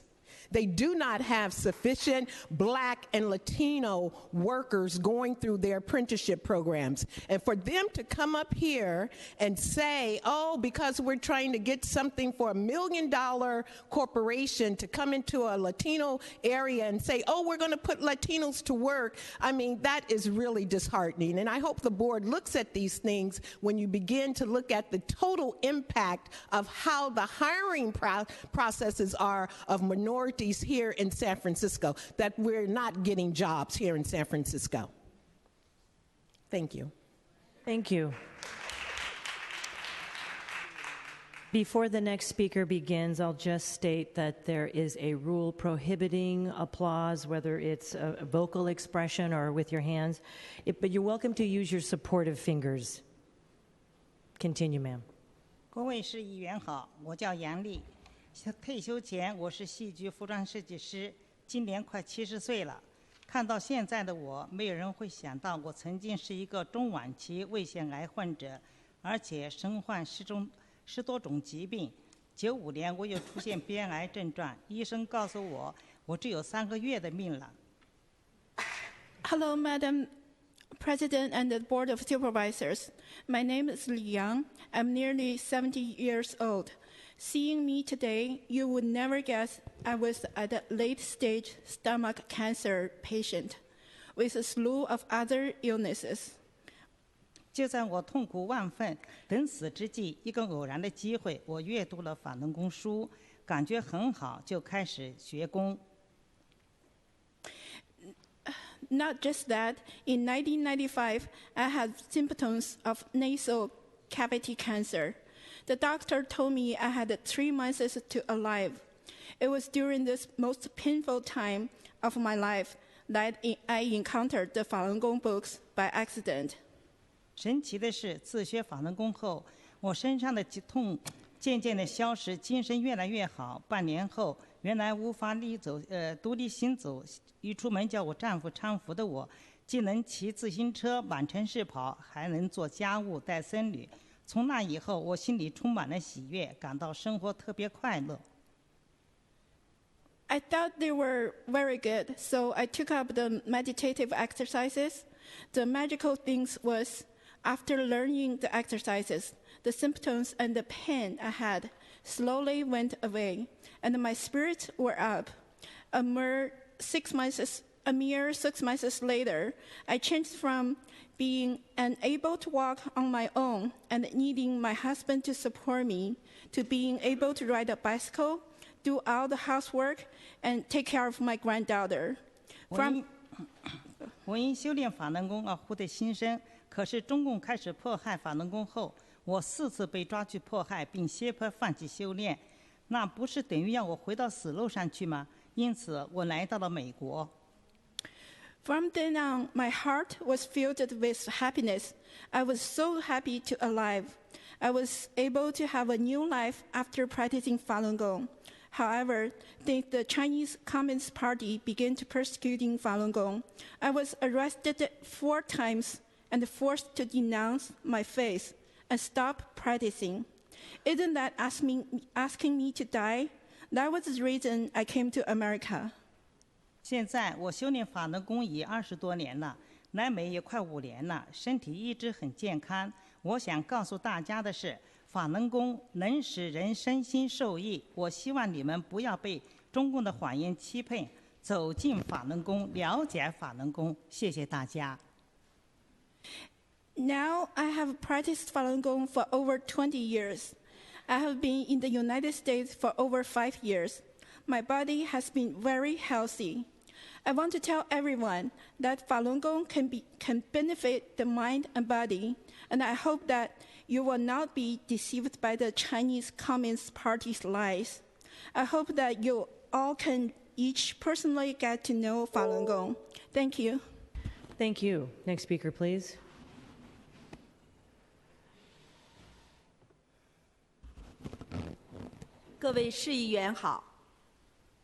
Hello, Madam President and the Board of Supervisors. 我叫张红，曾经是护士长，是一名气功爱好者，来美国20多年了。97年，我认识法轮功，并被博大的精深的内涵所折服了，而开始修炼。神奇的是，修炼法轮功后，肾静脉曲张、全身黏膜性萎缩等9种病不治而愈。My name is Hong Zhang. I used to be a head nurse, very enthused with Qigong. I came to the United States 20 years ago. In 1997, I learned about Falun Gong and was very impressed by its broad and profound teachings. After I began practicing Falun Gong, the 9 chronic illnesses such as pulmonary fibrosis, varicose veins, systemic mucosal atrophy that ailed me magically disappeared.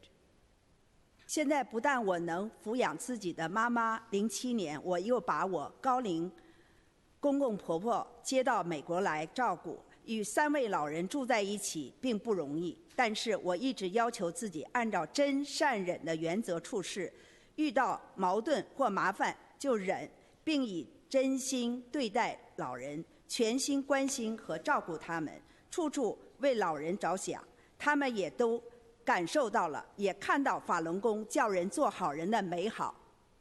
Now I not only take care of my own mother, but I have also been taking care of my parents-in-law since 2007, who are now nearly 80 years old. It's not easy to live together with 3 elders, but I always follow the standards of truthfulness, compassion, tolerance, and always put them first. They could feel my dedication and saw me in Falun Gong, teaching people to be good. 现在我们相处融洽，他们非常支持我修炼法轮功，及去参加各种活动，去告诉人们法轮功是真相。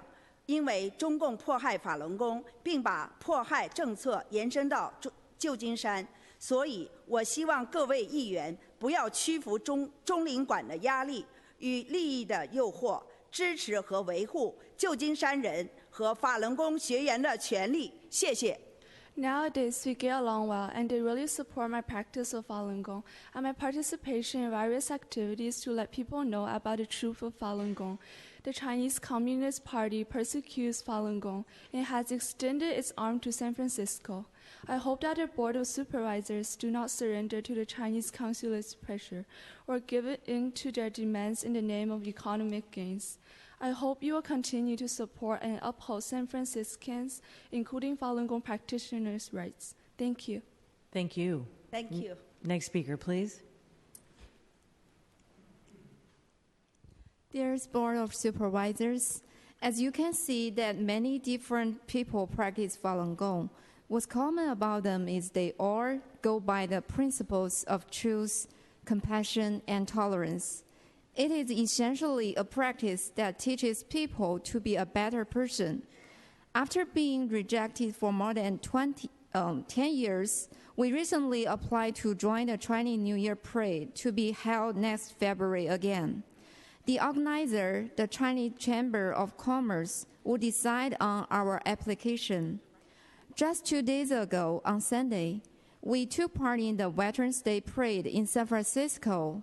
Falun Gong's Tango Marching Band was highly welcomed by the organizers. This is what Mr. Wallace Levin, the Grand Marshal and the organizer of the parade, said to our band.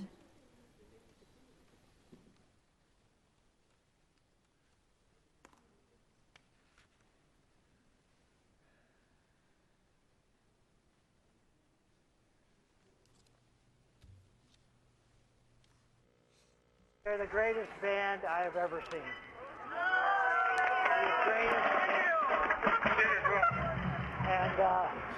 And you know, you may not be welcome some places, but you're welcome here.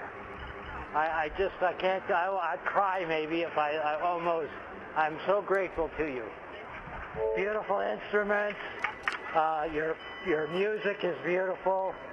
You're 1,000%, not 100%, you're 1,000%. You should be proud to be part of this organization and the culture that you support. And I thank you all. 舉辦呢個 play， 但係呢唐人，我哋啲唐人。This is typical of what we heard when we attend many, many prays in these countries. People welcome Thank us you, ma'am. and appreciate us. Thank you. Thank you. Next speaker, please.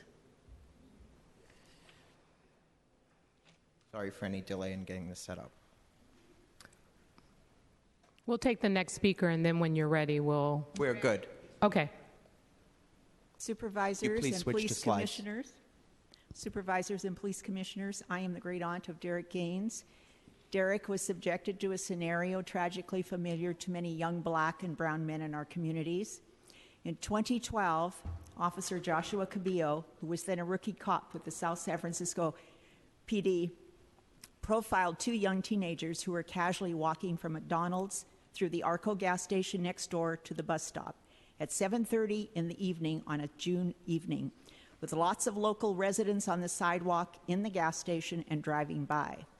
Cabillo swooped into a full gas station with his cop car and confronted the teenagers, demanding to know why they were walking through the gas station. Derek got scared. He was 15 years old. He tried to run away.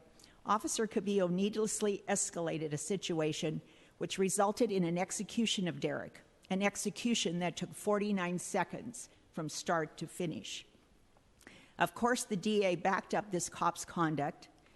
Officer Joshua Cabillo, no accountability, no consequences for taking a young teenager's life. The young 14-year-old who was with Derek that evening has since been totally derailed in his life by the experience that night with Officer Cabillo.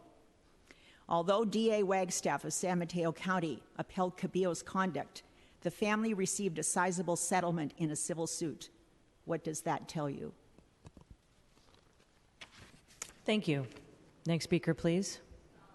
This is a continuation. Before Dolores' nephew was killed, Cop Cabillo was already on the radar as a thuggish, disrespectful, bully-type cop. Without being on probation, a South San Francisco man claims, police detained him in his home while performing a probation search that wrecked his house.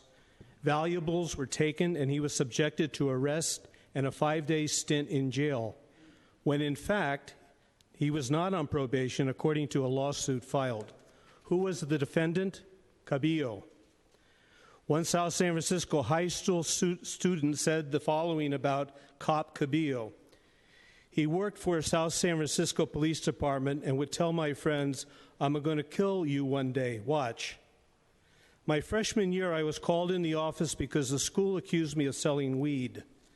Cabillo goes to South San Francisco High School to investigate. He takes me in a room and gets in my face. It's just me and him in the room. I hate the kids in your side of the city. I was raised in the east side of South City. He then says, "I'm going to arrest you, bitch ass, one effing day." He got mad because he had nothing on me and they couldn't find anything on me. I was 15 at the time. What is clear is that Officer Cabillo's abusive tendencies have been so far too regular to escape the notice of the community, and thus could not have possibly escaped the notice of the South San Francisco Police Department or the San Francisco Police Department. Thank you. Next speaker, please. Put the visuals back on.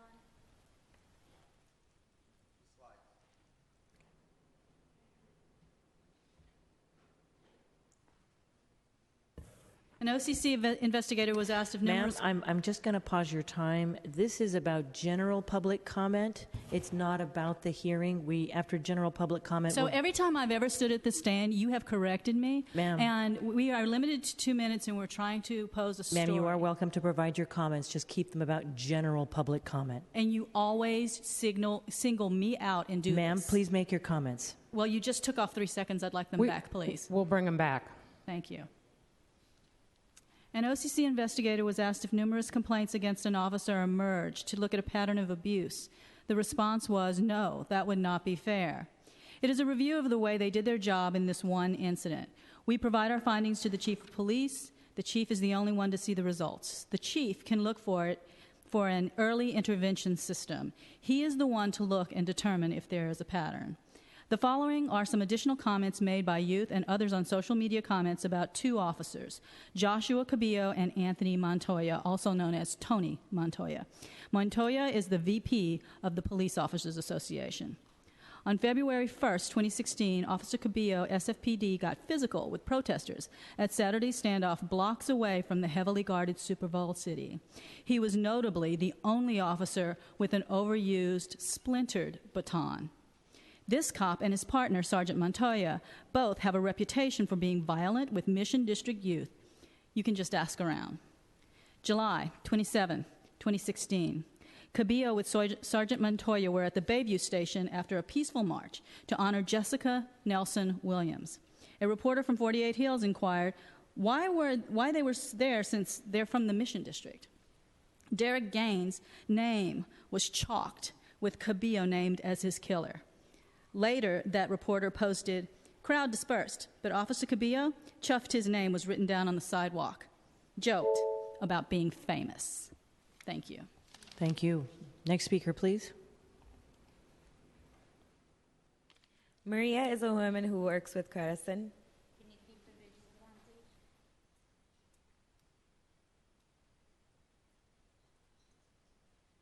Not talking. Hi. Maria is a woman who works with Credison, an international organization that empowers and responds to needs of Latino, immigrant, and other underserved SF Bay Area families. She received last week Credison's Employee of the Year. Maria has also had an encounter with Officer Cabillo in the Mission February 2015. After she had parked her car, was on the sidewalk heading to getting a bite to eat with her husband and cousin. She was asked for the IDs of the men. They gave little pushback, asking why and why they were being detained for some reason. He indicated that they were not. So they proceeded away to the restaurant. Upon returning to the car, Cabillo was having her car towed, was arresting her husband as having driven on a suspended license. Later in court, the judge threw out all of this and said that her husband's right had been violated because he had not been driving at all. A 30-day hold was put on her car, and you can imagine how expensive that was. I'm sure that Officer Cabillo did this just because they had questioned his actions and they knew who he was and what he was doing in the mission. Maria filed an OCC complaint on 2/24/15 with investigator William Hui. The complaint included Officer Cabillo, how he targeted and harassed both of them as people of color. The complaint went to mediation, and there was no finding against Officer Cabillo. In the meantime, she had no car for 30 days and an astronomical bill that she had to pay back. Thank you. Next speaker, please. Evening, Michelle Irisari with San Franciscan for Police Accountability and Idris Ali Foundation. And here is the case of, I will call her by her first initial, J. A young woman in her 20s was filming a protest event in the Mission a few months ago. She was grabbed by Officer Cabillo and dragged down several blocks by her hair to the Mission police station. And I actually saw the bruising on her body, and it was frankly horrendous. She was injured by this treatment, hair pulled out of her head.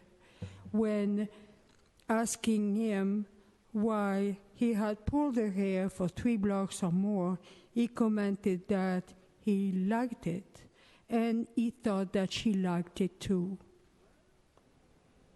She will be filing her complaint. She has actually filed a complaint now with the OCC.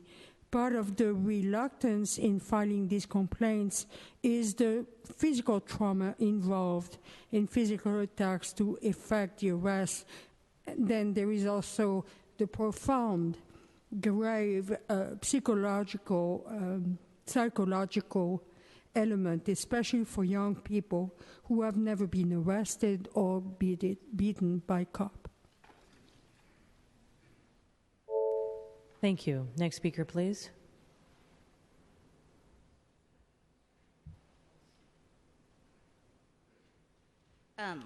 Dear Supervisors, I was here when I co-owned Gimme Shoes and worked on the formula retail legislation. Now I am here of a mother of a child of color. My son is a victim of police brutality, which has unique psychological effects similar to those of a victim of rape. I will not say his name in public for that reason. To process the trauma, he did this painting of the view from our window and wrote this statement for the ACLU, which represented him versus the SFPD. The officers who assaulted me were unprofessional, and their behavior was downright malicious. Not all police officers do terrible things, but the ones who assaulted me unfortunately cast an ugly shadow on the rest of the SFPD whom they share the uniform with. The experience I endured at the hands of these officers on the scene that evening was dehumanizing and permanently scarred me in multiple ways. I was violently beaten and forced to stay up all night in jail with no explanation. I had to wait hours to call my family. This incident affected my physical well-being, my mental well-being, and my work. Sadly, this is not the first incident of these same individuals harassing and terrorizing innocent citizens in the community. I am very disappointed with the reprehensible actions of these officers who are supposed to be protecting the community, ironically from the same type of criminal behavior they themselves engage in. The people whose job it is to enforce the law fairly with no bias should not be immune to it, and therefore these officers who assaulted my son should be held accountable.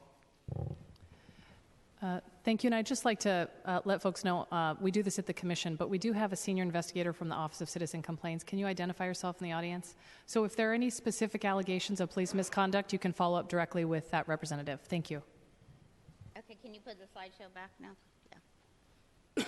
After Montoya beat Leigh's son in a psychopathic manner, Leigh's son asked why he was being arrested.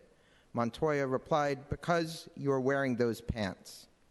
The community is aware of these officers. We know numerous OCC complaints, thank you for mentioning that, have already been filed against Officer Cabillo. Are civil suits taken into account? What is done to discipline officers? How do you even spot patterns in paper logs like the following? Since Leigh's son's civil suit, Officer Giselle Takoff, an alumni of St. Ignatius, has been promoted to Public Information Officer. Officer Cabillo and Sergeant Montoya have still been terrorizing Mission youth. What will the Police Commission and the Chief do to hold police officers in violation accountable? I'd also like to say a little something about specifically hiring practices. The Police Officers' Bill of Rights in California virtually ensures that this kind of pattern of abuse is legally protected for the officers so that their superior commanders cannot actually discipline them. One of the few points where they could have stopped Cabillo in this whole story was when he was hired into San Francisco Police Department, where they can impose a much higher standard. In particular, because the officer records involve so much exoneration and are scrubbed clean by this process, they're completely useless in a lot of ways. And I would encourage the department to consider looking at community reports and less reliable forms of information because they've been legally prevented from keeping records which are accurate about their officers' actions. Thank you. Next speaker, please. The last time I was here, I made a mistake and said that Christ rode the donkey into Jerusalem on a Sabbath year. That was incorrect. It was actually on the fourth year of the 7-year cycle. But I'd like to talk to you today about something more important than anything else, and that is Judgment Day, Doomsday. And I really believe the Doomsday clock has been moved to 59 minutes. And I can't say for sure when Christ will return, but I do know that the only prophecy in the Bible that told us when he would come the first time was based in Daniel chapter 9, where we're told that there would be 70 weeks of years, which each one of these 7-year cycles ended in a Sabbath year, and we are presently still in the Sabbath year. It did not end on Rosh Hashanah. We're still in it. And so my question is are you saved? I mean, really, if Jesus is coming back on the last day of the Sabbath year, and if that is December 1st, we have like 2 weeks to go, okay? I know it sounds crazy, but, you know, I mean, this is the biggest event of all of all history if this is Judgment Day. And I guess I'd like to read this. Now, if Christ be preached that he rose from the dead, how say some among you that there is no resurrection of the dead? If there is no resurrection of the dead, then is Christ not risen? And if Christ be not risen, then is our preaching vain, and your faith is also vain. Yea, and we are found false witnesses of God, because we have testified of God that he raised up Christ, whom he raised not up, if so be that the dead rise not. For if the dead rise not, then is not Christ raised. And if Christ be not raised, your faith is vain. Ye are yet in your sins. Then they also which are fallen asleep in Christ are perished. If in this life only we have hope in Christ, we are of all men most miserable. But now is Christ risen from the dead and become the first fruits of them that slept.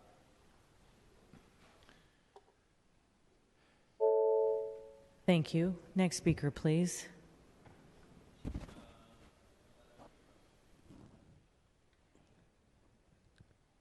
Well, I'm sure everybody's happy with the election results, and one thing we can be assured of, just because people vote doesn't mean they vote morally or ethically. Some of the worst people that we've ever elected are coming down the pike in our federal government and in this city government and our state government. Two of my favorite people who are not here tonight, Scott Wiener. Why don't I like Scott Wiener? Because Scott Wiener is the enabler or protector of the man that represented me in my domestic violence circumstance here in San Francisco. I'm a survivor of domestic violence. SFPD was very effective, but not 100% effective. So I had to have an attorney to file protective orders and then constant violations of the stay-away orders. It was costly, it was difficult, and my attorney on my domestic violence incident in San Francisco, where I had to be relocated, turned out to get beaten himself in a domestic violence disturbance by a police commissioner, Julius Turdman. I don't know how to say his name, but that's what I think of him. Now, how does a police commissioner get on the police commissioner to supervise the ethics of SFPD when he himself battered his spouse that he lived with, and methamphetamine was involved in that altercation? So if you're so against drugs, I did recruitment for SFPD on 2001. I had one of the most successful recruitment drives for SFPD in the 150-year history of SFPD. So I question, when you get a batterer and then you get a supervisor who endorsed him, who took his endorsement to run for office, what a scummy cesspool of people that get into this chamber and go on to higher office. So sometimes the person that doesn't win tends to be the most ethical, the most humane. And I appreciate all the hard work that people do to protect people from bad and antisocial personalities. Thank you. Next speaker, please. Good evening, supervisors. Here's a shift in issues. Falun Gong is deeply rooted in Chinese culture and promotes only good values, and yet the Tianguo Celestial Marching Band has been excluded from the San Francisco Chinese New Year's Parade because it is associated with Falun Gong, associated with a teaching that promotes only good values. The band has been welcomed by hundreds of parades across the United States. The only parades that exclude it because of its connection to Falun Gong are San Francisco's Chinese New Year Parade and Japantown's Cherry Blossom Parade. And the only reason behind these two cases has been the blockage by the Chinese consulate in Rose Pack. How can our city, which stands out as being a sanctuary city, first among cities as a caring, human rights supporting city, follow this path of repressing goodness? The band is applying again to participate in the Chinese New Year Parade. At this point, the parade organizers face a new decision, and we shall see if they can free themselves from pressure from outside forces. If they make the wrong decision again, it will continue to be a dark mark on San Francisco. Supervisors, we are here to ask you to write a joint letter to the Chinese Chamber of Commerce and urge them to make a simple but very important decision. Keep the foreign government's interference out of our city's decision-making process and keep Falun Gong as part of our community. Give the Chamber the support that they need and help them do the right thing. Take a stand for what is right and show the true heart of this remarkable city. Thank you. Thank you. Next speaker, please. Good evening again, David. Carlos Salaveri, San Franciscans for Police Accountability. I just want to kind of be the capstone on the other SFPA folks who spoke about Officer Cabillo.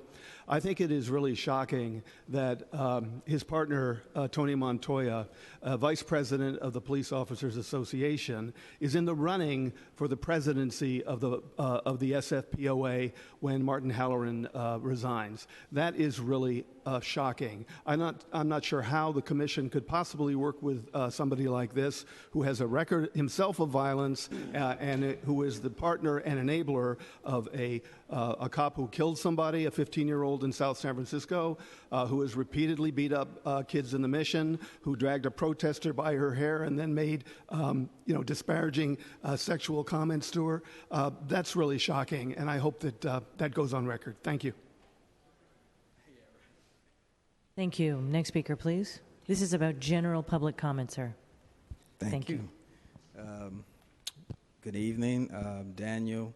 For the record, to the supervisors and commissioners, once again, thank you for calling this hearing. So, I have to say something, because the officer that many of the people have came before and spoke about Officer Cabello, I guess that's his name. Well, during the Super Bowl of this year, we had a protest on Market Street, and guess who poked me in the back with a billy club? Officer Cabello. And I'm a pretty disciplined guy. I mean, I know how to protest without making you feel threatened as an officer, and I think it's not a coincidence that something like that happened even to me. Thank God I didn't get shot by this officer. And I recognize his picture, and the evidence is clear. I was trying to find it on YouTube here, and I was going to show everyone, but I guess I can show it another time. But my point is that, let's do something about this officer. I like to file a complaint with OCC now, and let's take it from here. And, by the way, I know this is general public comment, but, this is a Trump thing going around, and we don't want to embolden officers who have tendency to be rogue officers and who have tendencies to disrespect everyone's constitutional rights. So let's be clear going forward that let's stand together against any rogue police officer, any rogue official. Now, let me stop. But let's just stand together and let's make sure that we identify what's the problem within this department so we can make this department work for everyone. Amen? Amen. Thank you. Thank you. Next speaker, please. And if there are any other members of the public who wish to comment on general public comment, please step up. So I just want to say good evening to the commissioners and the Board of Supervisors. I'm sorry I'm late, and it's very hard to participate in democracy when you work an 8-to-5 job, so I'm really glad I could be here tonight. I did want to speak a little bit on the selection of the police chief. And just after listening to all these stories, say how brokenhearted I am that this kind of conduct is happening. And that's why this police chief search is so important. I'm noting that Oakland has required that their chief have a minimum of bachelor's degree, but it's more desirable to have a master's degree, as well as they must be a resident of Oakland. And they must have 5 years, I believe it's of executive experience. So I really hope that this police search and these recommendations has taken all of that into account. I think us being a sanctuary city, we need a police chief who's very, very well-versed and very well-trained and hopefully with some experience in sanctuary city, because I can feel the attacks coming from the president-elect.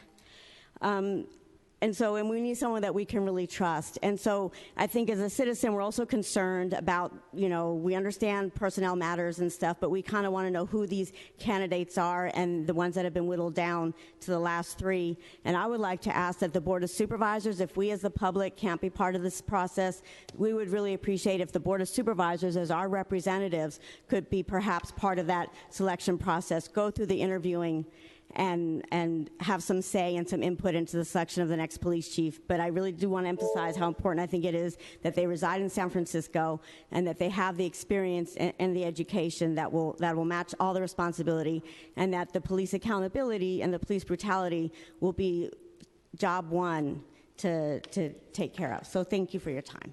Thank you. Next speaker, please.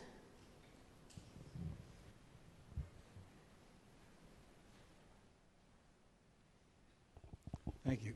Tom Gilberti. It seems like we've elected a president that very few school boards across the country would hire to be their principals in their grade schools or in high schools. Recent radio tidbits. 50% of Americans live paycheck to paycheck. 25% of kids live in poverty. 3,000, there are 3,000 plus counties in this country. The first time I heard this, they said 17% had tasted a recovery from 2008. Last time I heard it, a couple of weeks later, they said 7% of the counties across this country had experienced a recovery. Americans left behind, Trump kind of caught the nuance. They were all Bernie's issues, and they still continue to be Bernie's issues. Hillary, like a small magnet, was pulled always toward Bernie's issues.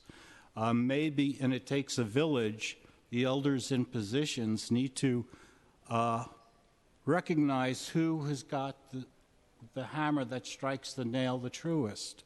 And in that case, it was Bernie. Well, we didn't get that, and the Democratic Party missed an opportunity to lead this country because of the superdelegates, Debbie Wasserman. And so here we are. And in this session today, we've had profiteering and mixed with housing. We're having the police here, and it's, it's militarization that we need to back away from across our entire country. If I was black, I would say a problem would be racism, and the Falun Gong are looking for their freedom in our country. The answer is a healthy community. Thank you. Let's get there. Thank you. Next speaker, please. Felicia Jones, Wealth and Disparities in the Black Community, Justice for Mario Woods.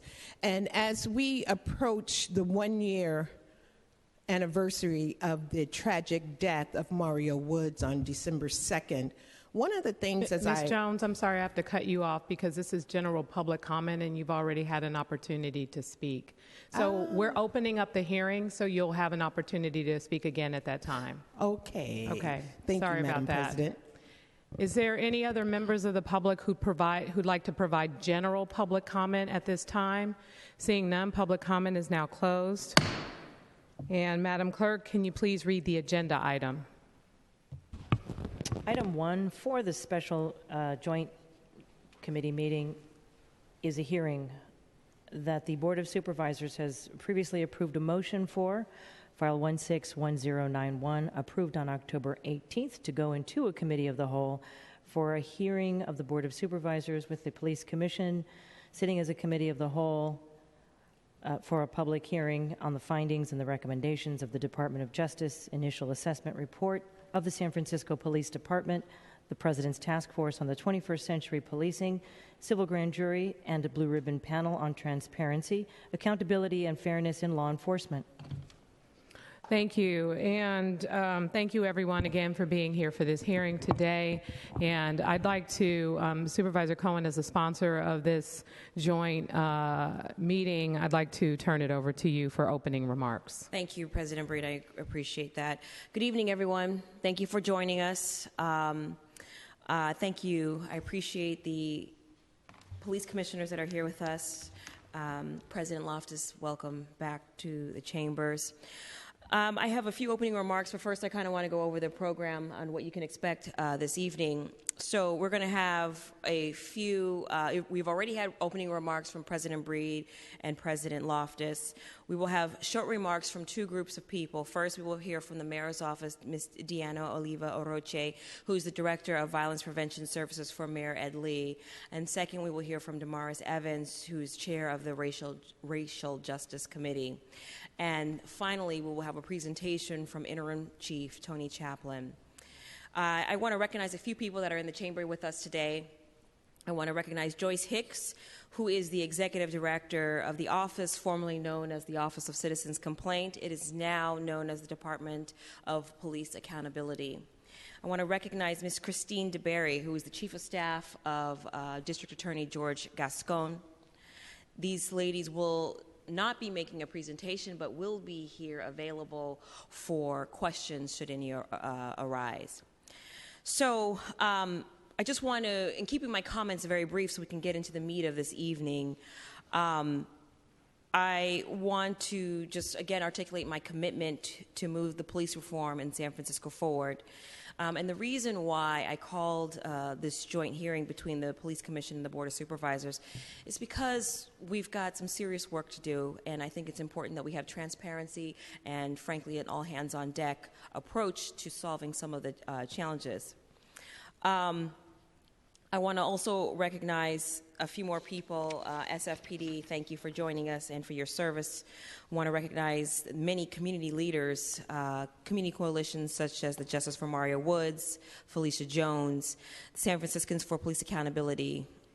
I want to also highlight Ms. Julie Tron and Yolanda Williams, who are also here with us. Julie Tron is with the San Francisco Bar Association Criminal Justice Integrity Unit. I want to recognize also Officers for Justice, yes, that exhausts my list of thank yous. So as a reminder, the Police Commission is the policy-making body that's most intimately involved with advancing many of the critical reforms. And it is my goal that by sitting together tonight as one united body, that we can both increase transparency and move quickly on these reforms. Now, last month, we held a hearing on the recommendations from the Blue Ribbon Panel. You may recall we were talking about 272 recommendations that were presented. And the board has also held hearings on the civil grand jury's report on timely investigations into officer-involved shootings. And needless to say, these have been very difficult but critical conversations to have amongst the policymakers in our city. And so that's exactly why I did some work with my staff to pass the data collection ordinance last year. And I really have been pleased to hear from several members of SFPD's leadership that the reporting has produced some eye-opening moments for them. So for many of our residents, trust in the department has been a long-standing issue. And we are taking steps to move beyond the fact-finding phase. We now have 5 separate reports that we can point to, which have collectively provided nearly 500 recommendations to improve our police department. So why are we doing all of this, you might ask? Well, I'm hopeful that with all this investigatory work and the actions that we will take to implement the recommendations, that we really might begin to start to gain some of the public's trust and confidence back. Because we received plenty of information about what improvements are needed to our police department in our last meeting, I really want to focus today on how the recommendations for change will be implemented, paying close attention to a timeline. I think it was Supervisor Campos in particular that mentioned in the last meeting that we need an aggressive timeline, and I'm in agreement with him. So to that end, again, the format for today's hearing will be as follows. First, we'll hear brief remarks from the Mayor's Office of Violence Prevention, and then we will hear from a representative from the Public Defender's Office, and we will hear in a presentation, an updated presentation from our Interim Chief, Tony Chaplin. There's a lot of information that we're going to need to cover here, so colleagues, in order for us to get through this, I would ask that we, to the greatest extent possible, ask that you hold your questions for the end of the presentation so that the presenter can get through, and then we can have just a question and answer session. Now, I'd like to bring up Ms. Deanna. Supervisor Cohen, before we bring up the representative from the mayor's office, I'd like to give Commissioner Loftus an opportunity to provide remarks. I'm sorry, I thought we did that already. Well, I said welcome, and that probably was enough in fairness. But I just want to say on behalf of the commission, the police commission, it's a tremendous honor to sit with the board today, to be in these chambers. It certainly elevates issues that many of us have been working on for years and are very committed to, but it gives the opportunity for so many community partners that work with the board and work with us separately to make sure that we're looking at these issues together and we're having one conversation. So I want to thank you, Supervisor Cohen, for your leadership, President Breed. I also want to take a moment to thank the commissioners who are here. I think someone said it's difficult to be in democracy when you work 8 to 5, just to highlight that all of the commissioners have jobs and families, and those who aren't here tonight, please know that it was because they weren't able to change their schedule, but they want to be here. This is something that this commission is very committed to. The last thing I will say, because I think there have been reports before, and if you're feeling cynical that change is not going to happen because you've seen a report before, the fact that we have these 5 reports, we're going to hear from the department, and we together can hold ourselves and the department accountable to make this change is really what tonight is about. So I want to thank the board not only for tonight, but for the subsequent hearings that you all have committed to, that with all the anxiety about what's happening in Washington, I think it's a reminder for us here in San Francisco to not expect somebody else to fix issues that we actually need to work on together, which is building trust between the community and this department. So we're honored to be here, and thank you so much, both of you, for your leadership. Thank you, Commissioner Loftus, and I'll turn it back over to you, Supervisor Cohen. Thank you. So what I'd like to do now at this time is welcome and open up the floor to Ms. Diana Oliva Oroche, who's the Director of Violence and Prevention, on behalf of Mayor Lee. So just as a reminder to the 2 ladies that are going to be speaking, to be succinct, thorough, but yet succinct. Yes. Thank you. Good evening, Board of Supervisors and Police Commissioners. Thank you for the introduction and thank you for hosting this forum. My name is Diana Oliva Roche. I work as the Director and Senior Advisor to Mayor Ed Lee. I'm joined with my colleagues here today who will also be joining me to answer questions towards the end if you need any questions answered in behalf of our office. I'm joined with my colleague, Mauli Tubenyo, who's our new board liaison at the Mayor's office, and Paul Henderson, who also works as a colleague side by side around public safety and is one of the Mayor's Deputy Chiefs of Staff on public safety. Today, I'm here representing the voice of Mayor Ed Lee. On behalf of the Mayor, I'd like to thank you for the leadership that all of you have demonstrated in this last couple of years, all the days and hours that you've worked very hard around trying to highlight specific areas that our police department needs to be improving on moving forward.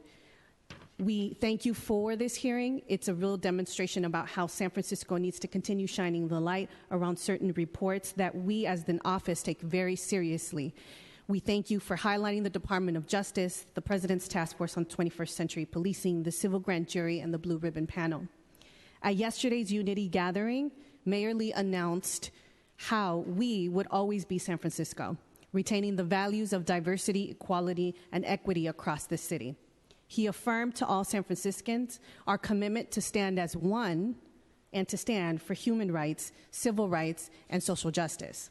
He also confirmed our dedication to continue moving forward with our current commitments, which includes implementing the recommendations from the previously mentioned reports. When Mayor Lee called the U.S. Attorney General Loretta Lynch to come assess our police department, we fully committed to working on the Department of Justice community-oriented policing services and to implement any recommendations that they would bring forth. We are proud that all involved, especially the San Francisco Police Department, opened their doors and invited transparency and accountability.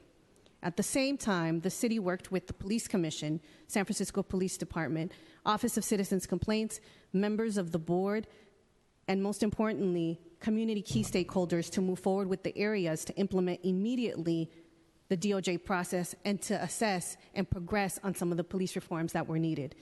This included key highlights, key policy recommendations that demonstrated our leadership here or what we needed to move forward with in San Francisco.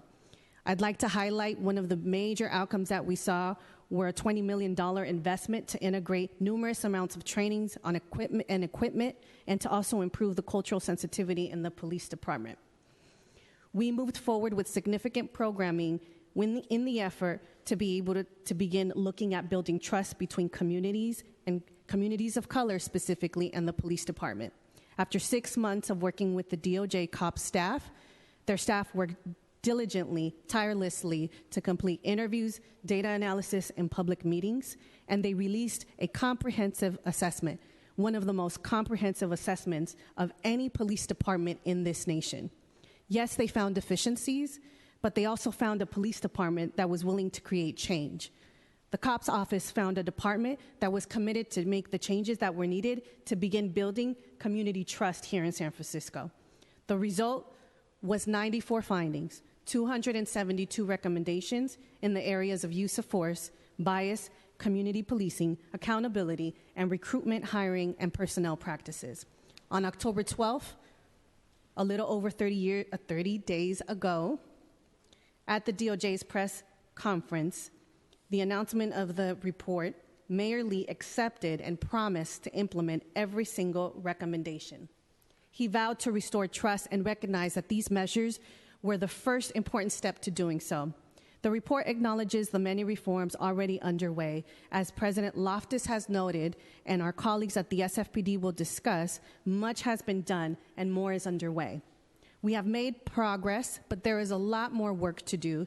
Tonight, Mayor Lee asks to work in partnership and to share the responsibility of addressing and executing recommendations to build a 21st century police department for San Francisco and to continue moving forward with fair and just policing that treats everyone the same and places the sanctity of life above all else.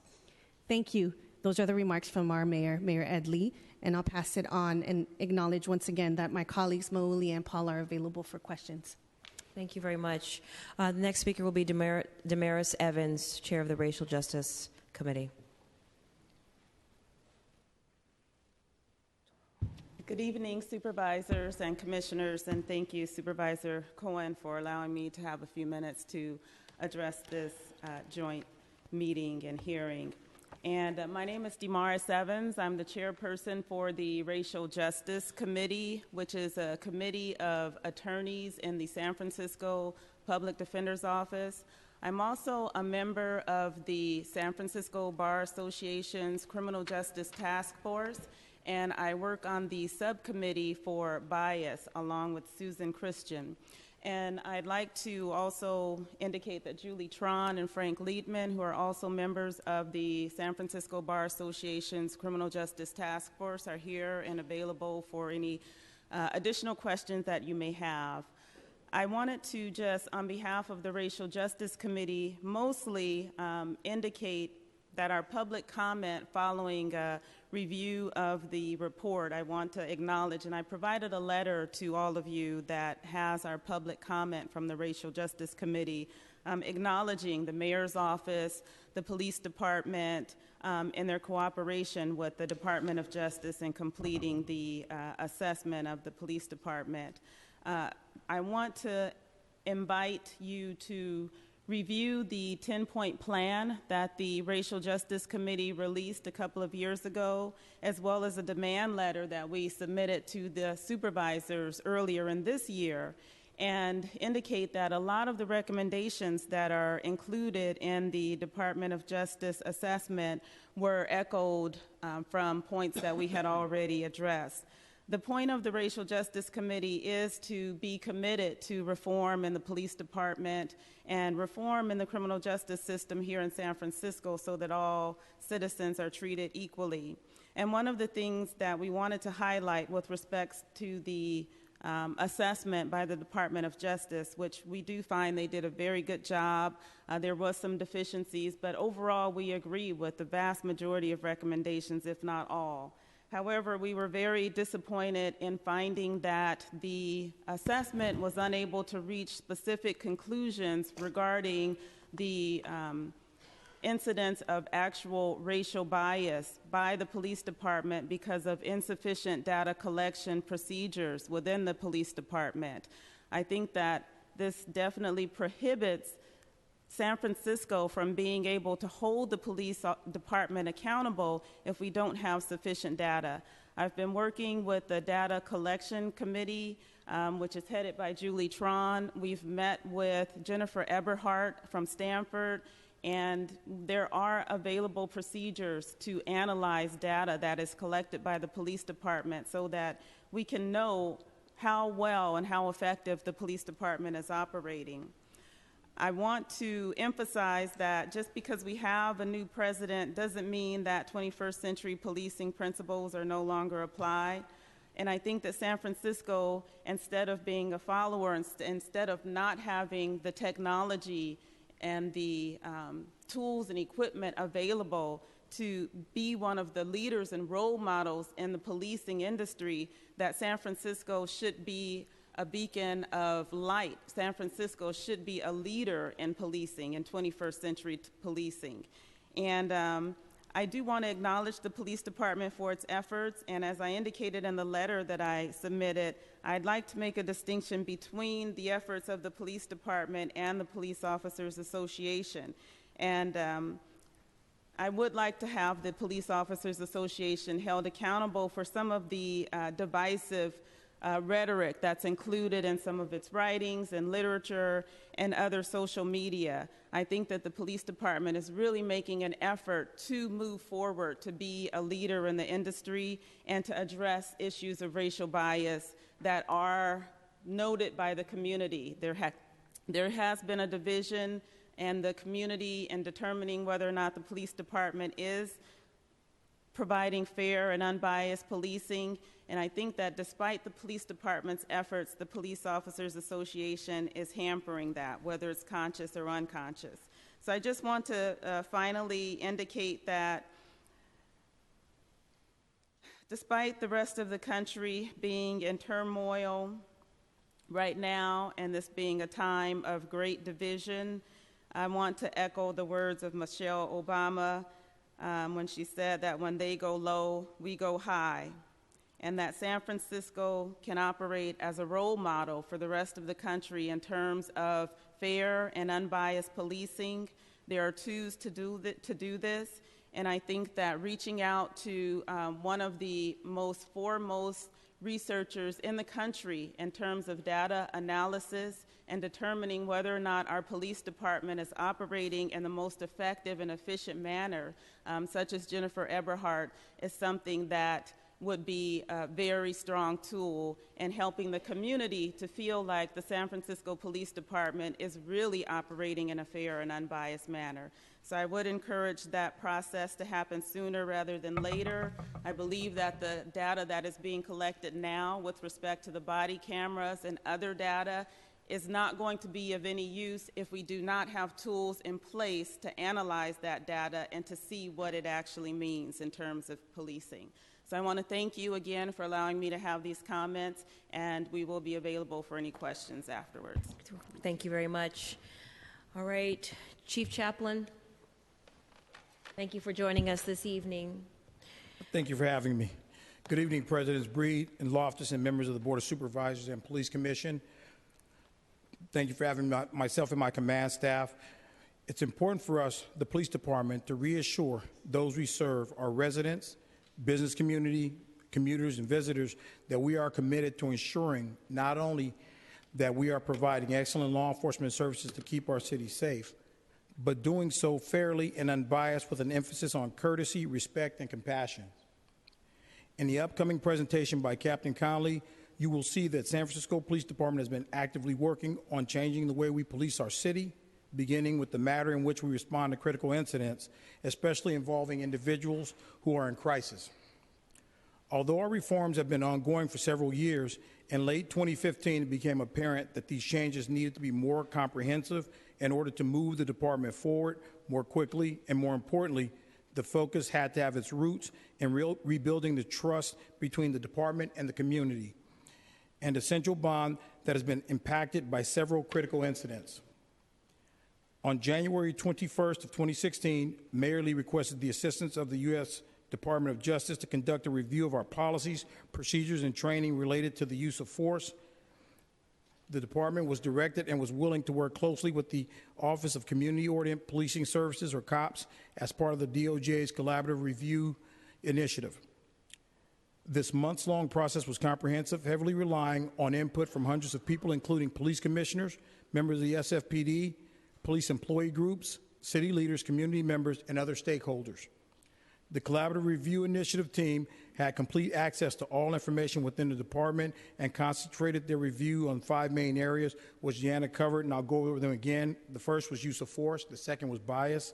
The third was community policing practices. The fourth was accountability. And the fifth was our recruitment, hiring, and personnel practices.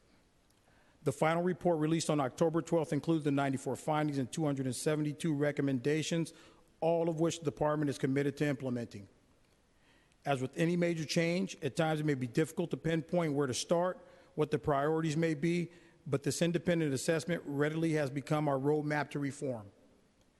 It is important to note that prior to the onset of the assessment, one of the first suggestions made by the Department of Justice team was that the department should establish a bureau dedicated to ensuring that accountability and transparency were a top priority, as well as tracking compliance with the findings and recommendations that may come from the review. The Professional Standards and Principal Policing Bureau was created in early February to oversee and facilitate the collaborative reform assessment process, as well as to coordinate the implementation of many of the recommendations offered by other operational reviews performed, including the civil grand jury reports on officer-involved shootings, the Blue Ribbon Panel on Transparency, Accountability, and Fairness in Law Enforcement, the Bar Association of San Francisco's report on technology and data collection, and the Office of Citizens Complaints recommendations from the President's Task Force on 21st Century Policing. I presented to this board on numerous occasions regarding the various reviews of the San Francisco Police Department, and I kept saying to this board that we're waiting for the final review because we're going to overlay them, and that's what's going to be in the presentation tonight, is an overlay of all of these different reviews of the San Francisco Police Department. In short, I wasn't stalling for time. The following information is intended to provide an overview of the strategic plan for the process that will be followed during the implementation phase of the DOJ's recommendations. I cannot stress enough that this strategic plan is comprehensive and was built to hold staff accountable for the completion of each assignment within the given time frame. Before I turn this over to Captain Michael Conley, I would also like again to thank you for your support and for inviting us here this evening. It gives the department another platform to inform the community of our efforts. We, the police department, are in full support of the words of Mayor Lee.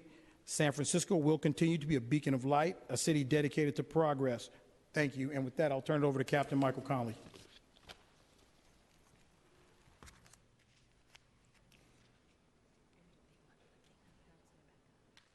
Thank you, Chief. Good evening, Madam President Breed, Loftus, Supervisors, Police Commissioners, Command Staff, and members of the public. My name is Captain Michael Conley, and I'm the Commanding Officer of the Professional Standards and Principal Policing Bureau. I took over this assignment in July, and we've been building systems since we started receiving the reports. And I'll move right into our agenda in the interest of time. I know you've been here for a long time today. I will be as brief as I can with this presentation, and I do ask that you hold questions to the end, the interest of brevity. Our agenda tonight essentially covers the areas of the pre-DOJ reports and actions, the Department of Justice report summary, the strategic level planning and guidance, operational structure and planning, and plans to operations transition, the verification process, and the current status of the reforms as we have them today. Slide. This slide that I have presented here, it bears mentioning that approximately 3 years ago, we saw a number of high-profile incidents across the nation. Thank you. We saw a number of high-profile incidents across the nation and here in San Francisco as well. These incidents serve to call into question in which the communities are policed by their police and how the police police their communities.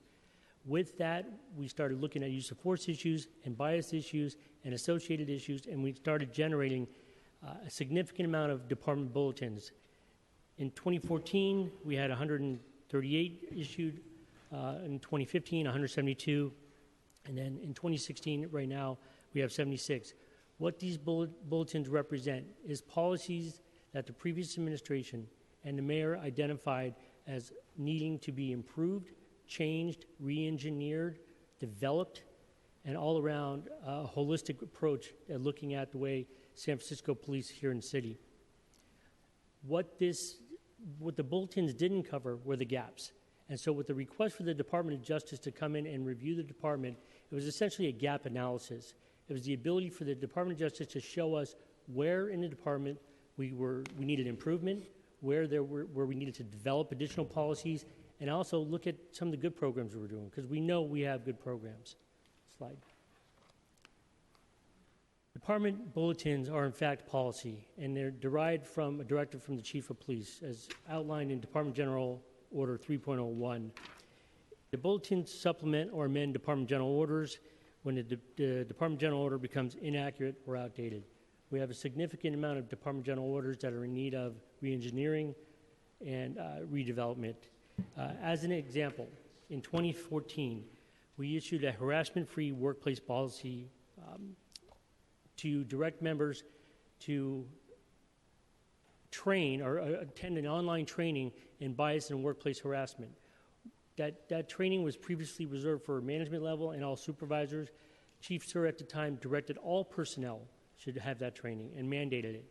The second policy, second bulletin, which is outlined here, is the Department Bulletin 15.255, which is the pointing of firearms. It was determined that the pointing of firearms did constitute a use of force. When implementing that was a shift in culture, a shift in training. And so with rolling that out, we saw our use of force statistics skyrocket. And that's because we were now capturing additional information that had previously not been captured. So it was a change in training, a change in culture. The last one was a bias bulletin. It was Department Bulletin 15.249, which was the Not On My Watch pledge. Essentially, it's a commitment by all personnel that any instances of bias will not be tolerated. And it was a commitment by our officers to understand that there is no place for bias in the workplace or anywhere. Slide. As we start going into police reform updates, we started understanding that many of the incidents we deal with have to do with mental crisis, persons who are experiencing mental crisis. We reformulated our crisis intervention teams, which is now under the auspice of the Field Operations Bureau, because primarily this is a patrol-based function. While we do have a number of officers, a number of staff that are trained, we are still moving forward primarily in the patrol function. We've also are in the final adoption phases of a Department General Order, which outlines the criteria and the policies set forth with the CIT of the Critical Incident Team General Order.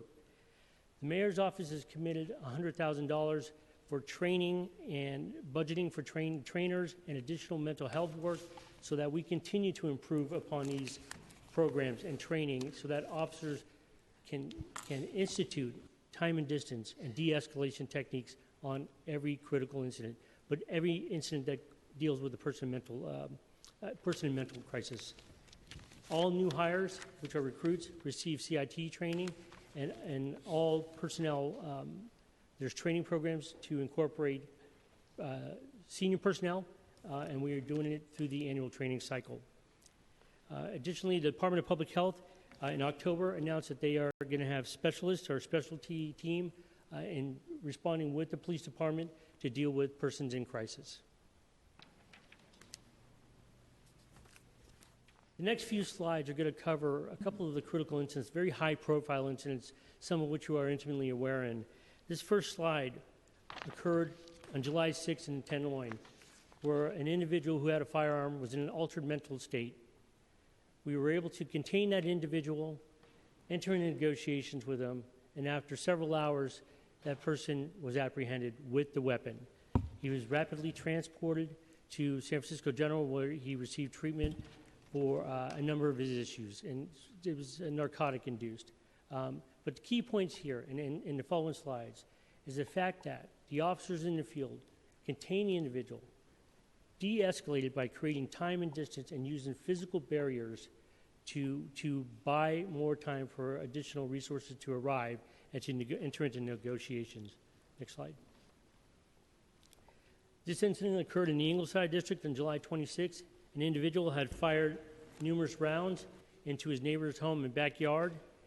Again, patrol units responding to this contained situation initiated CIT protocols, brought in hostage negotiators and special weapons and tactics.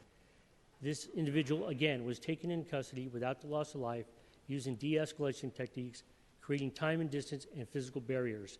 Again, you'll notice this, there was 50 firearms seized in this particular case. The next case was the Bay Bridge incident that closed down a number of commuters from coming in early in the morning.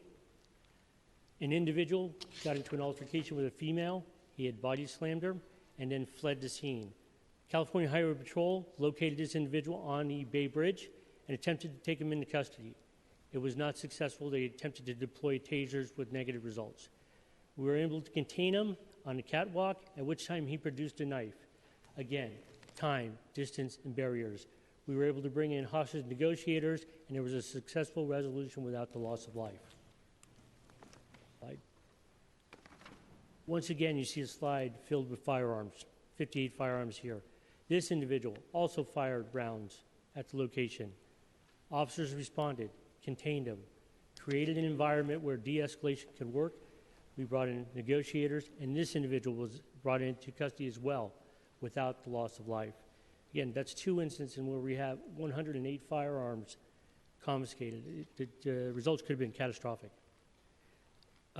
This is an incident I'm sure every one of you are aware of. It's in your own backyard here at Civic Center Plaza, where an individual in crisis had wanted to commit suicide, and he was armed with a firearm. As you can see from the slide here, we used time, distance, barriers, and negotiation tactics, and after several hours, he too surrendered to the negotiators and was promptly brought to San Francisco General, where he was receiving the help that he needed. Illustrating again that the policies that we've implemented, the practices that we've implemented are working. Slide, please. We move now into police accountability. Body-worn cameras have been on the forefront of law enforcement over the last few years, especially here in San Francisco. It was a collaborative process to develop a policy by which the body-worn cameras would be accepted and deployed throughout the department. 9 of the 10 district stations are fully outfitted. At the end of this week, by the end of this week, all 10 district stations will have fully deployed cameras for their personnel. Commencing in January 2017, support units, including special operations, will also be trained in these cameras and be issued these cameras. The San Francisco Police Department is one of only 67 major police departments in the nation that is deploying cameras. I think that's significant to note. A department of our size deploying to a full patrol force is significant. And as we move forward, we will be looking at that data and attempting to develop audit trails for those cameras. Again, continuing on with the use of force, department bulletins were issued earlier in the year, deploying extended range impact weapons, better known as beanbag guns, to ensure that all personnel in the field have access to them, whether they're in their car or through their partnerships with the units in the field to have the extended range impact weapons. The tactical division is exploring options right now with shields. These particular shields are more or less a crowd control shield, but the special weapons and tactics are looking at ballistic shields.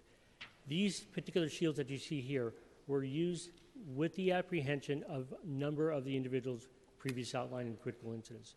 So we're developing new tactics. We're looking at best practices at other law enforcement agencies. And where we can't find those best practices, then we'll look at trying to develop them. Lastly, and again, going back to a culture shift in the department, our biannual firearms force option training and firearms training has been re-engineered to include and integrate time and distance and de-escalation techniques. This is reinforced in lesson plans, curriculum, and knowledge domains from California Peace Officers Standards. Slide.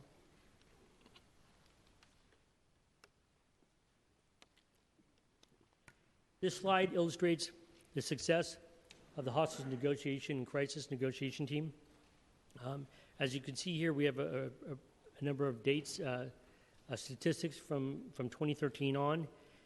We have 34 negotiators, but the critical information here is that the number of calls for hostage negotiators continues to increase. And as you look at, we plan for those calls. More than likely, we're planning for an increase in those calls in the coming years. It's a natural progression from the SIT teams to hostage crisis negotiators. The HNT team has an overall success rate of 99.5, and it's kind of an odd number, but if you understand that one of the individuals elected to commit suicide, that impacted that percentage rate. But it's important to know that in every one of these calls, and in all 184 call-outs, this started with a call for service at patrol level. So we have been implementing time and distance and de-escalation techniques so that the experts between hostage negotiation teams and mental health experts can get to the scene and bring the person in from crisis and have a peaceful resolution. In all of these 184 incidents, there was no shots fired by law enforcement personnel. I'm now going to transition into data collection. It was mentioned earlier that the data collection of San Francisco Police Department has been challenged at best over the years. It's widely recognized internally and externally. It's been captured in a number of reports. What we have done is we've been able to take the challenges that we've been presented with and create an application on our smartphones. All officers are issued smartphones, and so it's to capture the demographic data that is requested by City Ordinance 96A, the use of force reporting, and additionally, potentially, Assembly Bill 953, California Assembly Bill 953. We understand that this is going to take time, and we're in the beta phase. We just deployed this application to Southern Station 2 weeks ago. Early results are phenomenal, and it looks like we're going to have a pristine data set when we have a full rollout. That is going to be able to tell us a story, and that story and that data will be transparent. And we're going to be working with academia. We heard earlier about Dr. Eberhard. We are going to set the parameters under which this data is looked at and how the academia views this information, and then we're going to bring them in shortly.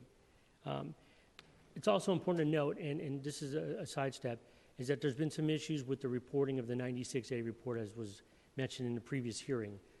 We understand that the data challenges are there, but you have to understand that, one, there was a miscommunication with the dates of the issuance of the report, but additionally, this is a manually collected report at this point, and it's manually verified. So there was no intent to delay the report. The intent is to make sure you have the right information, that information is pristine. Moving forward with the automated process, we will have automated reporting. That is the goal. It's interesting to note we did meet with the California State Department of Justice to demonstrate this application, this smartphone application. They were very impressed. They said they'd seen a number of applications throughout the state, but this had been the best, and they're potentially looking at adopting this as a statewide tool or measure. When we look at bias in the police department, there's been a number of training cycles that we've instituted.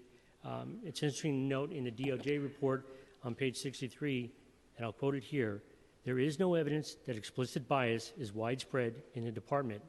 On the contrary, the Department of Justice team observed a law enforcement agency for the most part showed genuine compassion, caring, and professionalism toward the people of San Francisco."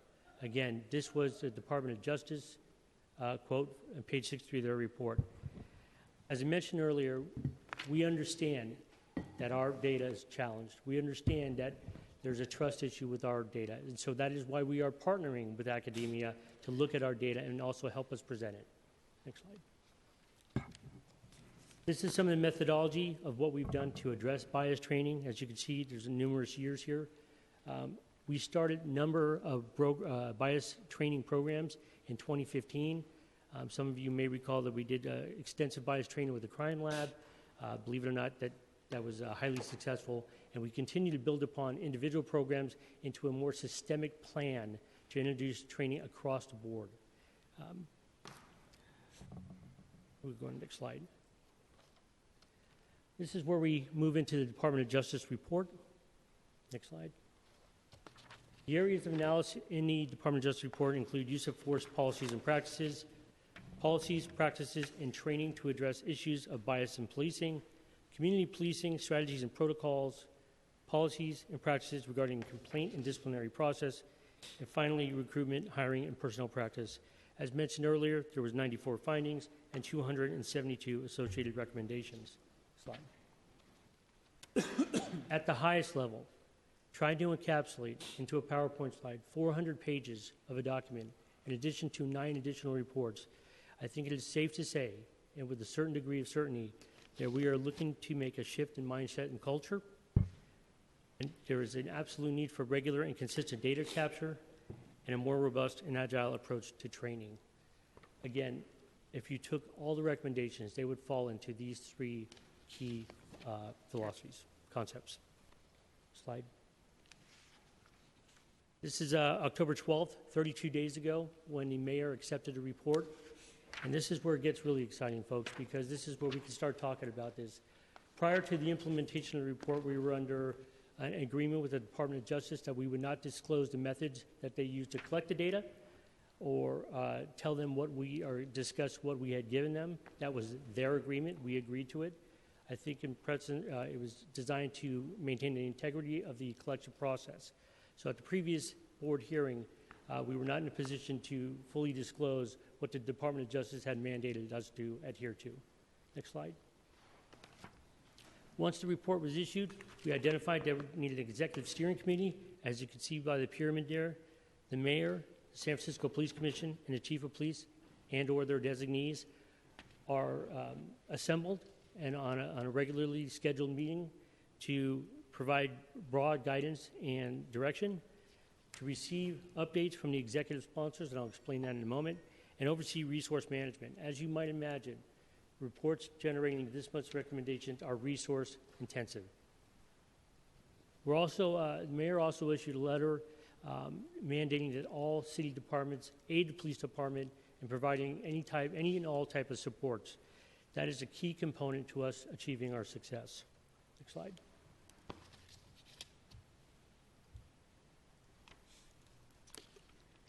Once we received the Department of Justice report, we needed to look at how are we going to implement these reforms? How are we going to build out the processes and structures? So we went through a planning stage, a preparation phase, an execution, which means training and identifying how we're going to rank these systems, how we're going to deploy these recommendations to the various bureaus and the community stakeholders. And then again, assess. In-progress reports to the Professional Standards or Principal Policing Bureau to set the priorities and monitor the work. Slide. From that process, we were able to develop inputs, including, and this is key, we included all the reports previously issued. So we had the Department of Justice, the Blue Ribbon Panel, all of the civil grand jury reports, and the OCC, now called Department of Police Accountability, and the Bar Association of San Francisco. We also developed a guidance package. In addition to the guidance packets, the mayor and the chief both issued letters to city employees and department members mandating the reading and mandating support. From that, we took additional steps, continuous meetings, process development, and the outputs of that were what we call an initial integrated matrix. And that was, and you'll see that in the coming slide, and then the recommendation integration matrix. Next slide. The slide on the left is what we're calling the integrated matrix. This takes all 10 reports and their recommendations and integrates them into 5 categories. The 5 categories being the objectives identified by the Department of Justice. Whatever recommendations were not captured in the Department of Justice objectives, we created additional objective areas so that all recommendations could be captured in this matrix.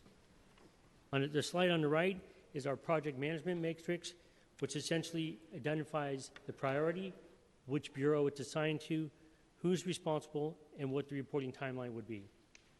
Next slide. Utilizing the 4-step process on the left, and it was seen differently on the Excel spreadsheet. These are the priority recommendations. As you see, there's 44 or 16% that were categorized as high priority. They are currently in progress. They were assigned to the executive sponsors approximately 10 days ago. And we hope to be hearing back with them in about 20 days to get a status update on where they are with those recommendations. We will continue to monitor progress and continue to issue recommendations until we have full compliance. Next slide. Again, I spoke a little bit earlier in the integrated matrix. We took all of these reports and we put them into the matrix. Essentially, you can see on that slide, and when we compile all of the reports, there's 479 recommendations, as mentioned earlier. We are moving forward. We've already did a comparison, a line-by-line comparison on the reports to make sure that when they're in the integrated matrix, they have the same spirit, the same tone, the basic tenor of what those recommendations are calling for. As an example here, Department of Justice recommendation 72.2, all department Class A bulletins or any department bulletins that modifies an existing Department General Order should be posted on the SFPD website. Conversely, the blue ribbon panel, recommendation 3, says the SFPD should make all department bulletins publicly available online. So in the broad spirit of putting these recommendations all under one umbrella, we brought in the definitions and we integrated them. Slide. This is just a visual demonstration of where the recommendations fell into a pie chart. The text on the left essentially shows what reports were encompassed and what number of recommendations were included in the 5 DOJ objectives. I'll move on to the operational structure and planning. Slide. Again, based on the inputs that we received from the other components of our planning structure, we took the initial project matrix, the objective integration matrix, and we started making plans on what we're going to do, how we're going to deploy them, what are the priorities, who should be assigned a task, how are we going to assign them. From that, we came with the outputs of a final version coming up of the project management, which is currently in your packet today. And we developed standardized forms in order to address the standardization of the workflow. So it's designed to execute prioritized tasks and providing planning guidance in a structured process. Slide. Again, you see the integrated project matrix. If you'll note, there's names associated with executive sponsors, excuse me. And we are identifying through the executive sponsors and project managers who are going to be the key stakeholders in moving forward in these recommendations. This document essentially is our roadmap. It tells us who, when, and how we're going to be expecting these recommendations to be implemented. Slide. Reporting formats and instructions. None of these systems or processes existed prior to the implementation of the Department of Justice report. The Professional Standards and Principal Policing Bureau developed all of these processes. So in the 30 days ensuing the issuance of the report, we developed project management packet and guide. We developed forms to make sure that we have a standardized workflow process that everybody can see. And we also built in quite a bit of oversight into this in terms of who's going to be able to sign off, and I'll show you that in a little bit. Slide. This is the chief and the mayor addressing a recruit class. And why this is significant, they're addressing the recruit class about reforms, body-worn cameras. So this is a living, breathing concept with us. Any opportunity we have to train and implement reforms, we're going to do it. Slide. This is the execution flow chart. This is the meat and potatoes. From the task assignment, from professional standards to the executive sponsors, it moves into the working group. The working group identifies a project manager, assistant project manager, external and internal stakeholders, and research personnel to ensure that we're exploring best practices and including the community in this process. And when we talk about community, we're also talking about internal city stakeholders. So other departments would be included in this process. From that period, we go into the research, planning, and planning execution. They're given a time period of which to have the recommendations back. It goes through a review process by the professional standard. Well, let me digress. Through the executive sponsor and then on to professional standards, and then upon completion, it's sent forward to the chief and eventually to the police commission. Slide. Current status right now is all 272 Department of Justice recommendations have been assigned to executive sponsors. The executive sponsors are the deputy chiefs of the 5 bureaus. So with them, they are selecting team members. Those were issued on November 4th. The initial report, the 44 high priority recommendations are already in progress. Again, as I mentioned earlier, we're expecting an update within the next 3 weeks, including the holidays. And then there are 6 implemented policies or recommendations that have already been implemented. And what we're looking at in implementation, there's a number of policies, a number of recommendations that we have implemented. However, they need to be codified in a proper manner. So from a professional standard standpoint, we are awaiting the documentation, the final documentation package to prove to us that these recommendations have been implemented. Slide. This is the verification package sample. If you notice on the far left side is a sign-off sheet. This goes through numerous levels of review and supervision, all the way from the project manager to the executive sponsor to the chief, and ultimately to the mayor's office, who will ultimately sign off on these documents. Each one of these recommendations, or the clusters of recommendations as are included, will have a sign-off sheet to ensure that we're in compliance. Slide. With that, I'll take questions. If you note, there's been quite a bit of concern about the role of the Department of Justice coming forth. We are continuing to work with the Department of Justice. We are in collaboration with them, and we are committed to doing these recommendations. Captain Connolly, thank you for your presentation. I think the challenge here, right, is this notion of the devil's in the details. And so, as we talked about, the folks want timelines and charts and an understanding of what's going to happen. So I think you did a tremendous job of taking a number of items and sort of really showing us the process that you're going through. I think if I wasn't as close to this as I am or you are, my question would be, there are some big picture issues that have come up within the department around bias, around use of force, around accountability, that sort of maybe if you could just take us back a step and a high level, what is the approach that the department is taking to these issues? And maybe if you give a couple of examples, or any commissioners or supervisors have specific questions of, you know, the number 479 is sort of cold, but some of these, you know, there's a chart that we're all going to be able to follow about the department's progress. So maybe if you give an example of one or two of these recommendations and give them a little life so we can understand what we're going to be following. Absolutely. Thank you, Commissioner. I'll focus right now on bias, because bias it impacts all aspects of law enforcement. The Academy has developed and been very aggressive in seeking instructors, courses, developing a systemic approach and a long-term sustainable approach to training personnel, and at some point certifying these personnel on an annual basis in their proficiency of bias knowledge and how to combat implicit and explicit bias. So this is, when we're talking about 2,000 members of the department, we're talking about resource intensive, funding issues, instructors, and creating an environment where we build on building blocks. In August, the command staff attended implicit bias training put on by the Department of Justice, U.S. Department of Justice.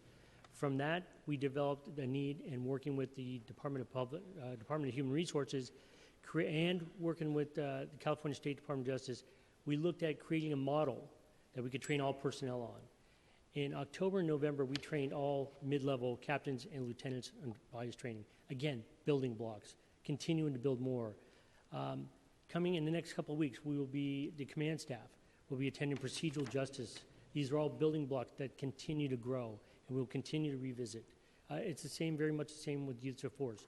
Looking at how we're approaching training, changing the culture and changing the training cycles and the training content to ensure that we're getting adherence to these recommendations. Thank you.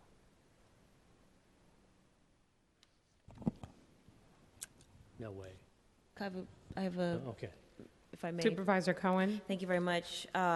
Captain Connolly, thank you for walking us through this. This has been tremendous. A few questions come to my mind.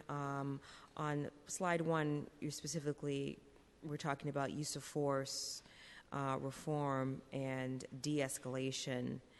I was curious to know what's going to happen. I don't know if you have. Can you pull up slide 11? Is it 11? Or it's page 11, excuse me. That's okay, we'll skip that one. We'll come back to 14 in particular. On slide 14, you talked about an increase, 50% from the previous year of, I think it was de-escalation, if I'm not mistaken.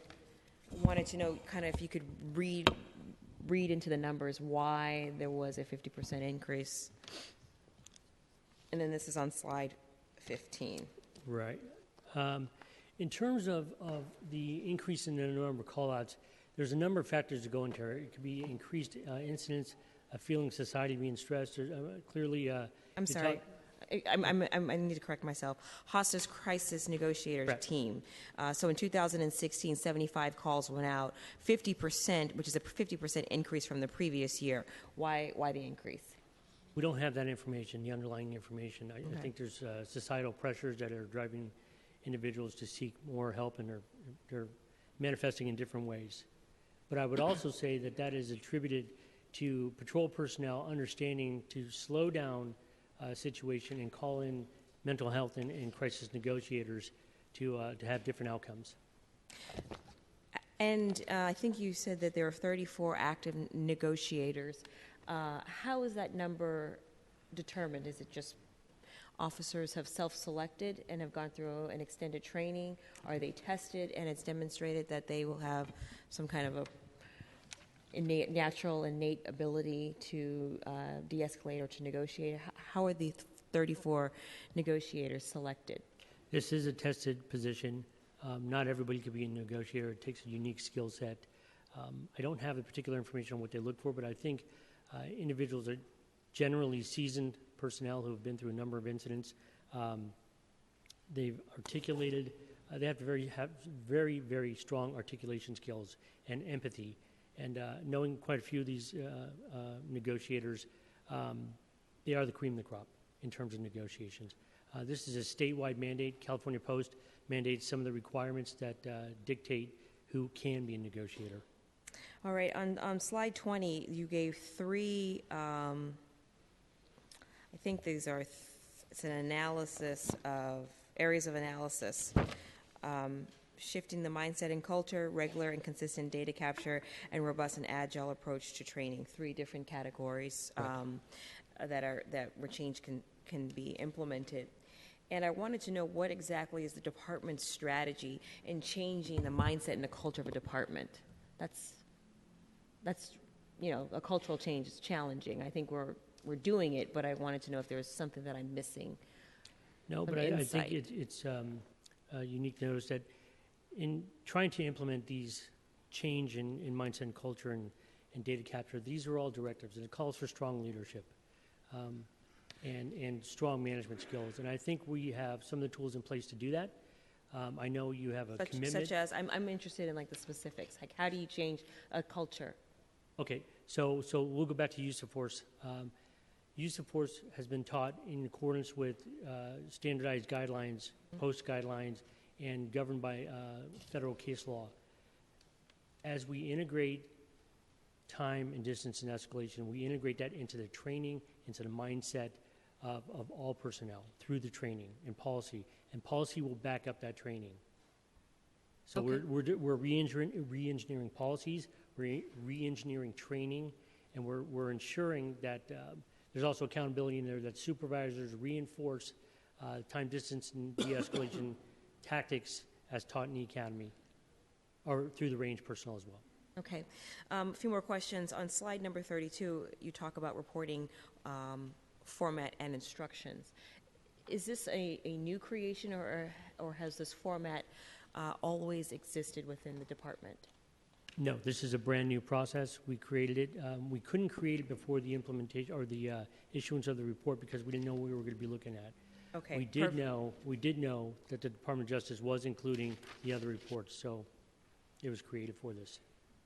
Okay, thank you. My compliments to you then, because one of the criticisms that I always heard was that there was an inconsistent way material was collected and then reported out. So it's good to see that there's a format and as well as instructions. So my compliments to you guys. Thank you. Just a few more questions. Just a few more questions. I wanted to know, and you may not be the best person to answer the question. Perhaps someone else on the team could do it. But I want to know what specifically we're doing to recruit officers of color, female officers, and officers that are from different communities in San Francisco. So the recruitment unit is under me, under professional standards. Lieutenant Dangerfield and his team have identified a number of avenues to recruit communities of color or individuals of color for the police department. We actually go out nationwide and advertise nationwide at historically African American colleges and other higher educational venues, including the military, to identify the best candidates. So that is a strategy that we employ. Is there a priority given to someone that's grown up in the city? Not that I'm aware of. Okay. So data collection is one of the key recommendations that probably every one of these reports can point to. And we've had a lot of confusion about data collection. So I authored the legislation in September of 2015, and it passed unanimously. And we've had 2 reporting periods for data to the Board of Supervisors, and this is again in the effort for transparency. And so I really want to know about the confusion and or the delay of the quarterly use of force reporting. Can you talk about some of the challenges or as to why? Well, for the first report, I think there was a misunderstanding when that actual report was due, and so it was roughly a month late. In the second reporting period, it was 3 days late, which we just recently had. Our main challenge is the manual collection of this data. And then we want to make sure that the data you're receiving is verified, is accurate. So, we're pouring a tremendous amount of resources and personnel into filtering what you're getting to make sure that you're getting proper information. Moving forward, obviously, we're going to get, we're looking at different data systems. We're going to be working with potentially vendors and our own internal resources to see the best collection methods. And I don't think you're going to see that moving forward, especially with the application that's collecting data. Well, that's good because that was my next question about the application and the collection twofold. I didn't see it on the matrix in terms of, project management and deliverables. So that matrix is pretty dense, so I could have overlooked it. And then my other question is really, you did a lot of talking about the collection of data. It sounds like we have a mutual respect for the understanding data. Data can present and paint a picture that we don't see. It also quantifies what we, and many people can experience. It quantifies that experience. So the DOJ has recommended that the San Francisco Police Department partner with an academic to help us with the implementation of the recommendations and specifically with the analysis of the data. So we're collecting the data, and now that we have it, how do we begin to translate that data into real, hardcore, tangible policy changes? Now, we talked a little bit about, I think in your presentation, you talked about finding a person. I think Damaris Evans also really emphasized in her remarks the importance of finding a person. What is the process that the department needs to go through in order to find that person or team of persons to help us process that data? Once we develop the specifications of what we're looking for in terms of data collection and partnering with academia, it will go into the city procurement process with an RFP, request for proposals, which will be put out on the city's website. Do we have a date for that, when that RFP is going to be released? I do not have it. So who's on the team to determine the qualifications for the person or entity that we, that will lay out the criteria that we would use to evaluate the person? So the deputy chief, the executive sponsor of that bureau, that's the administration bureau, will identify a project manager, and then they will identify the team members that will work to create that process and ensure compliance with that recommendation. And again, that recommendation covered several reports, DOJ, Blue Ribbon Panel, Civil Grand Jury. Is that in the 90-day priority section of the response in the matrix? What sheet are you looking at? I'm looking at, in the binder, there's a section that says Project Management Matrix, and I think what you're describing is it's got a person that's the executive sponsor and the bureau, and it also has the priority. And I'm just wondering if getting this RFP out the door is within the first 30 days. That's a discussion that we need to have with the deputy chief to identify the resources. Again, we're talking about somewhere in the area of 479 recommendations, of which you have to prioritize them. So there are data collection development and discussions ongoing, but in terms of them falling into the highest priority, we identified that the highest priority could be done within this time period, or at least quickly. The data collection and data development and procurement process is a laborious process by any standard. So it may not be best suited to dump a tremendous amount of resources up front, or better yet, develop a plan moving forward on how to address it. Okay, so I think my questions have been answered. My final remarks would be that we move somewhere between 30 to 60 days and put the priority in getting a data analyst in place sooner rather than later. Thank you. Thank you, Supervisor. Thank you, Supervisor Cohen. Supervisor Peskin. Thank you, Madam President, and thank you to Interim Chief Chaplain and the command staff of the department and our colleagues at the Police Commission. I think Supervisor Cohen, when she asked the question about what steps are being taken to reform the department, was on the right track. If you listen to the earlier testimony that we received, one of the comments was really about the role of an outside, albeit inside, force, which is the Police Officers Association. And I guess, and this is a difficult question because obviously every bargaining unit has the right to organize, but this is a bargaining unit that has an outsized influence on the department and its behavior and the behavior of the working men and women of the department. I have profound respect for the working men and women of the police department. I have to say, as a middle-class Caucasian man, I've had nothing but good experiences with the police in the central and northern districts that I've represented on and off for the last 16 years.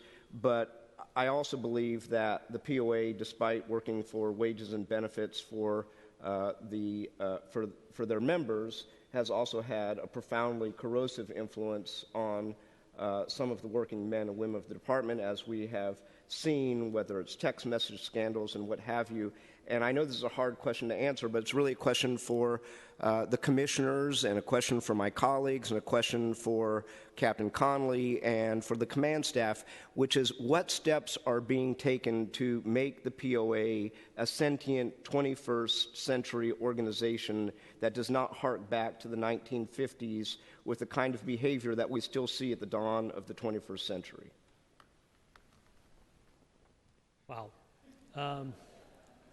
I can tell you that when this report, the Department of Justice report, was issued, the POA issued a press release embracing it. In terms of how we move from that point to implementation, they are in support of it, but I can't speak to specifics because I'm not aware of specifics. But this is a changing time in the department. The POA is aware of that, and I believe that they are moving forward the best they can without having specifics. So with regard to specifics, and I'm in no way trying to be argumentative, this is the very day that one of those recommendations, a recommendation I think that was made by the Blue Ribbon Panel, a recommendation that was made in the COPS report relative to shooting at moving vehicles, is now the subject of a grievance by the POA. So, I mean, I can't but observe that this organization, albeit it is their contractual right, is thwarting some of the recommendations that have been widely upheld by a number of different independent parties, including but not limited to the United States of America. So, and you don't have to answer that. It's just an observation, but it's troubling nonetheless.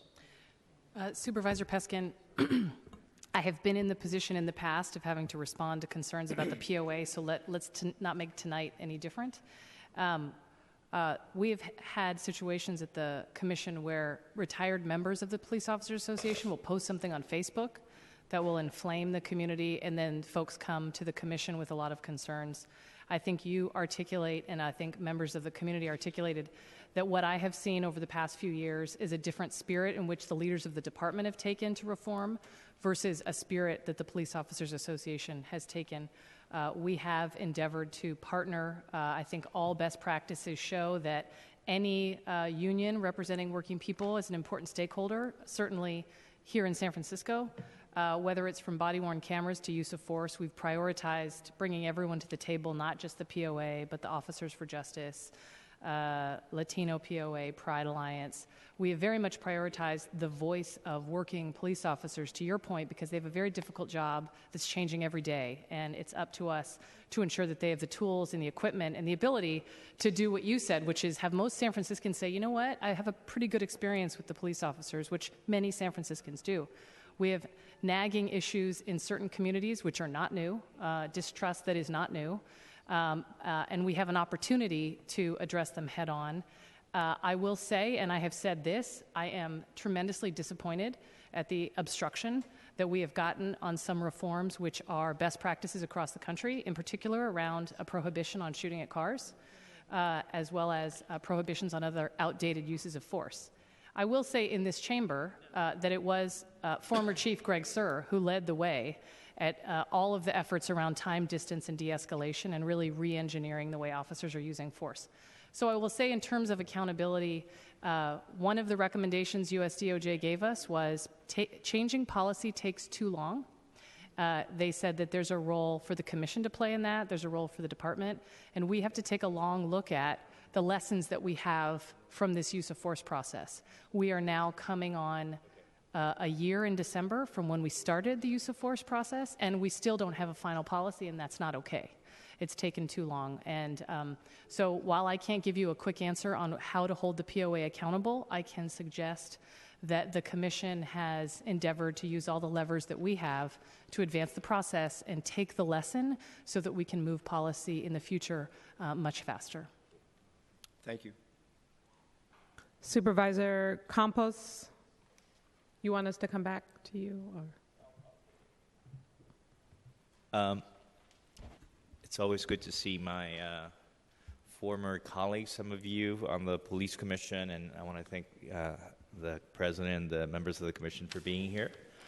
And I'll just be very brief because I know that we have people here for public comment, and I do want to thank the department for their presentation and the acting chief for overseeing all of this.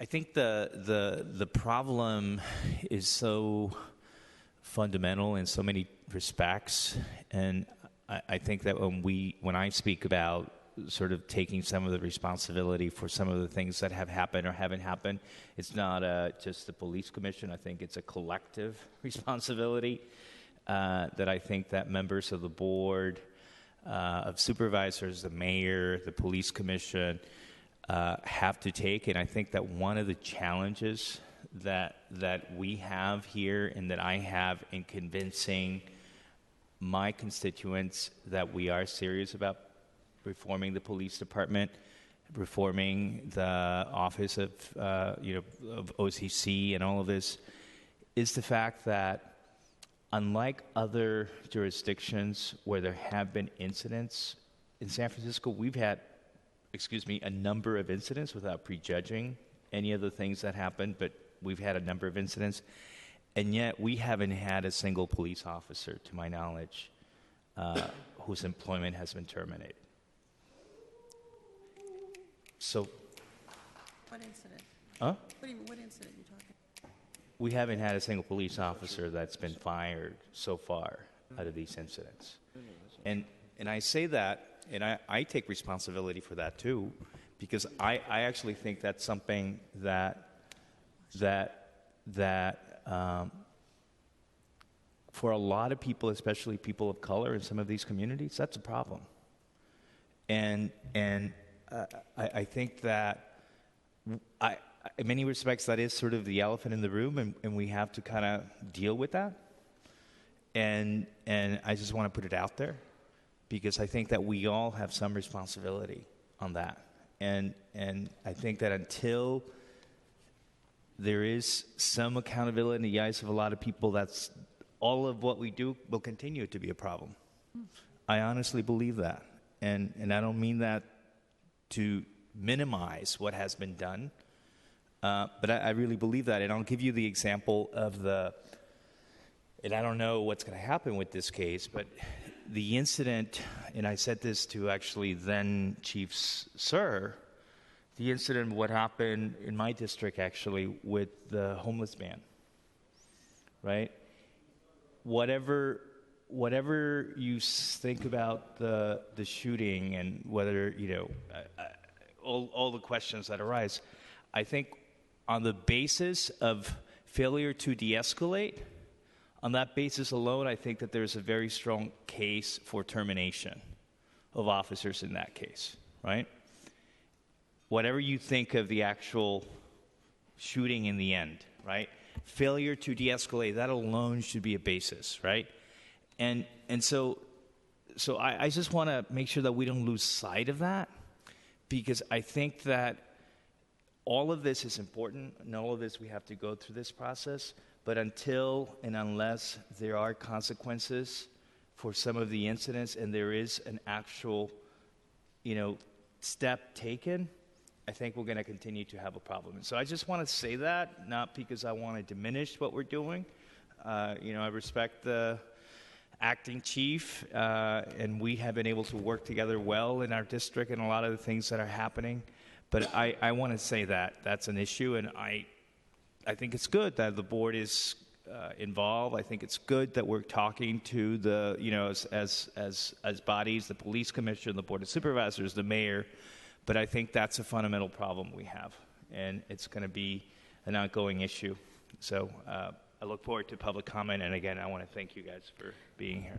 And thank you. And before we move forward, we will need to take, I think, a 5-minute break.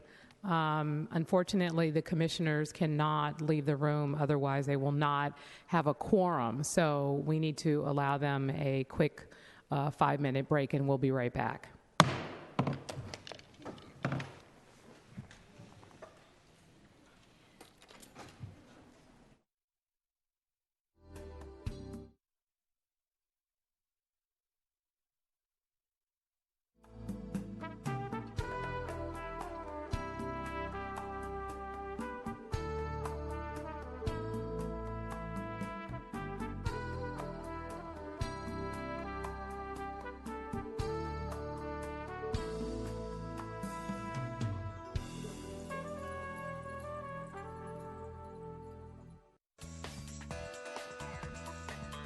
SF Gov TV, San Francisco Government Television.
All right, everyone, thank you so much for your patience.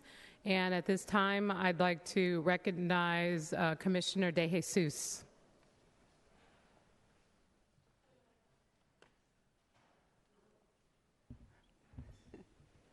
Thank you, President Breed. Thank you for having us here, supervisors, and thank you for the public. I do want to just talk a moment about what Supervisor Campos just said, because it's a real important issue that we need to put on the table and need to have further discussion. The reports have certainly said that the department shouldn't be investigating itself. That's a real critical finding that they had. And I know that the Department of Police Accountability, the former OCC, now is going to be investigating every shooting or every shooting or killing that comes in.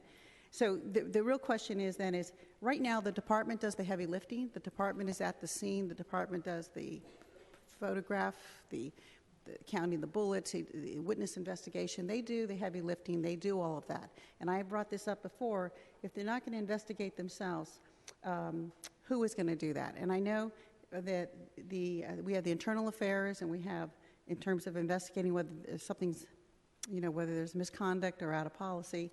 You have the OCC now going to do this, and I know that the department provides information to the OCC.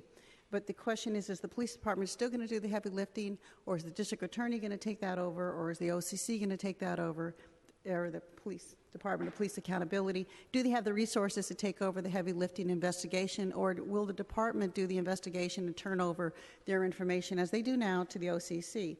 If the district attorney takes over the actual investigation, are they going to cooperate and turn over information to the OCC? And I know the department and the district attorney are working on a memorandum of understanding of who's going to do what, but we need to include the Department of Police Accountability within that, so that if the DA ends up doing all the heavy lifting, are they going to share information? So that's something that needs to be on the table, because we need to talk about that, because that really determines that investigation really determines whether there's going to bring any charges, whether it just be misconduct charges, whether it be termination charges, or whether it be criminal charges. It really starts with that initial investigation, and so that's something we need to talk about. Do we take that away from the department completely?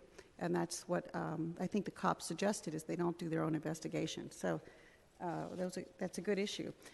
The other one I want to talk about is, I know that we talked about groups, stakeholder groups. We talked about working with groups even in this process. My understanding is some of the way that the department is considering setting it up is having a member of the department, the police commission, the mayor's office, and then having peripheral stakeholders such as the OCC and the POA. That's my understanding of something that's being kicked around right now, and I think that's a very narrow stakeholder group. I think it should be broadened. I think we should have, you should consider having people from the Racial Justice Committee, from the Bar Association, and perhaps from other organizations that are pretty active on this, have them as stakeholders, actual stakeholders in terms of moving forward. And I know we need to move forward quickly, but the input that we take in terms of moving forward on whether it's going to be policy or training or whatever, it really should have a broad diversity of opinions rather than just internal opinions, like the OCC and the POA, and everyone else is in-house. So I think that's something we need to consider. And the data, I'm also concerned about the data, because what I just heard the department say is they're going to come up with what they need and then put a request for proposal. I got the impression that we needed to actually consult with an expert in order to know what we need. And once we know what we need, then move forward through the process to actually then hire someone to help us develop a way that we're going to be able to gather that information and analyze that information. And I think the chief had talked to us about the request for proposals, kind of archaic in this situation, because you have very few experts in this field, and we know who needs to help us. And I don't necessarily know how many RFPs you need or how that's going to work. I also know it's a pretty encumbered process, and it's a long process, and I think the chief had some ideas that this is something that needs to be put on a burner, very fast burner, and we need to make sure that the people who are experts in the field we're able to get access to or obtain or hire. And so I am concerned about going through this type of process. And I also am concerned about us developing whatever data that we think we need before we meet with an expert. So those are some of the thoughts that I have, that we have a broader commission working group going forward. We include stakeholders from the actual community as well as the Bar Association and things like that. So that's my 2 cents. Thank you. Supervisor Avalos. Thank you, President Breed. I want to just voice my appreciation for all of this background work on the effort of instituting, police reform and looking at all the data that came out and the findings and the recommendations that came out of these 2 reports. I think this is very significant, and it shows, a real effort around accountability and transparency. I also think that, we requested that we get a sense of what the recommendations are that you will be prioritized, you'll be working on. I just get a number of 44, so I feel in a way, I have a recipe that doesn't share the ingredients, but it says where I can get the ingredients from.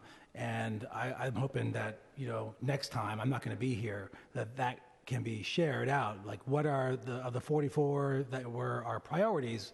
How are they broken down? And how are they broken down in terms of, our categories: use of force, bias, community policing, accountability, recruitment and hiring, personnel practices?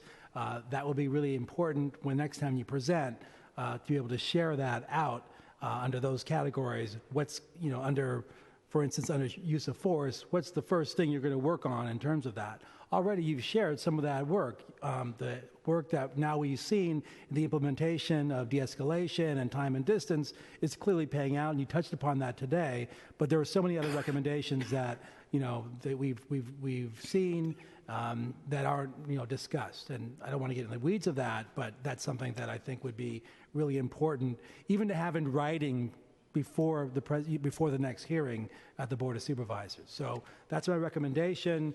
I won't be here to receive that, but I expect I'll be watching as a citizen and not as a supervisor at that time. But we all are reeling from the election of last week, and we know that real changes are coming down.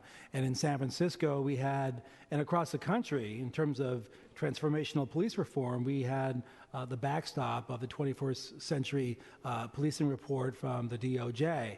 Well, our DOJ is going to be very, very different, and it's going to be made in reaction to that. And I'm very concerned about how we can uphold the principles that were being put forward from the 21st century report, in the face of what the administration is going to be trying to, put forward in terms of law and order and presidency. And get to the POA, I'm really concerned about how we have to be very vigilant and very strong with the obstruction that the POA is going to be creating. Here in San Francisco, the leadership of the Police Officers Association has done a lot that apparently supporting Republicans. 84% of the city voted for Clinton, but the POA donated $5,000 to the San Francisco Republican Party. 82% of the city voted for Prop 57 for parole reform, but the POA donated $20,000 to oppose it. 71% of the city voted for Prop 62 to repeal the death penalty, but the POA donated $27,500 to oppose it. 69% of the city voted against Prop 66, which would expedite the death penalty, but the POA donated $117,500 to support it. So we know that there are real resources that the POA is putting in to move us back away from the 21st century policing models that were being put out by the Obama administration. And I think we need to be much stronger as a city to figure out how we can bring them to the kind of reform and vision of policing that is about building trust with communities. That is our goal in terms of reform. With that, I'll cede my time. Thank you. Supervisor Peskin. Thank you, Madam President, and to Chair Loftus. One widespread place of agreement at the board was funding, and this was a priority that the mayor shared with us, was funding an independent investigations bureau at the district attorney's office. And one of the questions that we've asked from time to time at the board is what the status of the MOU is, and I thought while I had the chief up here, I would ask him that question, Chief Chaplain. Yeah, I've been itching to get, to that. I don't think it's... Testing. Yeah, I've been itching to get to that question since Commissioner DeJesus raised it. We're in a finishing phase of the MOU, the final phases. My understanding from the DA, and Mrs. DeBerry was here earlier. I don't know if she's still here or not. But he's in the final process of hiring the attorneys for that position. The mayor funded the positions for the Independent Investigations Bureau. We're finalizing the MOU with regards to the police department and the district attorneys, and how that's going to work out with regards to the investigation. But again, that's going to be with them taking the lead in the interview process, and so we're finalizing that. I don't want to get into the weeds about it because we're still negotiating some of the final pieces of it, but we're close to the finish line on that, and it's what was negotiated with this body and with the mayor's office with regards to funding those positions. My understanding is he put out the job announcements, and he's in the process of filling them, and he's doing the interviews now. I don't want to jump into his shop and talk about information I have no full knowledge of, but he indicated to me in our last meeting that he was close to filling those positions. So without putting too fine a point on it, and I don't want to get into the weeds on an MOU, but relative to when we actually think the MOU will be entered into, any time frame estimates? I think we're fairly close, and I think we should be done with this thing in the next month or so. Thank you, Chief. Thank you. Seeing no other names on the roster, I will open it up this time for public comment. Any comments? Okay. So if there are folks here from the public who'd like to comment at this time on the hearing, please come forward. It's worse in the evening. Ms. Jones, welcome. Thank you. 2 minutes. Okay, so first, let me say, Felicia Jones, Wealth and Disparities in the Black Community, Justice for Mario Woods. My first point would be to Supervisor Peskin, and I just want to say I'm glad that you see yourself as white, middle-class man having good experience with the police department, our police officers. So hooray for that. But as a black woman, a community advocate, I wish Mario Woods would be here so he could say the same thing. I wish Jessica Williams could be here so she could say the same thing. I wish Alex Nieto was here so he could say the same thing. I wish Louis Gongora was here so he could say the same thing. And I wish Kenneth Harding Jr. and others were here. Those of us who are from the black and brown community were here. We want to be able to say that too. And so it's just kind of disheartening for me to be able to say that to you. On the other thing, the focus on bias, the training of captains and lieutenants is not enough. Working with a paramilitary organization, even though it's from the top down, you stop at the two who, a lot of times with the culture is not going to change unless discipline is in order. We got to get real with that. And then my other thing would be, who polices the police? The executive team, and I don't know the commissioner's name over here, but she said it. You have the mayor, you have the police commission, and you have the police chief. Where's the community? Thank you, ma'am. We talk about transparency, but where's Thank the you, ma'am. community? Next speaker, please. Thank you. David Carlos Oliveri again, San Franciscans for Police Accountability. Again, 2 minutes is really not enough to address all the issues that are before us, but Captain Connolly commented that the DOJ cops found no bias. Well, in reality, what they found was no data. In the Center of Tech Innovation, San Francisco, why is it that SFPD and its IT department is in the Stone Age? I'm hoping it's not willful blindness, but this must change. Just so you guys know, Los Angeles and Boston recently hired a world-class audit firm in order to audit their police data. And that's what we need in San Francisco. I think that having an academic on board is very important as far as writing an RFP and also being closely involved in the process. But academics do not have the depth of audit experience that a private firm would have so that we can know exactly what our data is and what our needs are. So we need to get working on that very quickly. Also, let me just pick up my remarks from previously. Given the Trump quake, POAs will feel emboldened to stall the processes. So how will we maintain the momentum on reform?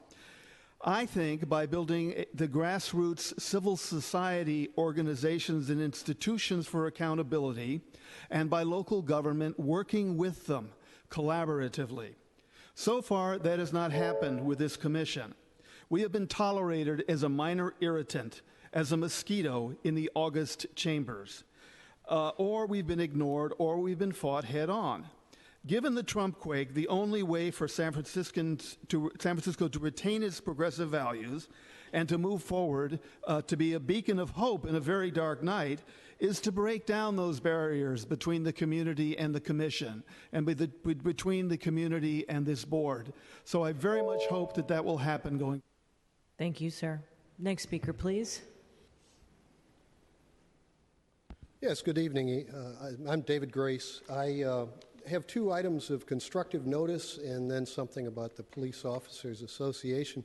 The first, the transcriptions on these videos are horrible, and I think that they're actually a violation of the Brown Act.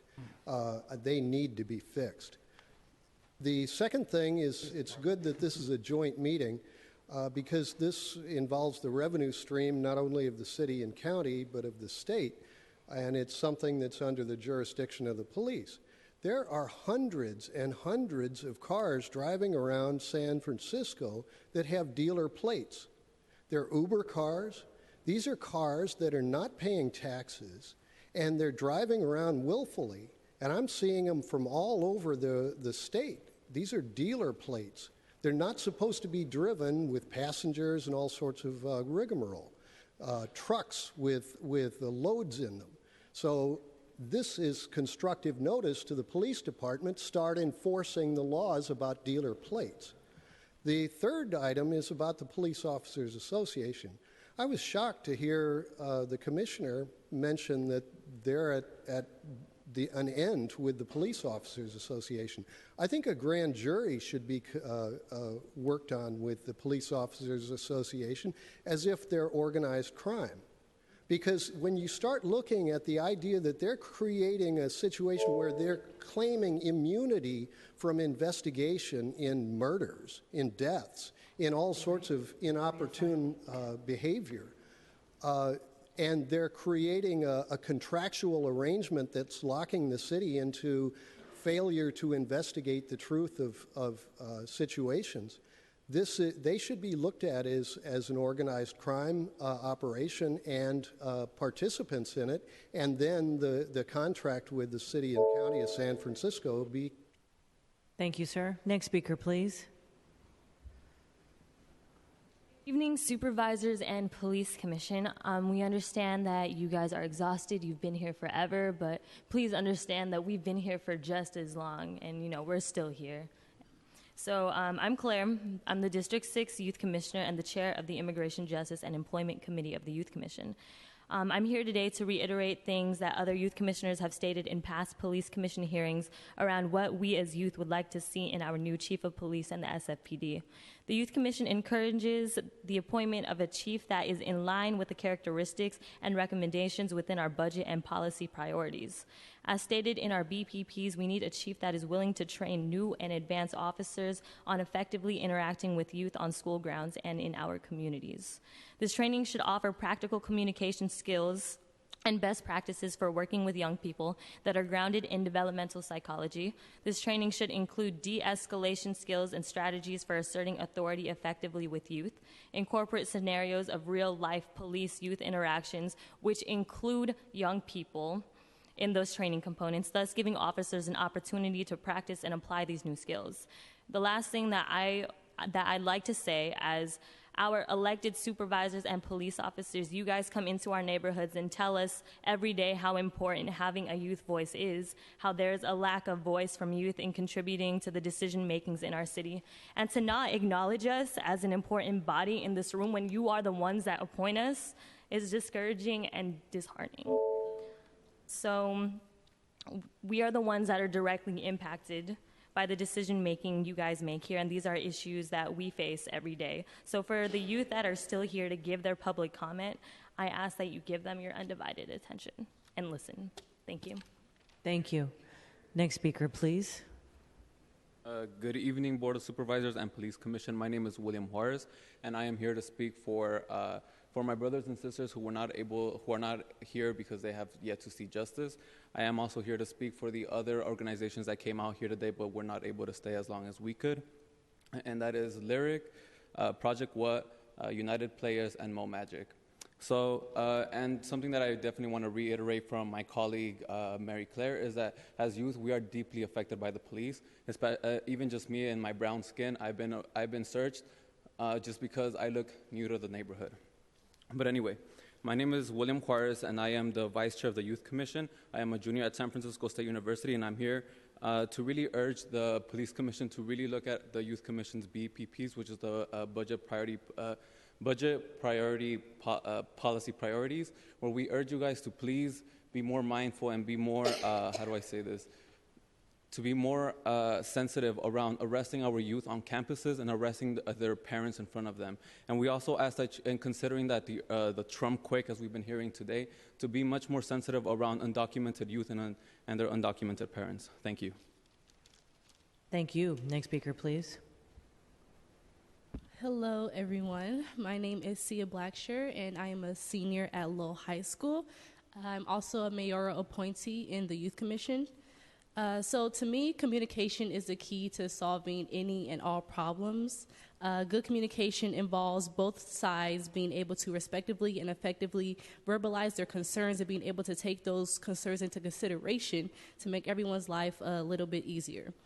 I know this is a very simplified and it's easier said than done. But police and youth communications are very close to non-existent in San Francisco, sorry. I feel like the SFPD isn't doing enough to hear our voices.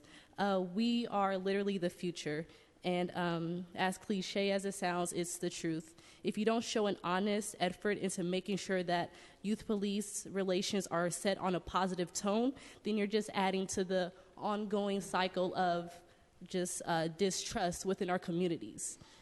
Coming from my neighborhood, Bayview Hunters Point, where police presence or run into an officer is, pretty much inevitable, positive relationships is key, because if not, it could result in a lot of unnecessary problems.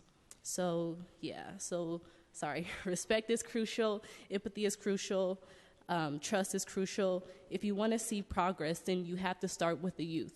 It's going on 9 o'clock. We had a lot of people here that would have liked to speak, but, we all have school tomorrow. I have school tomorrow. I have to wake up at 5:30. I'm pretty sure a lot of you guys want to be home as well. But just to take in consideration that there are youth that would like to participate in things like this. And when it's very difficult to do that, you obviously see low numbers of youth. So I just want everyone to take that in consideration when planning these meetings or anything else in the future. Thank you. Thank you for your comments. Next speaker, please. Good evening, Police Commission and Board of Supervisors. I just want to say that today is such a good day, isn't it? It's so calm, right? Yeah. That's how I see my days. Sometimes they're bad, sometimes they're good, but at the end of the day, you got to be positive about it. So, my name is Cecilia Galliano. I live in District 10. This is my second year on the Youth Commission. And I'm just here, I think my fellow commissioners have also said it. I'm just here to reiterate what has already been said. Please include the voice of youth when improving the services and police that directly affect us. Currently, right now, SFPD has a Department General Order 7.04. I have reiterated this in the past in the Youth Commission meetings. What this Department General Order is it's pretty much at the time of parent's arrest, that the child is not present. And this policy not only affects me as a formerly incarcerated parent, or as a child of a formerly incarcerated parent, it also affects other families as well. And it's very hard. Having to live away from a parent you once called dad is detrimental and unjust. And having a parent in prison and knowing that you will not see them again is traumatizing and unfair. And seeing them arrested violently in front of your presence for the last time in a long time, it destroys hope and brings anguish. No child deserves to be away from their parents. And seeing a parent arrested is like saying goodbye without waving your hand. And in line with also, it's just that when you're trying to change SFPD, when you're thinking about change, it's important that we think about it in a progressive way, because change can also be bad. And so I just want to just reiterate that, and just to say that progressiveness, we need to look at progressiveness within the SFPD when you are looking in a different lens. So I don't think that we need to use our past strategies that have maybe worked in the past. I think that we need to start looking at it and from a different angle in a positive way. And there are a lot of youth that I really wish could have really been present to really just share their direct experiences that they have had with the police. But at the same time, it's kind of hard to have youth come up here and tell you all policymakers how they feel when their voice. Thank you, Commissioner. Thank you. Welcome, President Matz. Hi, my name is Madeline Matz. I'm a senior at the Urban School of San Francisco, and I'm the chair of this year's Youth Commission. So as we talk about new policies, the Youth Commission wants to reflect a little bit on policy success that we've had in the past. So there's a memorandum of understanding between the SF Police Department and the SF School District. And we really want to see that implemented. So yesterday, the Youth Commission received a complaint about plainclothes cops arresting a youth at a San Francisco high school in front of their classmates, and with incredibly limited communication with the school personnel who could have helped maybe avert that situation. So our ask is a continual evaluation of success in implementing this memorandum of understanding, and making sure that that the training that we have recommended for all police officers around interacting with youth is implemented, especially as new police officers are hired. Thank you so much for listening to the Youth Commission today, and thank you for trying to coordinate with us. We know it's late, but we really, really appreciate your time. Thank you. Thank you for your comments. Next speaker, please. President Loftus, I want to thank you for pointing out the OCC rep. In fact, I have spoken with him. One reason we came here tonight with the presentation was lack of action by the OCC. My son was in his senior year of university and had never been in trouble. My son was assaulted without cause by plainclothes Officer Giselle Talkoff, who forcibly removed him from the vehicle, VP of the POA Sergeant Anthony Montoya, and Officer Joshua Cabillo, who beat him. He was unlawfully jailed for the night. First thing in the morning following his release, he went to the doctor, then directly to the OCC. He was physically hurt, very marked up. The OCC took photographs. He was then advised by the OCC not to say anything or file a complaint until the charges were dropped. The Public Defender's Office and the ACLU then began working with us. There was a lot of media on the case. There is a lot of evidence, a civil suit with depositions. Despite all this, the OCC closed the case.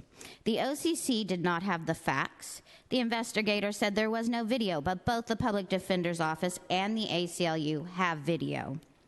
It should not be this hard to get some sort of justice when officers abuse policies such as using unmarked cars to perform a traffic stop.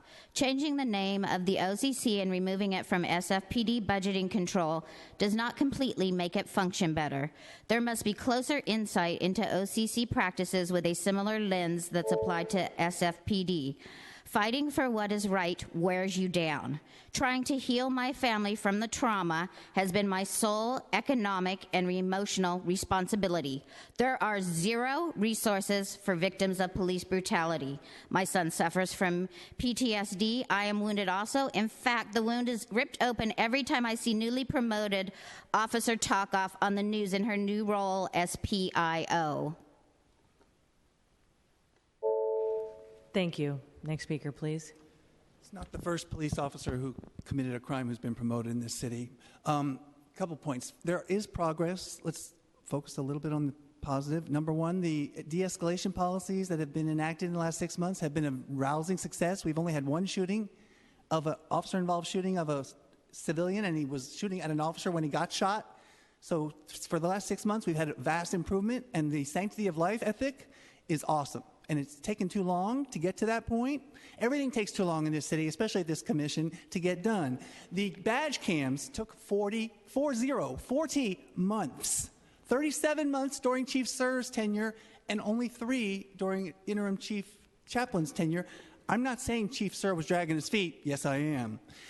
Anyway, so finally, I want to point out on the badge cams a problem with that process. And not only did it take too long, but the committee that determined how that was going to work was made up of, I believe, 8 officers, 8 lawyers from the ACLU, the bar, all the lawyers, and 1 regular person. I don't remember her name. Maybe one of the commissioners can provide it. But there were 17 people on the committee that did the figuring out how the badge cam policy was going to go. 1 regular person, 8 police officer association and their ilk, and 8 paid lawyers. That's not how you run a railroad. Thank you. Thank you. Next speaker, please. Good evening, supervisors and commissioners. I'm Eric Vanderpool, and as most of you know, I was a member of the 2015-2016 Civil Grand Jury and the lead author of the CGJ report on officer-involved shootings. It's heartening to witness this special joint session to consider the findings and recommendations of the many reports relating to police reform here in San Francisco. I hope that it's the first of many such working sessions between all the departments involved. Undoubtedly, many are needed because there's a lot of work to be done. I would like to thank the San Francisco Police Department for being open to the findings and recommendations. Change is difficult, we get that, but that's something that we must do.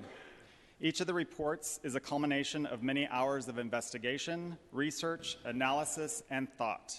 The goal of the CGJ report was not to really serve as an indictment of those involved, but was intended to be a roadmap for change, a roadmap for reform, and a roadmap for success, a roadmap to bring this city to a better place. It seems safe for me to say that most of the other reports probably had the same goal in mind. As these reforms continue and as we discuss change, I ask all departments, from the mayor on down, to commit to the following. Be transparent. Shirk off defensiveness and keep an open mind, and be ready to change. Be thoughtful, don't be political. Review not only the wording of the recommendations, but also the spirit in which they are written and intended. Utilize all the resources at your disposal during this process, including community stakeholders. And finally, remember that we're all in this together. Only by working together will we be able to make the change that will result in a better SFPD, and as Ms. Evans stated earlier, one that serves as a role model for the entire nation. Thank you. Thank you. Next speaker, please. Good evening, supervisors and commissioners and police officers and the chief. I wanted to bring to everybody's attention one of the comments that Supervisor Campos made that I want to definitely echo on behalf of the community in my district. We really appreciate the fact that you are actually working towards change and reform, but one of our main concerns is trust in building a community. And at the same time, in building a community, in healing what has actually happened in a lot of the districts in the city of San Francisco, especially in my district, which is District 9, we have suffered the loss of like 9 individuals at the hands of police officers. And yet, we still haven't really gotten an answer from the district attorney as if he was going to provide any charges to the police officers responsible for it. But we also need to hear that something's being done about it. I think it's great that we have a lot of the policy and systems in place to to reform. But again, if we are not addressing the issues of the community, then police officers will not be able to do their job effectively. And of course, we want to support them. But at the same time, we also want to feel respected and protected. We don't want to feel afraid when we walk down the streets when we see a police officer. So again, time and time again, I've asked my neighbors how they feel about the reform and the reforms and the work that the work supervisors have actually done. And they are very supportive, but again, they keep coming back to the issue of we want to feel safe. We want to make sure that something's been looked at. So I'm here to ask you tonight to really consider amongst the many recommendations of the Blue Ribbon Panel and Department of Justice that you include something around building a relationship with the community and healing in the process of that relationship. Thank you. Thank you. Next speaker, please. So I want to take issue with this report that was released. It says addressing bias through training. There's something that's really glaringly, in my opinion, a lie. It says there is no evidence that explicit bias is widespread in the department. That cannot be the truth. Just do a search on SF Gate with the scandals and racism and homophobia and talking about Klan activity and burning crosses from SFPD tech. So give me a break, man. And also Julius Turnman being a police commissioner, how can a person who beat his boyfriend to a pulp because they were using meth be denied the opportunity to work on domestic violence issues for the police commission, but yet still be able to be a part of all illegal drug policy and supervision? That's, to me, just such a hypocritical position for SFPD. When I did recruitment for SFPD, the one thing that they told me, Nicholas, one thing you have to tell people, if you've ever done any illegal substance, do not apply to be a police officer. You will never get through. So how can the police commissioner have beat up his boyfriend during a meth rage and it not be a part of your community? Who else have you used drugs or beat your partners? I think it's shameful, personally, as a domestic violence survivor. And I also question, why don't we document the LGBT community or the queer community in the SFPD, as the police, acting police chief talked about last time, that you don't quantify those quantities? What's wrong with being queer? Is there a hostile environment within the police department that people are afraid to come out? We need to fix that. That is not okay in San Francisco. Thank you. Thank you. Next speaker, please. Hi, Gilbert Bernstein. Thank you. I just want to say two quick things, mostly about the POA. The first thing, the POA is not a union. They're not part of the Labor Council. A paramilitary organization can't have a union. The POA can't strike. They can only mutiny like they did in the 70s. So please stop taking money from the POA. And specifically, I want to thank London Breed and a fuck you to Scott Wiener. Secondly, the POA is constantly using officer safety as a pretense for access to more weapons and less accountability. Officer safety is important, but we all need to get smarter about what the POA actually means by that. Thank you. Next speaker, please. Tom Gilberti. The police have to know the streets. 40 to 60% of their business now on the street is dealing with people that are in crisis. They need to work with the independent crisis intervention teams, a new middle way, not part of the Department of Public Health, not part of the police. I'd love to see the new police experiment with gunless belts, police light. You walk into a community and you don't have a gun on, the community says, hey, you're not going to shoot me. Maybe I'll have your back. I would like to see that. Also, after the graduates get out on the street, I would like to see them work with 10-year vets, teams of 10-year vets with that have not fired a bullet and have no complaints with use of force or racism. Maybe 1, 2, 3 years, and then they can go back on their own with their contemporaries. Police, I would like to see dedicated housing in the city for police, part of our community. On the videos, after an officer has the right to see his video and he sees it, the public sees it within 24 hours. We might as well move forward on the blue code. 60%, the majority of police need to melt the blue code. They're going to have to step up to the POA if it's wrong, if it's out of shape. Police, after the veterans, are the highest second in suicides. Alcoholism, divorce, they're not happy the way they're doing it. We need open police commission meetings, even when we do the close down and we go behind the door. Thank you. Thank you. Hey, I heard you breathing. Well, I'm here because... Sir, you can lift the microphone. I'm here because of my mother's birthday is Friday the 13th, 11/13. And I predicted an earthquake on her birthday.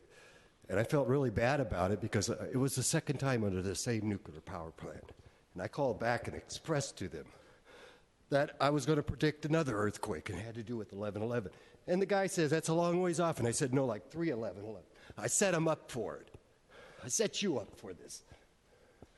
I mean, God did. My mother's birthday is 11/13. There was an earthquake. That planet got so close to us. No one recognizes these things that God does for us here on this here earth. That was a 9/11 backwards when Trump was appointed his office. I mean, when Satan offered me his job, maybe I just took it. Who knows?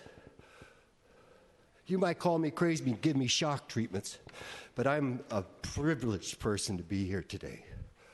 I was out front with the Muslims yesterday, or my mother's birthday, Friday the 13th. In behalf of all the Christians, the Muslims, and the Jews, I am the second crucifixion. And, you know, when he said that it'll be a lot worse than you can imagine, what the legacy I leave you. He knows of his demise. He knows of Christ. He knows of me. And I thank you all, because this is a day we will all remember. You can't forget this day. Thank you all. Thank you for your comments. Are there any other members of the public who would like to address the Board of Supervisors or the Police Commission on police accountability, transparency in law enforcement? Please step up. Madam President. Thank you. Seeing none, public comment is now closed. All righty. Supervisor Cohen, do you have any final thoughts? Thank you very much. I just want to thank everyone that came out and participated. Thank you. And President Loftus. Yes, I'd like to thank... Oh, wait. I'm going to call on Supervisor Peskin before I turn it over to you, President Loftus. Madam Supervisor President, Peskin. I merely wanted to thank members of the Youth Commission for being here this evening. Thank you. And President Loftus. Thank you, President Breed. I'd like to thank Chief Chaplain, members of the command staff. We've talked a lot about culture and leadership, so I think you all being here tonight. So many people from the community who took time. Obviously, it's dinner time, youth commissioners. I will ask for one point of personal privilege, which is we all have families and other things going on. There is a certain Vivian Loftus and the Rockets who had a soccer party tonight celebrating their season. And so in the way that our families support us to do this work, I would like to give a shout out to Vivian Loftus and the Rockets, because I couldn't be there tonight. I'm very happy to be there with you. Thanks for the spirit fingers. That's going to go a long way. Thank you, everyone.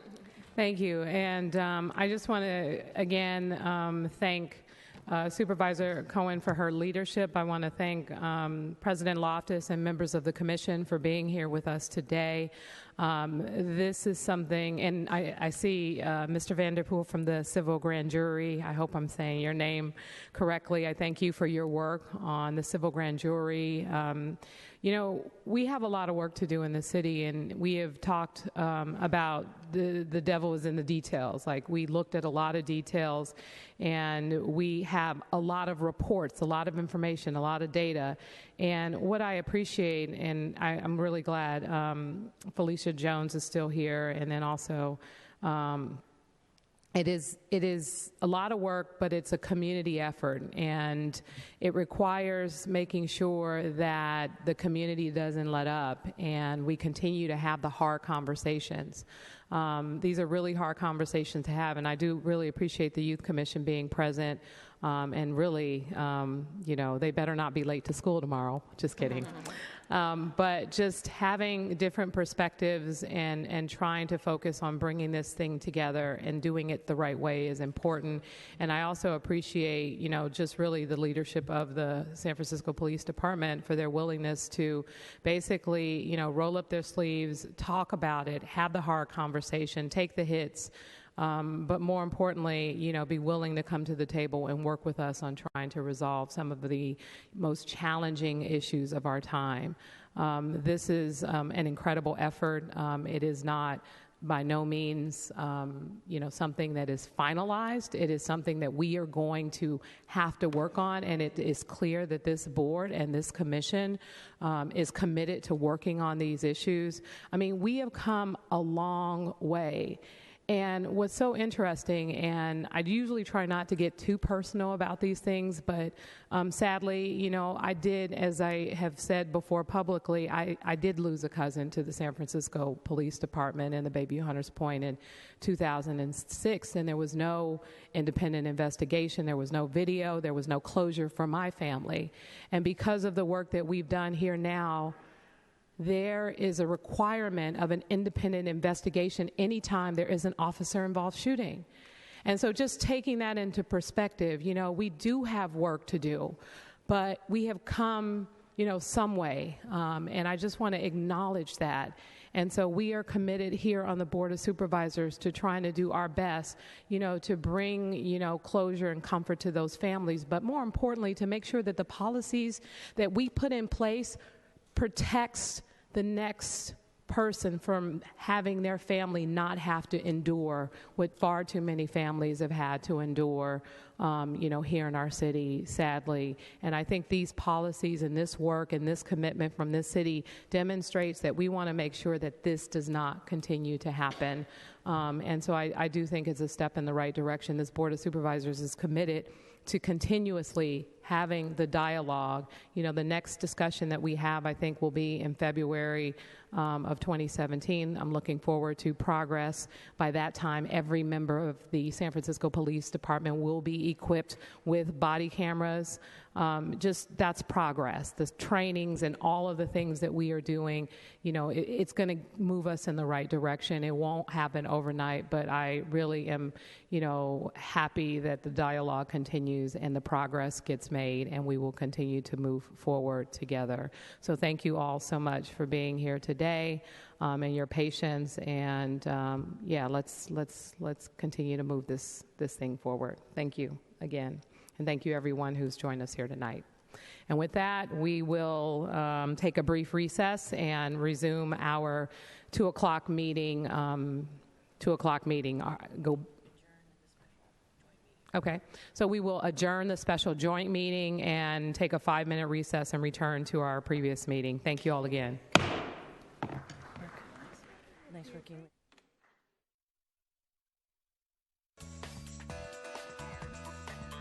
SF Gov TV, San Francisco Government Television.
All right, folks, we got work to do. And just for clarity, Mr. Gilberte, we have taken public comment already, so, all right. But you're welcome to stay. All right, let's go back to items 22 through 26. Supervisor Kim, are you ready? Yes, we were not able to come to an agreement on some of the requests that I'd made earlier, so I am now requesting a continuance. Okay, until when? I am asking for a continuance to December 6th. Okay, December 6th. Supervisor Kim has made a motion before I accept that, do we need to amend the dates at all? Not at this time? Okay. So Supervisor Kim has made a motion to continue all of these items to the meeting of December 6, 2016. Is there a seconded by Supervisor Peskin? Colleagues, can we take that without objection? Without objection, those items will be continued to the meeting of December 6, 2016. Madam Clerk, where do we leave off? Item 27. All right. Item 27 is a resolution to approve the issuance and sale of 240 million residential mortgage revenue bonds for the purpose of providing financing for the acquisition, construction, and development of an approximate 299-unit multifamily rental housing project for low-income and very low-income persons or households located at 1601 and 1677 Mariposa Streets, 485 through 497 Carolina Streets, 395 and 420 Wisconsin Streets, and 1020 Arkansas Street. Okay, colleagues, can we take item number 27, same house, same call? Without objection, the resolution is adopted unanimously. Next item, please. Item 28 is a resolution to authorize the Library Commission to establish a fee amnesty program for overdue library materials to occur from January 3rd through February 14th, 2017. Same house, same call? Without objection, the resolution is adopted unanimously. Next item. Item 29 and 30, Madam President. Yes, please. These are two resolutions that approve and authorize two Mills Act historical property contracts. Item 29 is a contract between the city and Kian Bezavi and Hamid Amiri, the owners of 1036 Vallejo Street. And item 30 is a contract between the city and Jason Monberg and Carly Sager, the owners of 101 through 105 Steiner Street. Colleagues, can we take these items, same house, same call? Without objection, the resolutions are adopted unanimously. Item 31. Item 31 is a resolution to extend interim zoning controls that require conditional use authorization for new office use facing 2nd Street and from King to Folsom Streets for specified assessors' parcel block and lot numbers for 6 months and to make the appropriate findings. Same house, same call. Without objection, the resolution is adopted unanimously. Madam Clerk, please call items 32 through 34 together. Item 32 is a motion to appoint Karen Little, Nur Jehan Khalik, and Laura Moye to the Child Care Planning and Advisory Council, terms ending March 19th, 2019. Item 33 is a motion to appoint Jose Bernal, Angela Coleman, James Loden, and Kimberly Courtney to the Reentry Council, terms ending June 1st, 2018. And item 34 is a motion to appoint Chester Williams, residency requirement waived, and Jeffrey Greer, also residency requirement waived, to the Food Security Task Force for an indefinite term. Colleagues, can we take these items, same house, same call? Without objection, the motions are approved unanimously. All right. Madam Clerk, let's go to committee reports. Item 43 is a public hearing of the Board of Supervisors. Pardon me, Madam President. Item 44 was considered by the Government Audit and Oversight Committee at a special meeting on Monday, November 14th, and was forwarded as a committee report. It's an ordinance to amend the Administrative Code to revise the Residential Unit Conversion Ordinance to limit short-term rental of a residential unit to no more than 60 days per calendar year if the unit was registered on or after October 11th, 2016. All right, colleagues, is there a motion to excuse Supervisor Farrell? Moved by Supervisor Campos, seconded by Supervisor Marr. Colleagues, can we take that without objection? Without objection, Supervisor Farrell is excused. All right, Madam Clerk, on the item, please call the roll. On item 44, Supervisor Kim? Aye. Kim, aye. Supervisor Marr? Aye. Marr, aye. Supervisor Peskin? Aye. Peskin, aye. Supervisor Tang? No. Oh, sorry, is this the vote or the recusal? This is the vote. Oh, okay, no. Tang, no. Supervisor Avalos? Avalos, aye. Supervisor Breed? Aye. Breed, aye. Supervisor Campos? Aye. Campos, aye. Supervisor Cohen? No. Cohen, no. There are 6 ayes and 2 noes, with Supervisors Tang and Cohen in the dissent. The ordinance passes on the first reading.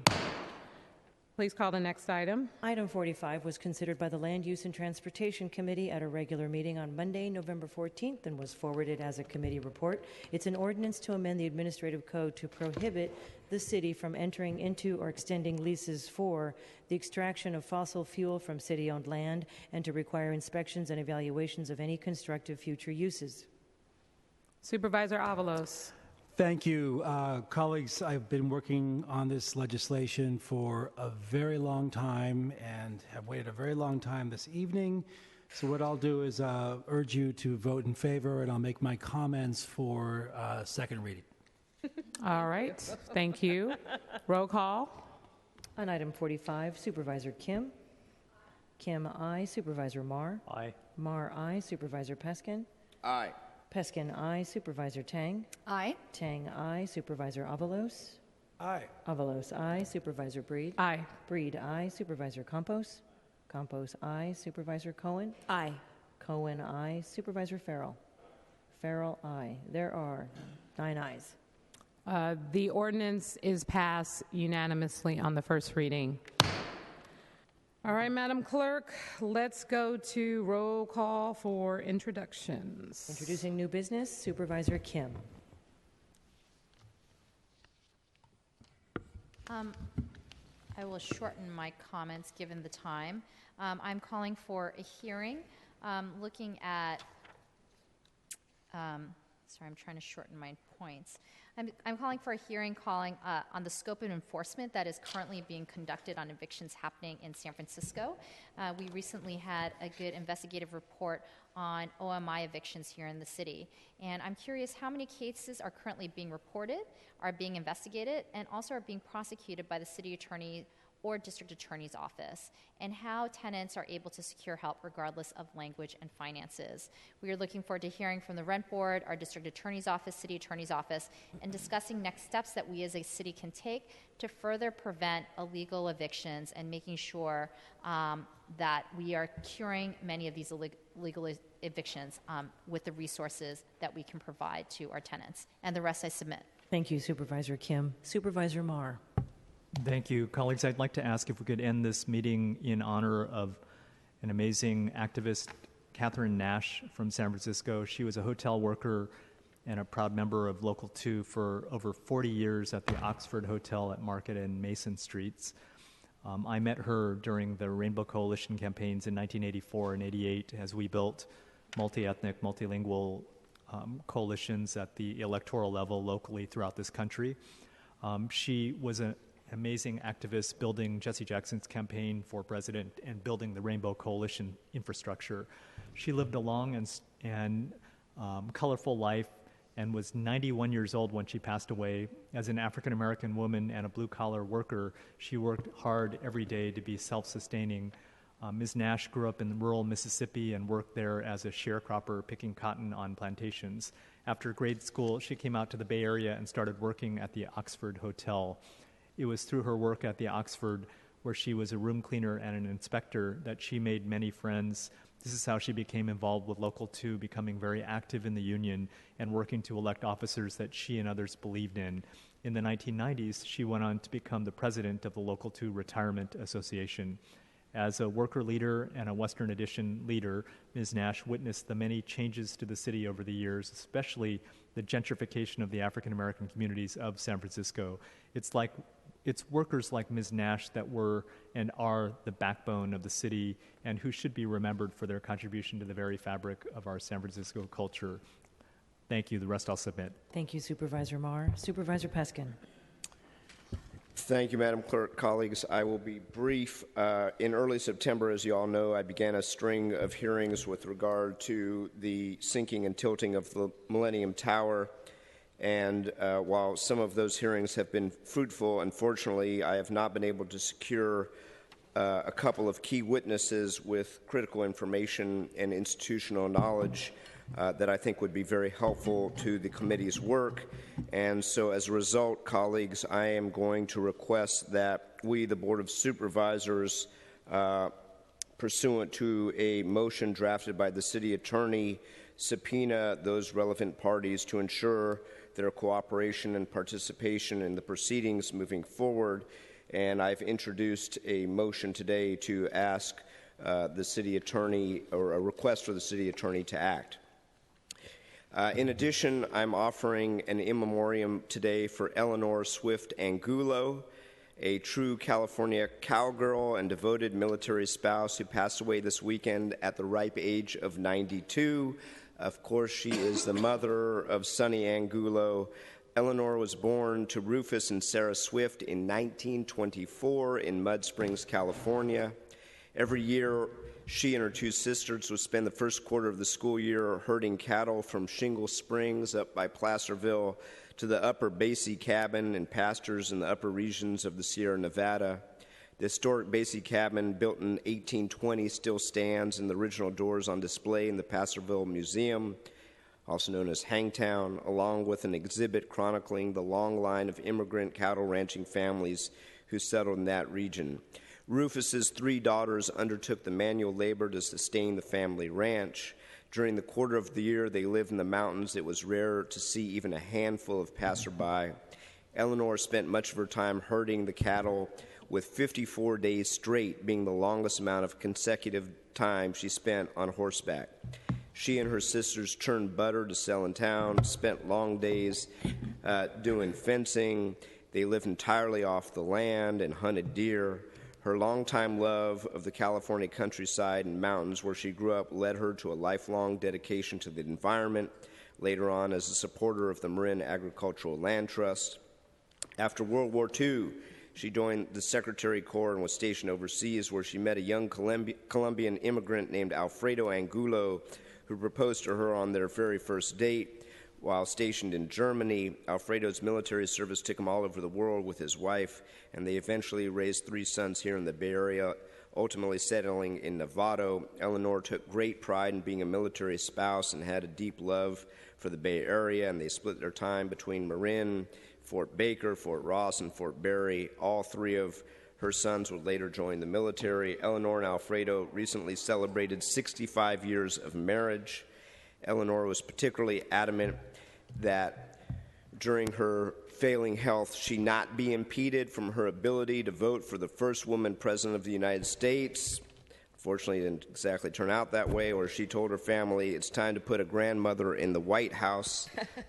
She is survived by her true love, Alfredo. There are three sons, 9 grandchildren, including our own Sonny Angulo, and 1 great-grandchild.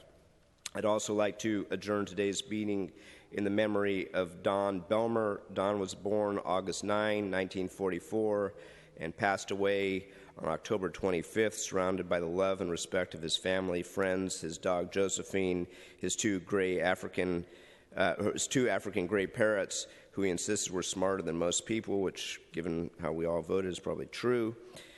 Don was an avid chef, camper, motorcyclist, all-around cool North Beach guy. He was a stand-up man who could cut it no matter how tough the challenge. My condolences to his widow, Susan Stoddard, his sister, Diane, his daughter, Janine. He loved to camp. He found deep inspiration in nature and was beloved by the North Beach community. And the rest I will submit. Thank you, Supervisor Peskin. Supervisor Avalos. I was trying to cue something up, but couldn't quite get it. I don't have anything to submit except these words from Leonard Cohen, which make a lot of sense in our dark times. Ring the bells that can still ring. Forget your perfect offering. There is a crack in everything. That's how the light gets in. He just died last Friday, age 89. Thank you, Supervisor Avalos. Supervisor Breed. Thank you, Madam Clerk. I have 2 in memoriams. one for Hasina Rahim. Colleagues, I would like to adjourn the meeting in memory of Ms. Hasina Rahim, who passed away on September 6, 2016.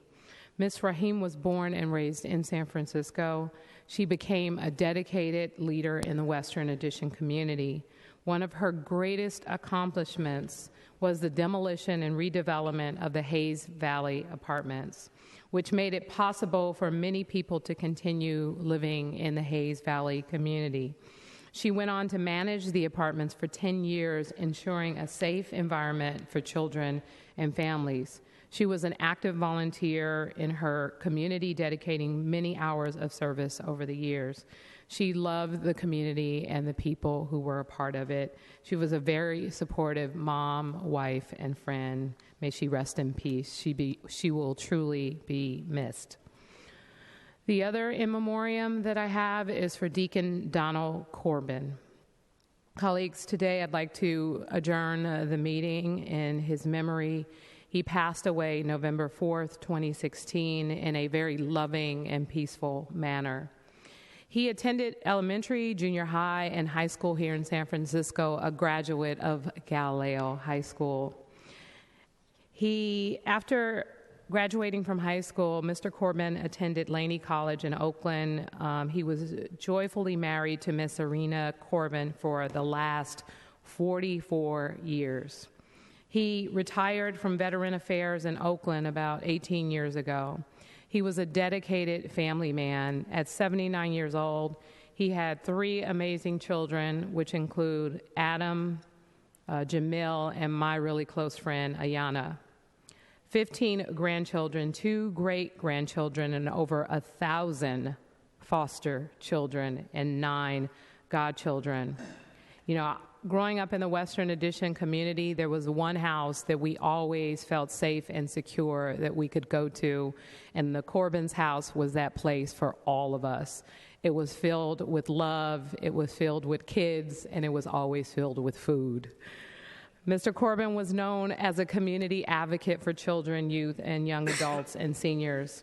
He assisted many people in his community with finding employment and mentorship, as well as working with food banks, homelessness programs, and senior transportation programs.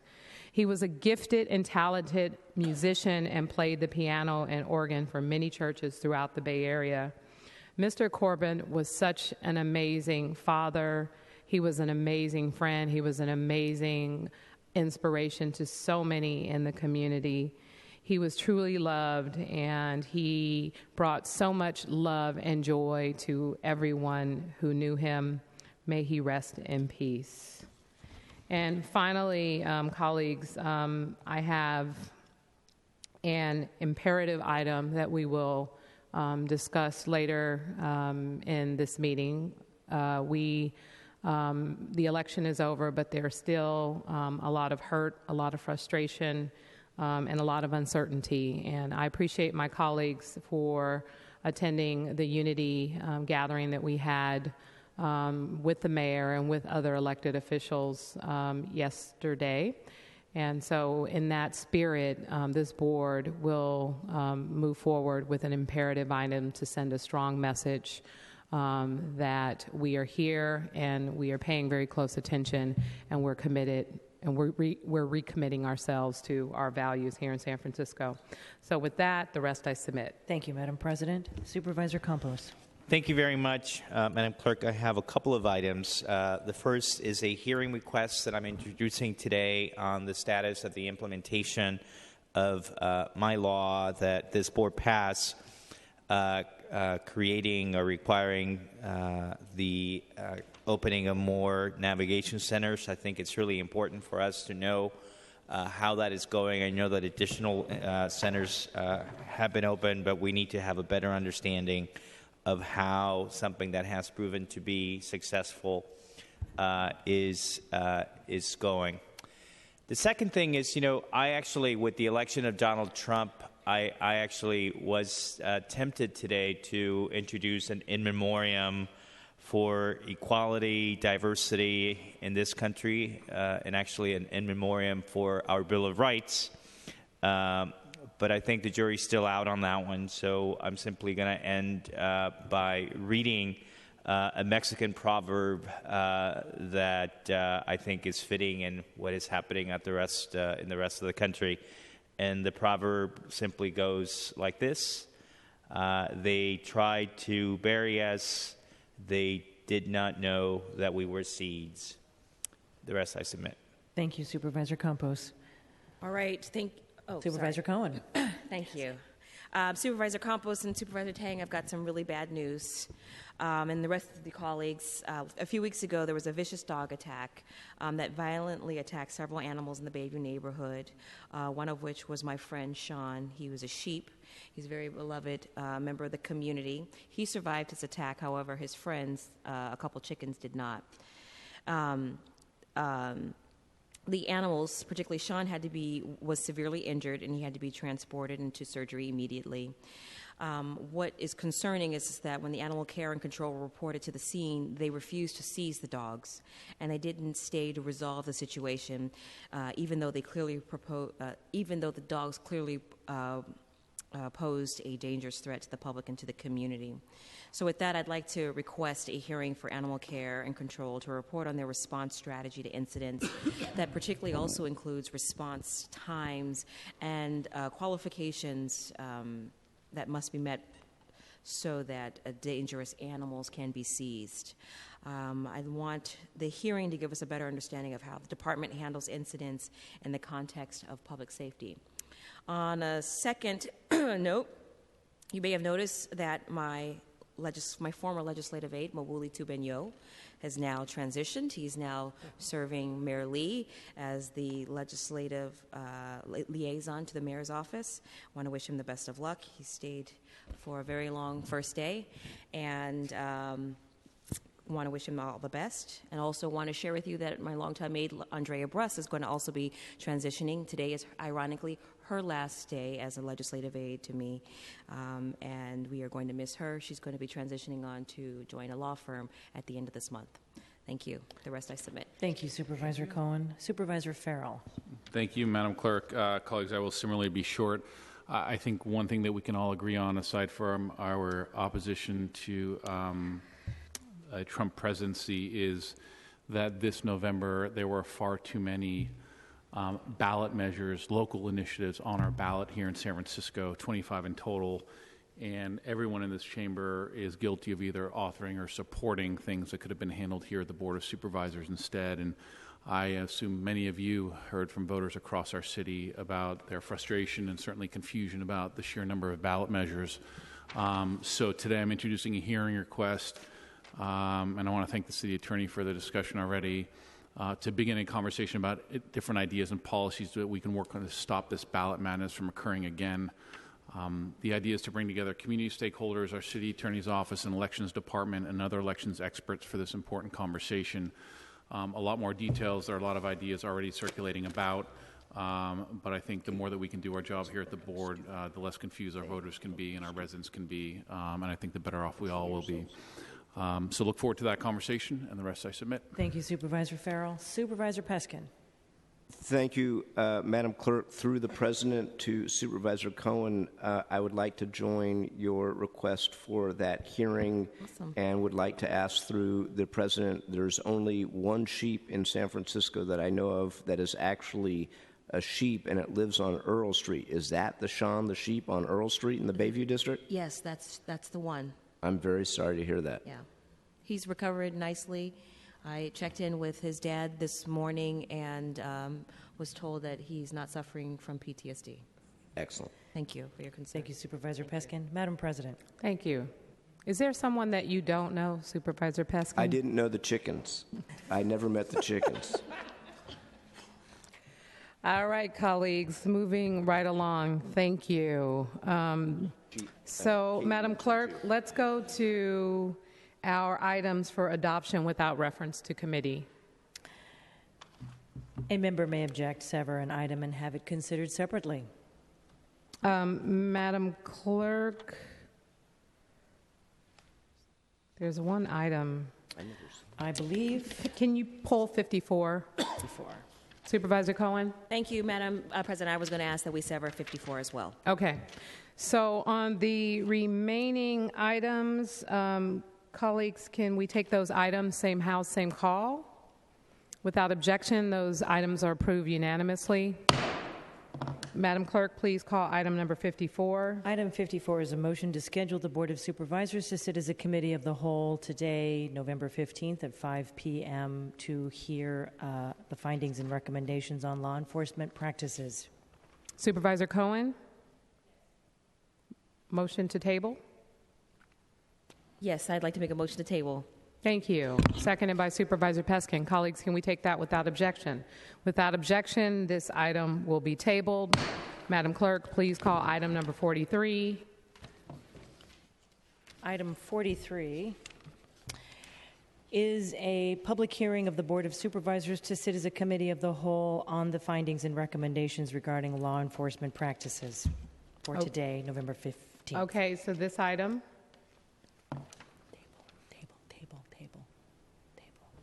I would like to make a motion to table. Okay, Supervisor Cohen has made a motion to table, seconded by Supervisor Peskin. Colleagues, can we take that without objection? Without objection, this item is tabled. Did you fix it?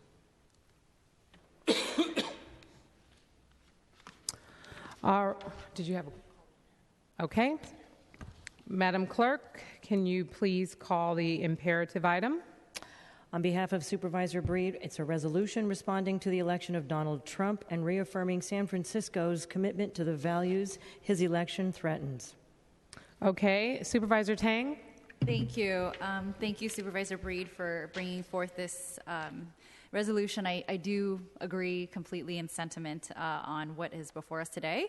I had just recommended to your office some amendments in terms of language, and so I'm hoping that the board might entertain some amendments that I think are non-substantive. Okay. So, for example, in the expanded title, I would like us to focus more on positivity and state it's a resolution responding to the election of Donald Trump and reaffirming San Francisco's commitment to values of inclusivity, respect, and dignity, rather than focusing on, I think, the negative aspects of for that title. In the first whereas clause, I had suggested just stating on November 8th, 2016, Donald Trump was elected to become the 45th President of the United States. On the first resolve clause, page 1, starting line 8, that no matter the threats made by President-elect Trump, San Francisco will, and then continue whatever it is that we're going to say. And then on page 2, starting line 23, wanted to amend it to say that although the United States will soon have a president who has demonstrated a lack of respect for the values we hold in the highest regard in San Francisco, comma, it cannot change who we are and what we stand for. So those are just some recommendations I made. So because, in my opinion, I just do not want us as a Board of Supervisors to stoop to the level of our president-elect, and I'd like us to focus more on the positive aspects of San Francisco and what we stand for. And thank you, Supervisor Tang, and I'm sorry that I hadn't had a chance to review those particular amendments, but I do want to make it clear based on the comments, based on, the tone that had been set by our president-elect. I, wanted to focus on sending a really strong message. I understand your suggestion to be positive and to be above that, but I do think we need to make it clear and call out what we know to be the truth. Unfortunately, based on what has been said publicly over the course of this campaign by the president-elect. So I hope that we could, I'm happy to incorporate some of the amendments that you're proposing, but I guess the question is, are you suggesting that I strike anything within the resolution? No, not striking, just kind of rewording a couple of things that I just mentioned on the record. Okay. All right. And again, just to reiterate through the chair or President Breed, that I absolutely agree with the spirit of this. Thank you. So before we begin the discussion, before we discuss this particular resolution, which unfortunately we couldn't necessarily coordinate because we didn't want to do any Brown Act violations. I wanted to make sure we certify the findings and then we have the discussion and we can make the proposed amendments. I certify that as provided by the Sunshine Ordinance, the need to take action is so imperative as to threaten serious injury to the public interest if action is deferred at a later meeting. Would anyone like to move that finding? Moved by Supervisor Campos, seconded by Supervisor Farrell. Colleagues, can we take that without objection? Without objection, that passes. And I further certify that as provided by the Brown Act, there is a need to take immediate action, and need to take action came to the attention of the City and County of San Francisco after the agenda was posted. Moved by Supervisor Campos, seconded by Supervisor Marr. Colleagues, can we take that without objection? Without objection, that passes as well. And Supervisor Tang has made a motion to amend, seconded by Supervisor Farrell. Colleagues, can we take those amendments without objection? Without objection, those amendments will be included. Supervisor Campos, you also have an amendment. Yes. Thank you, President Breed, and it's good to see a smile on the city attorney's face whenever we talk about following the Brown Act. So that's we try to make him happy. On the second page, the resolve that talks about actually bigotry may have won an election. That language, I'm simply recommending, and I want to thank you, President Breed, and your staff for including this in there in the revised version. That we make reference to some of the hate crimes that actually have been happening, and specifically the new language would read, beginning on page 2, line 23, further resolve that we condemn all hate crimes and hate speech perpetrated in this election's wake. Bigotry may have won an election, but it cannot change who we are, and it will never change our values. We argue, we campaign, we debate vigorously within San Francisco. But on these points, we're 100% united. We will fight discrimination and recklessness in all its forms. We are one city, and we move forward together. And so I would make a motion to... Okay. Supervisor Campos has made a motion to amend. Is there a second? Seconded by Supervisor Marr. Colleagues, can we take that amendment without objection? Without objection, amendment passes unanimously. And if I may make the point that one of the most disturbing things that has happened since the election of Donald Trump is the number of incidents of hate speech, hate crimes that I have heard from different people throughout the country. And I think in some respects, one of the things that happened with Trump is that it has normalized in the eyes of some people the racist feelings that they had where they feel comfortable being able to say it. And I'll give you a couple of examples. My sister had a coworker, this is in Southern California, that at the gym, they were, I think, in a steam room where a white person basically went up to this Latino worker and said, you Mexicans smell. I'm so glad that with Donald Trump, you're all going to be kicked out of the country. In Palo Alto, my husband, a coworker, went to a restaurant over the weekend in Palo Alto. She's Asian. And a white person in the restaurant, when they were leaving, basically said, I'm so glad you're finally leaving this restaurant. I hope you all leave with Donald Trump being elected. So, I mean, it's just sadly a fact of life, and I think it's normalizing this kind of behavior, and I think it's important that we speak out against it. Thank you. Thank you, Supervisor Campos. Supervisor Avalos.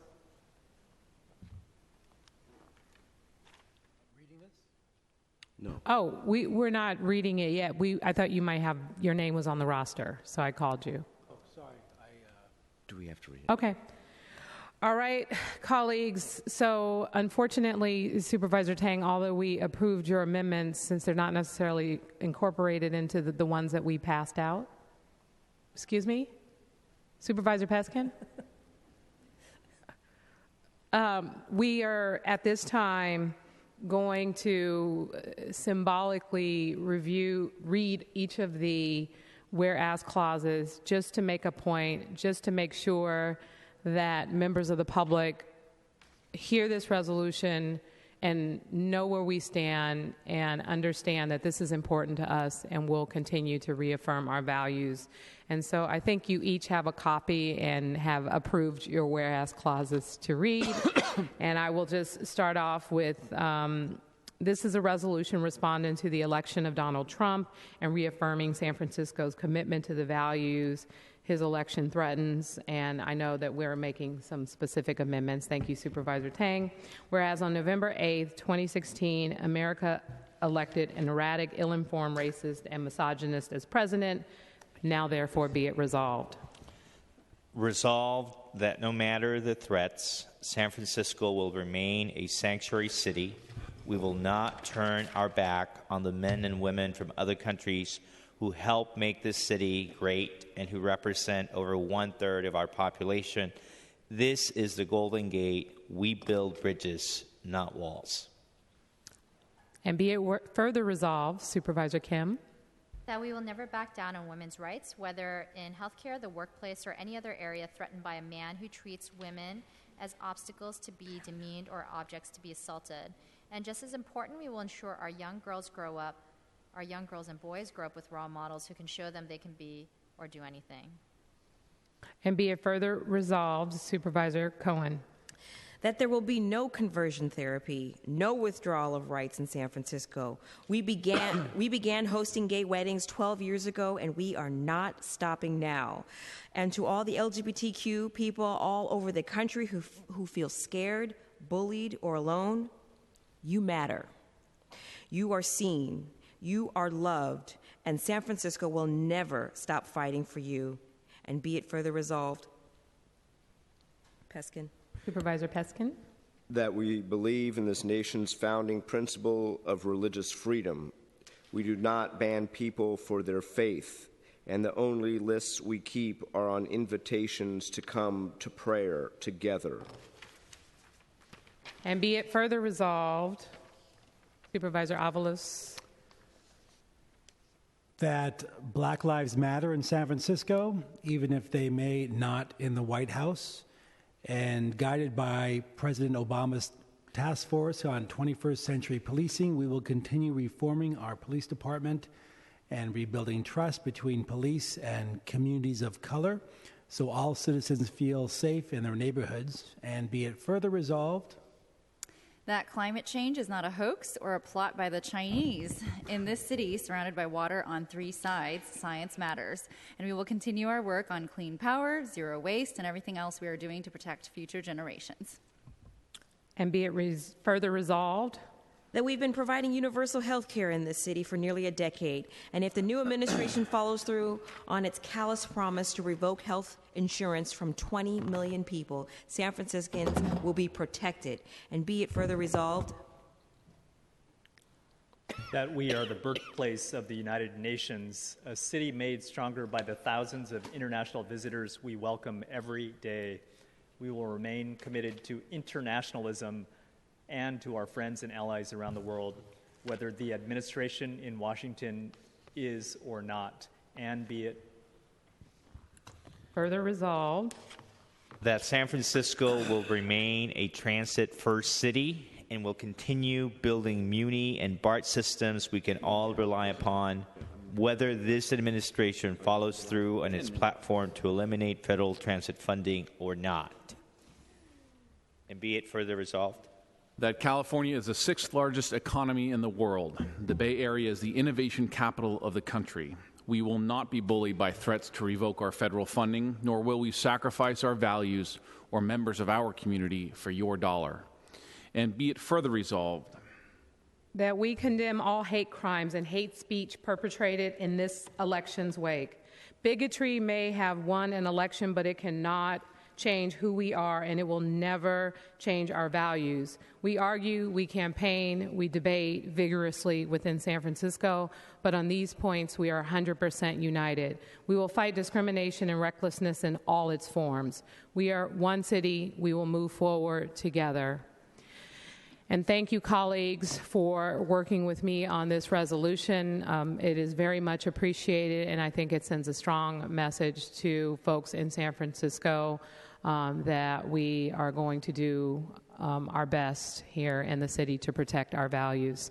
Supervisor Campos. I just want to thank you, President Breed, and your staff for putting this together, and I'm very proud of all of us, and let's continue to fight together against what's happening at the national level. Thank you. And before I pass this resolution out, I will have to open it up to public comment. Are there any members of the public that like to provide public comment on this imperative item? Seeing none, thank you, Mr. Gilberte. Public comment is now closed. And colleagues, can we take this imperative item, same house, same call? Without objection, this item passes unanimously. Madam Clerk, is there any further business before us today? Madam President, today's meeting will be adjourned in memory of the following beloved individuals. On behalf of President Breed, for the late Mr. and Deacon Donald E. Corbin and Miss Hasina Rahim. On behalf of Supervisor Marr, for the late Miss Catherine Nash, and on behalf of Supervisor Peskin, for the late Mr. Donald Bradford Belmer and Miss Eleanor Swift Angulo. Thank you, Madam Clerk. Is there now any other business before us today? That concludes our business for today. Okay, thank you, colleagues. We are adjourned.